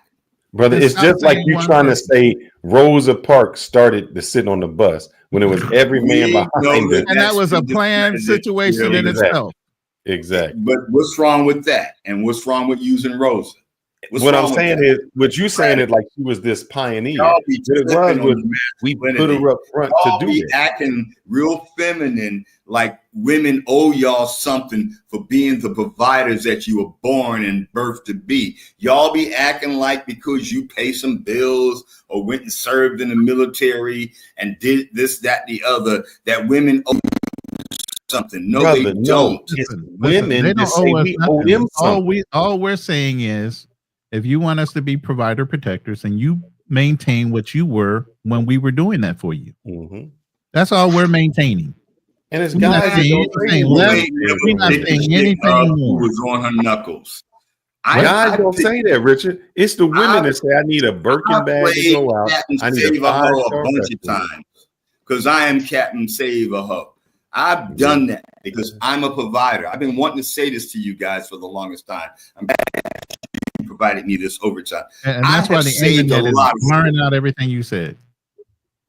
Good. Say it again. I have saved a lot of sisters, and I will continue. Well, not anymore. I hung up my cape, but You haven't. You still a got lot that of my torn, people- tattered ass cape on right the fuck now.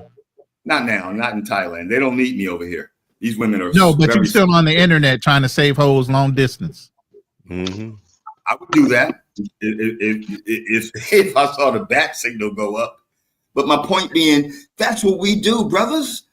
No, we don't. Our brothers walked off the plantation with their wives, our ancestors, hand in No, hand. hold up. like See, that's different, man. You just hold up, Richard. Nothing different. You walked Felix. off the plantation with what? Nothing. No, with they what? Hand in hand. With they wives, not with no hoe. Okay, That's with the wives. Bro, but those women might have been raped. But what do we have in this generation? What do we have in this generation? We were saving our wives. We wasn't saving built hoes. something from it. Richard, do you realize most women have fucking OnlyFans pages? Do you realize most women that you talking about, you sitting here saving, Honestly, you carry at say that least 2 phones most and women expect you to cash app them straight up? Do you understand what these young men have to deal with nowadays? Or are you just oblivious and only listen to a woman's fucking plight? Phyllis, can you do some research real quick on Google to see how many black women are on OnlyFans compared to white? Just that. I can do that. But here's the thing, Richard, hold up. Let me help you out. It may not necessarily be OnlyFans. That ain't the only site. There's a whole bunch of others. But what happens is when you have somebody like Chris that pays $1,000 a month to go out for a girl for 1 year and get nothing from it, that's the same thing. She getting the same thing. She just not putting out. So that's when you save a hoe, man. Did you And you say chuckle putting about out? that. Yeah. Did you say putting out? Putting what? That's a phrase you understand in your age. Putting out what? My guy? Oh, so you Brothers? playing games. You playing games. I'm asking You think y'all. you're going to spend that kind of money on a woman that says that she's serious about you and you not getting anything in return? Where's the reciprocation in a relationship? Are you saying a man doesn't deserve any kind of reciprocation over 12 months? None. Are you really saying that? None. Deserves none. And that's why you're a feminist. Well, why does she deserve him paying all that money? Because she's a girl. Oh my God! Yeah, Lord, you need to put that cape yeah. up. Yeah. Mm-mm. Yeah, you need to put your cape up. Stop sipping on that what I damn. really You the problem. You know what? Look, what You I really you need picked is the wrong place. He's an enabler. He's an Richard, enabler. you picked Patty. You don't deserve nothing.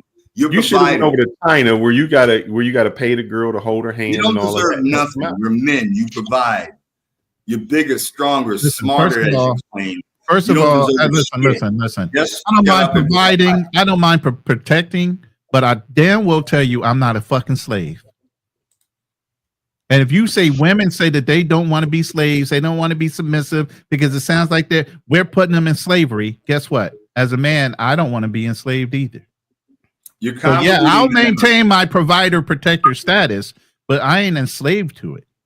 That's You're the difference. convoluting the narrative, though. No, I'm not. I'm telling you the straight up truth. You think because we're provider protectors, we're supposed to be enslaved to that based on the mentality of women today, and that's fucking wrong. And we're not We are supposed not to enslaved to our mentalities of doing the things we're supposed to do as traditional men to women that are non-traditional. What the fuck? But you're a slave to your sex drive, and that's what drives. No, I'm not. Cats. I'm absolutely I'm not. not saying you in particular, but men are. This is why we do what we do. This is why we do what we do. This is why we pursue women. No, Unless you're Richard. What happened was, and this is what happened. Women started saying, like hopscotch, man. You want to jump in, jump out, bro. They You started ain't- demanding this, and this. And guys just said, you know what? Huh? I'll just go over to Pattaya and pay that little bit, or I go down to Sasu and do it. They just skip the whole process. So that you owe me and you got to do this. Men just found an alternative way because that's what men do. And then black women got upset over it. So that women, that men, modern men, I know I'm old, modern men openly admit that they lay down with prostitutes and I can skip the process. That's okay. Richard, So hold up, here in the United States. What do you consider a prostitute? What do you consider a prostitute? If a woman says you got to buy me a Birkin bag to sleep with me, or you got to cash at me for the date so I can get a dress and get my hair done so that she can see Not a- 5 not other a- guys. not a prostitute. You can get your dress and your Not a hair done and all that. why ain't stuff. that a prostitute? Okay, so you want to know what a prostitute is? Mhm. What is A prostitute is someone you pay to leave. wrong answer? Do we need to Prostitute give is you someone the you pay to proper leave. definition of prostitution? Oh, please don't. Anytime you pay, it's a prostitute, bro. No, it's not. No, it's not. I mean, unless you're paying for the sexual interaction. Yes, I agree. But my point is, if I met a girl, took her out, The bought her practice dinner, or the occupation bought her- of engaging in sexual Order some activity with groceries. someone for payment. right. If Yeah, it's the key sexually is oriented, payment. The key word is payment, bro.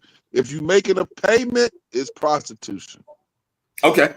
I'm not And arguing. yet- Well, so if Richard, yes. listen, if I'm leading first thing with a cash app, in order to even get on a date with you, I got to pay for your hair, get your nails done, get you an outfit, and all these things. I am leading with a payment. What am I And what is- expecting for that And payment? what is that? And what is That's that? called prostitution. I totally agree 1000%. But So, the fact Richard, of the matter is, what you if just that's said how was- wait, hold on, Phyllis. If that's how your interaction with women become, and maybe it's because y'all on those apps nowadays, if you can't meet a girl That's who the doesn't standard in the text you United back States. These young men are upfront. saying. That's the Oh my standard these young men are saying in the United Let me States. ask you something, Richard. You just said, "Oh, I meet a girl and I take her out to a nice restaurant because you expected something." Do you expect that same thing if you take her nowhere? I don't expect anything from, I've never expected anything from women that I took to restaurants, because I took them to places that I like to go to because I wanted to eat there and they would enjoy it as well. So after That's the date, simple, I fucking didn't, roundabout answer. bullshit. If I went there and took her there and she didn't give me no loving later or forever, I didn't care because it was my experience, not her. So let me ask you this, Richard. That's why men are simps, because Richard, y'all are tell me always a place, doing stuff Richard, for the girl. You're right there in the front of the line. Let me ask Richard this. Give me a name of one of those restaurants, just any name that you like. The Chart House in Philadelphia, down on Delaware Avenue. Chart House in Philadelphia. How many times I can already tell you in Philly for the Chart House is probably at least a $400 to $500 date. Oh, let's even say let's just go 200. How many times a week, because you like to go, do you take that girl to the Chart House? I have to admit, I took different girls on Sundays for the brunch. How many times would you take the same girl to the Chart House and not expect to get anything? Here's game. I only had to take them once. If after the first No, time, that ain't what I'm saying. How many times would you take? Because you're not expecting anything. I took How her many once. times would you take her? Would you take her every Sunday for a year and not? And what happens after that once if you don't get any put out? You stop taking her? I walk away. Why? You shouldn't Okay, be. so wait. Here's the example of why he's just like Chris. How many times you do that a month? Oh, maybe 3 or 4. There's with the same girl. See, he ain't doing it with the same girl. three or four different girls, never getting paid out, never getting anything from him. He's just enjoying his Chart House trip. So she's a dinner babe, and he's paying about $1,200 a month on average for dates, kind of like what Chris was doing, and never got anything for it. So that's why you identify with Chris so much. Now you get the game. Oh man, No, that's not a game. That's not game. You a trick. Yeah, you are a trick. You tricking it off big time. Because she got you saved on her phone as dinner. Yes. Not as the F boy, not as potential husband. You in her Rolodex. Who says that? She get home, sits on the toilet to take a shower. Then she call Brother Mercy. Yeah, I'm hungry. Hey, Brother Mercy. Take me out to the. Hey, Brother Mercy. I was glad to be on the field with you, whether I won or lost. I was glad to be on the field with you, player. Yeah, Richard, you was dinner. Mercy was dessert. Yes, that's right. Mercy, that was cool with me because guess what? I had supper coming later. Why? From whom? What do you mean you had supper coming later? The next chick. So if that chick didn't do that makes no sense, Richard. So you go out, you spend $500. I'm getting a headache from an old man. My head is hurt. You spend $500 on a chick to get nothing, to go home and be with supper.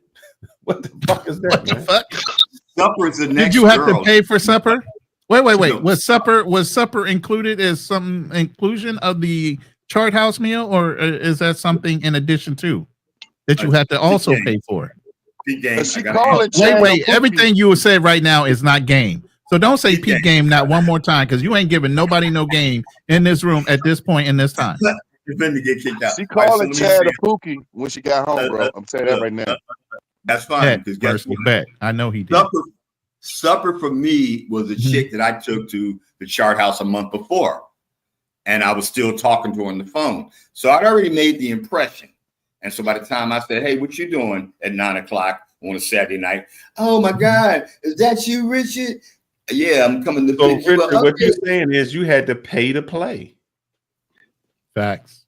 Jeez. You just admitted it.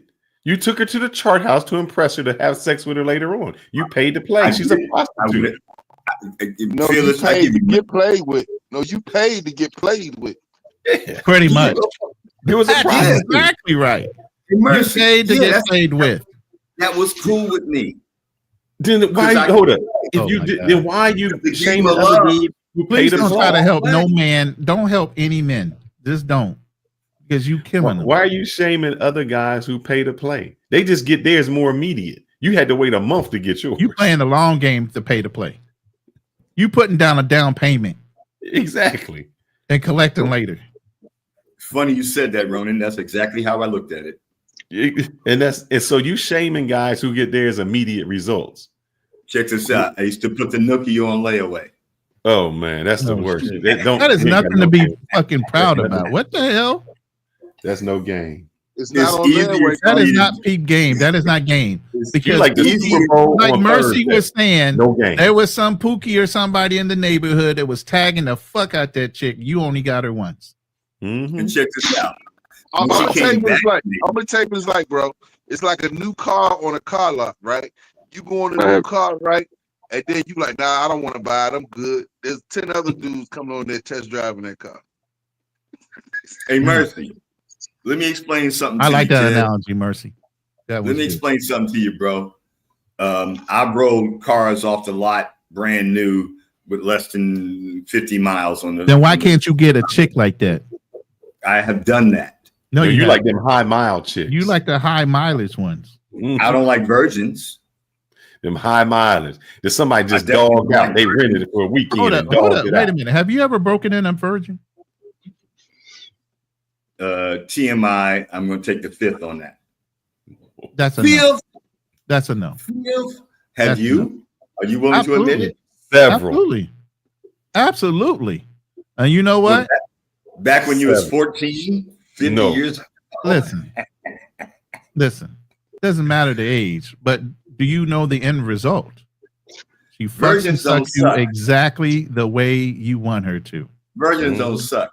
Like Charlie That's don't bullshit. suck. That's bullshit. Hey, fellas, did I tell y'all a secret? Test driving a car is free, bro. Facts. But anyway, moving on. I'm just trying to explain to you guys. all I'm saying is don't say peak long. game not one more time. Don't say I'm peak not game gonna one do more it. time. Don't do it. Because you are not kicking no game out. You kicking dust.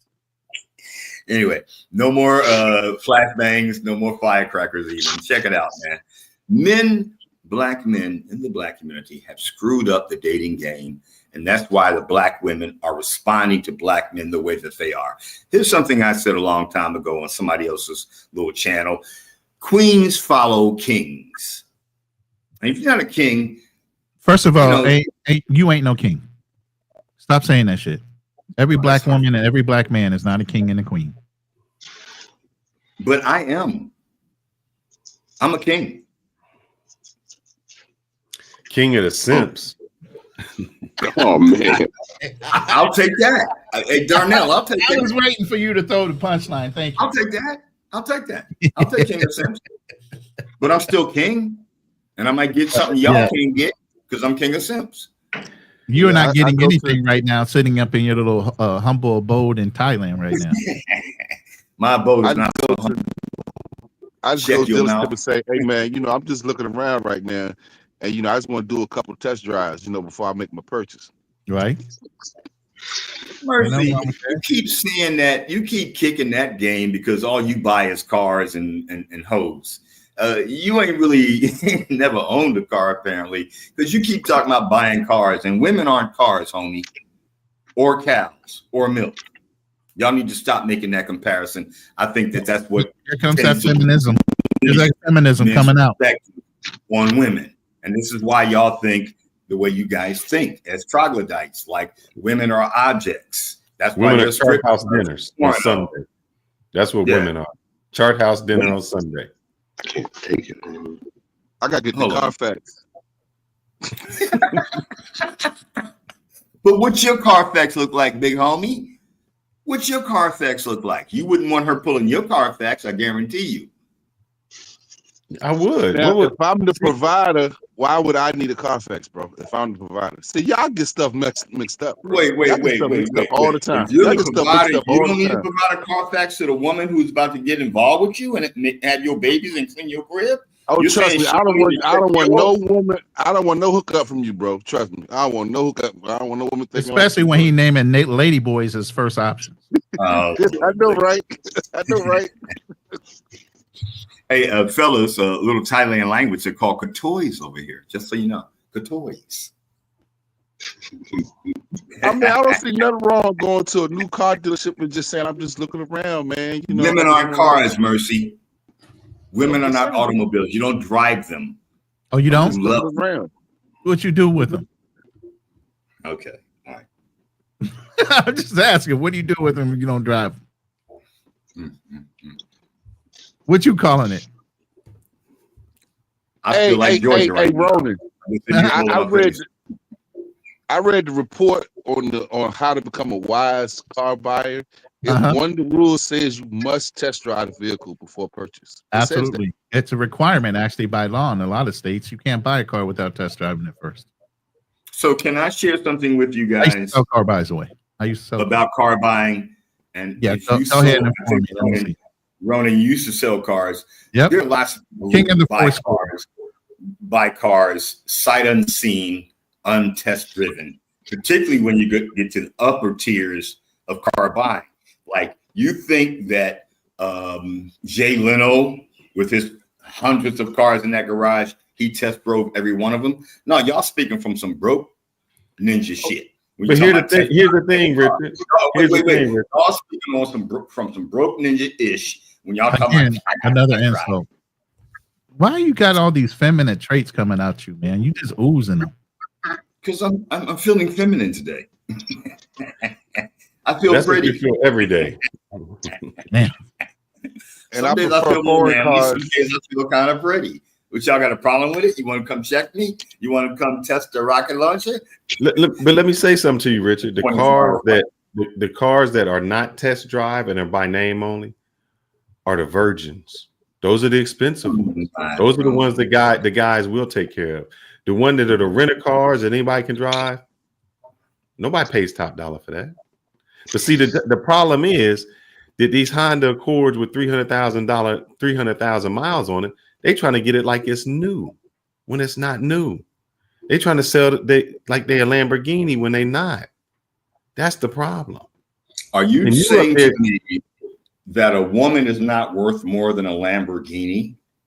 Oh, not a lot of them, no. Mm-mm. Oh no, I've seen a whole lot. It ain't worth the ground. The piss they piss in. Ronan, let's be fair, but we gotta be fair, man. Wait, Ronan, what's your answer? Are you telling me that a black woman is not worth a Maserati or Lamborghini? I don't know, the most expensive car in the world. You telling me that I don't value human life like that to even answer that question. No, when I say work, but if you're doing comparison between would I pay $250,000 for the hoe on the street? No, I wouldn't. Okay. And they don't make Maseratis over here. They make that. My bad, homie. I meant Lambo or the highest, the most. Yeah, they don't make that over here either. Aston Martin, whatever you want to say. No, that's a nice car. That's actually a dream car of mine, Aston Martin. Yeah. Well, Pagani. Vanquish, I think. But they don't make that here, bro. They don't manufacture that here. All right, Mercy, I'm asking you, the most expensive car in the world. Forget about where you are.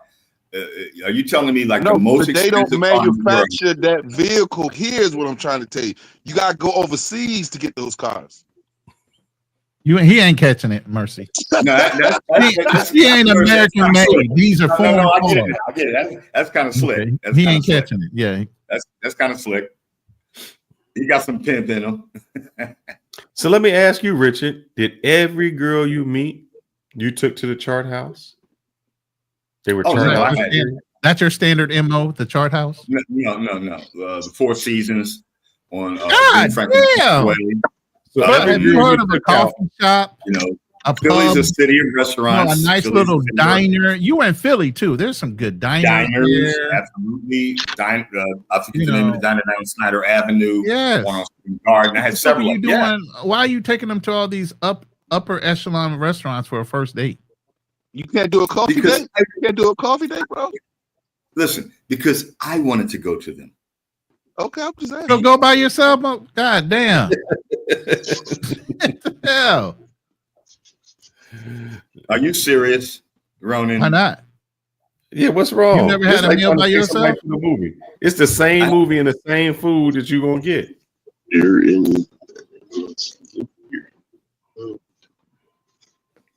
You guys be asking me.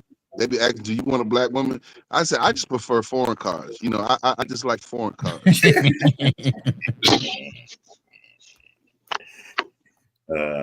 Mercy, I would imagine you to be a good dude that a black woman would really appreciate being with. I would like you to reconsider your options. He does sound like Chris Ozzy. I'm telling you. He done drank that Kool-Aid, hook, line, sinker, and stole the goddamn recipe. Sitting up in here like this. Yeah, Ozzy, we say that all the time, brother. We said that he right there with him.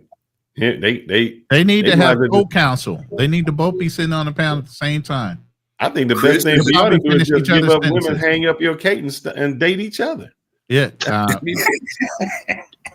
It is. Yeah, exactly. Chris is an old soul. That's what I love about him. He's an old to be soul. fair, brothers, I used to drive Fords and Chevrolets when I was younger. I drove those cars when I was young. When I was a teenager, I drove some Fords. He said, when I was a child, I acted as a child. Now that I'm a man, I got more options. I want foreign made. Mercy, I ain't got you really ever owning and driving a Mercy. A Merc. Facts, Ward. The world is our option. Yeah, I don't got Mercy ever owning a Benz or BM. You know, I don't know what he's talking about. You should drive forward. Man, the man can't. He can't drive. I got Mercy driving at best. I got Mercy driving at best like a '89 280Z back in the late '90s. But you know something, man. I never tried to impress a man though. Exactly. All right, that's cool. Never. Yeah, so I really don't care what men think. Yeah, me too, Mercy. Me too. And women, when I tell women I like foreign cars, you know what they say? They say they like them too. Yep. So get on, nigga. I like foreign cars too. Let me find me a white man or an Asian man. You ain't. Let me ask you something. Let me say this. No, I said that the women probably looked at him and said, "Well, get on. I like foreign cars too. Let me find me a white or Asian guy." Let me ask you something serious. What men are leaving their country to come to the United States for black women? Type that in the question in the chat. I think either here or yesterday. No, you said it for sex. You said for sex, but I'm saying what men are saying. You know what? I'm ready to travel over to the United States for me a black woman to marry her or to get with her or whatever. What men are doing that? Because you're saying that these black women are so valuable and so prized. White men aren't leaving their women for it. Asian women, men, Latina, Indian. So what men are leaving their place to go fish these black women? I got a better question. I see Fords and Chevrolet in the United States. When I go overseas, I don't see Fords and Chevrolets. And if you do, they're actually highly prized. But I'm just saying. Hey, Mercy, BYD is the hottest electric car in Thailand right now. They killing Tesla. Tesla will never get one over. That's coming from you know what I mean? All over the world. BYD stands for Build Your Dream. Cars off the chain will kill Tesla over here. Teslas ain't even really here like that. But anyway, to answer your question, Phyllis. All right, so now if I'm, let's say, a Thai guy or a white guy or somebody living in a foreign country. I don't even go there. Let's go with the dude that was on yesterday because he talked trash. The Dominican guy. You said what guys move to America looking for black women? Would you, as a foreigner, move to America looking for black women, listening to how black men talk about their women? No. It ain't about how us. It ain't about us. Women talk to themselves. On their own. What do you mean? Yeah, why you talking to them? Because you denigrate your own women. You denigrate your own women. So what other nation of men would come to America? Who's to say that we Who's to say that we weren't lying? I mean, they can disprove it or prove it as they want. Yeah. That's up to them. And every man needs to think for himself. Every man needs to think for himself. But I'll entertain it if you want me to. Brother, I don't go to Brazil and ask BYD is what they think about their women. I thought it was great. BYD is Chinese. He's right. I don't go to Thailand and ask a Thai dude what they think about their women. It would be you too, my brother. So why would a foreign man come to the United States and ask a black man what he think about his woman? I'm not saying that. It's what you just said. Internet. Well, but the whole thing is, here's the thing: we don't have to say shit. Black women's reputation precede themselves. Way before that. They're all over the fucking internet. They're all over the TV, spouting It's off. because y'all failed. No, it ain't. It's the black It's woman that went to the niggas like bar and Ronan. tried to hold up. It's the black woman that went to the bar to try to fight somebody and she gets arrested. Lord. It's the black woman that went over to Jamaica, thinks she was in America, and the waitress knocked her up. They couldn't do that. They can't do in other countries what they can do here. No, they don't get respected the same way. They like, man, you ain't in America. We don't deal with that. We don't want all this fake wigs and with all that eyebrows way out here. They don't deal with that.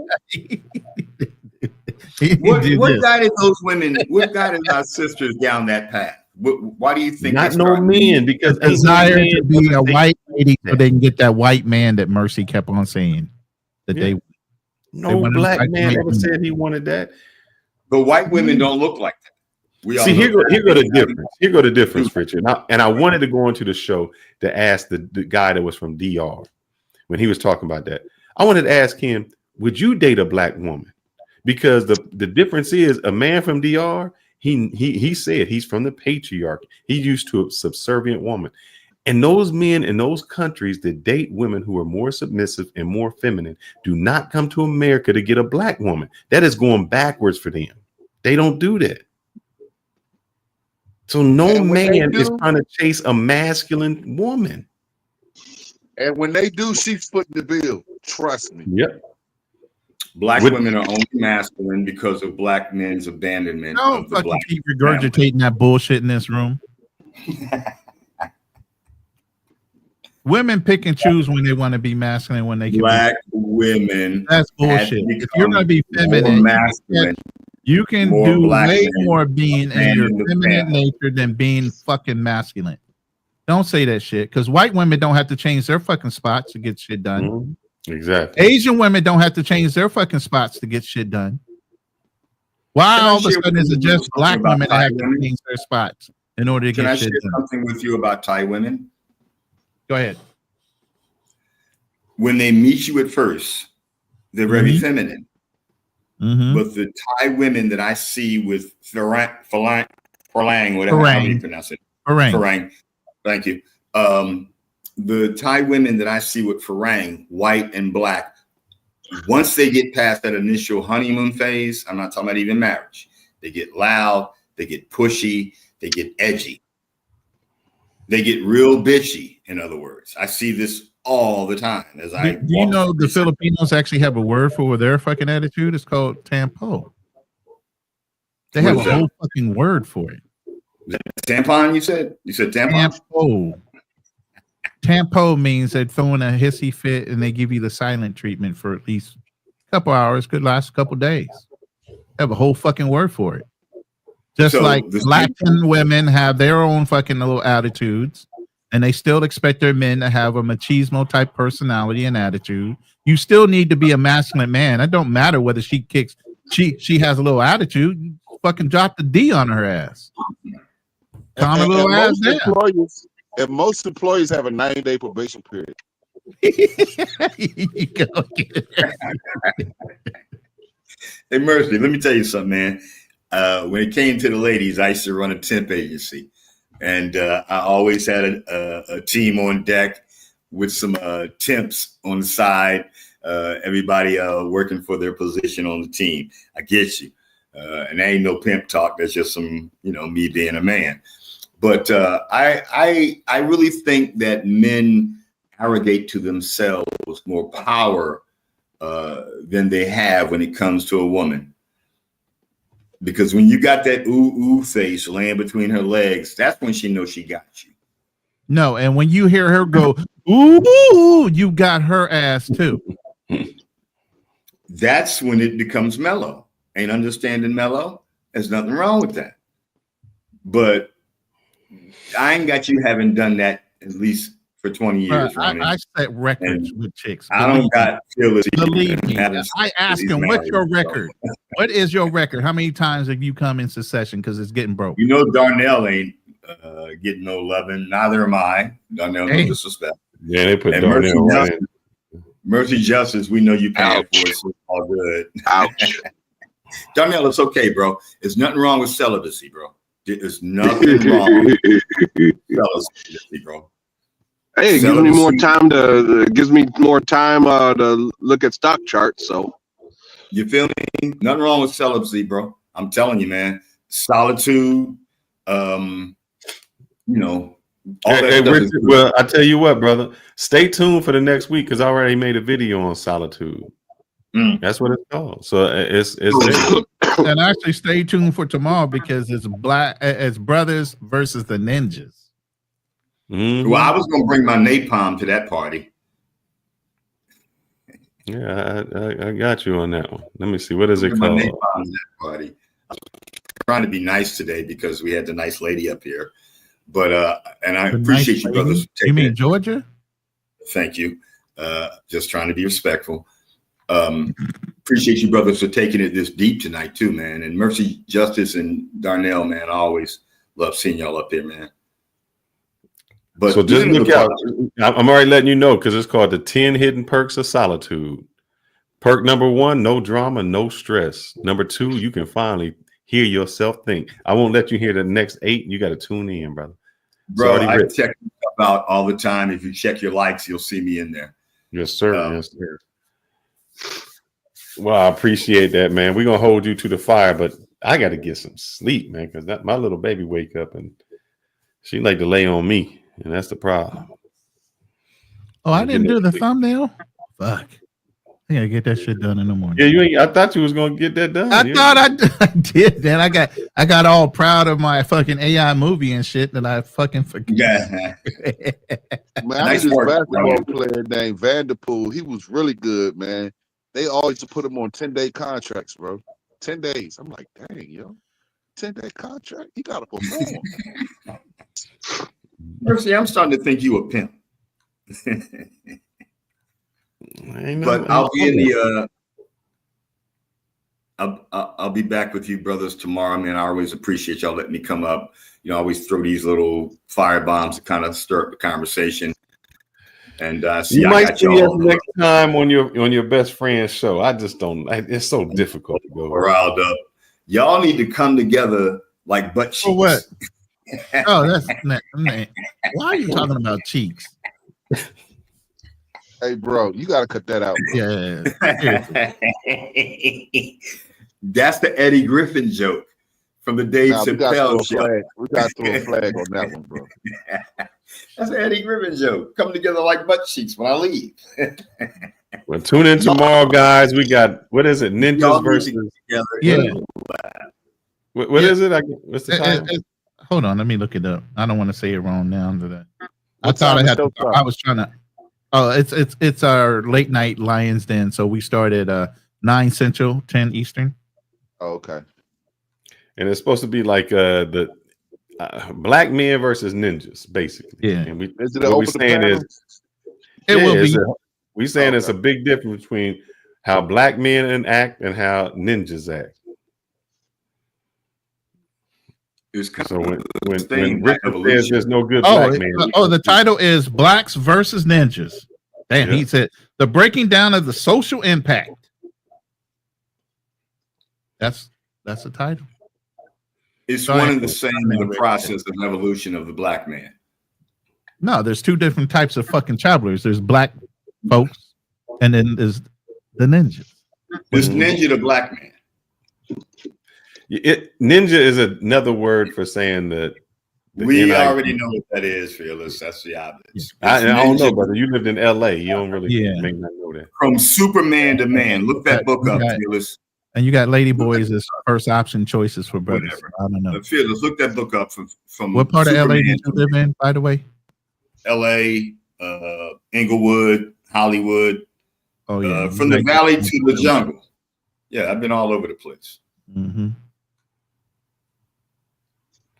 Historical and modern racism, such as the new Jim Crow. Okay, I'll see what it's about. Let's see. Mm-hmm. My brothers, we got to start implementing the 9-day probation, the 10-day contract. You need to come out with a book, Mercy.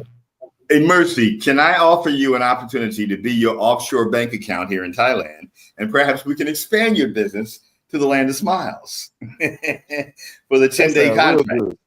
That sounds real good, bro. That sounds real good. I'm banked up out here. I'm all plugged in. Maybe I could perhaps be your offshore bank account for your. Yo, Mercy, watch the way he's passing that buck, man. I'm sorry. I don't know, man. You talking about cheeks around grown? Yeah, men. that's I what I'm don't know, saying, man. That's what I'm saying. Watch the way he talking, bro. You talking real y'all just need to man up. That's all I'm saying. All right, brothers. I gotta go. I'm down to 4% on my battery. Yeah. We all out, brother. Got some clients in stream. besides that prostate, but anyway. God bless, man. Tune in tomorrow. Yes, sir. Sounds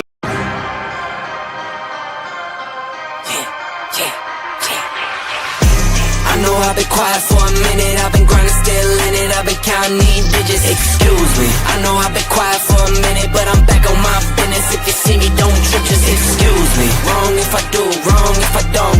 That's why I do me no matter what, so excuse me. Lie if I do, lie if I don't. The proof is in the story, take a seat and excuse me. The crash came when the cash came. Spend it before you get it like those rookies all on draft day.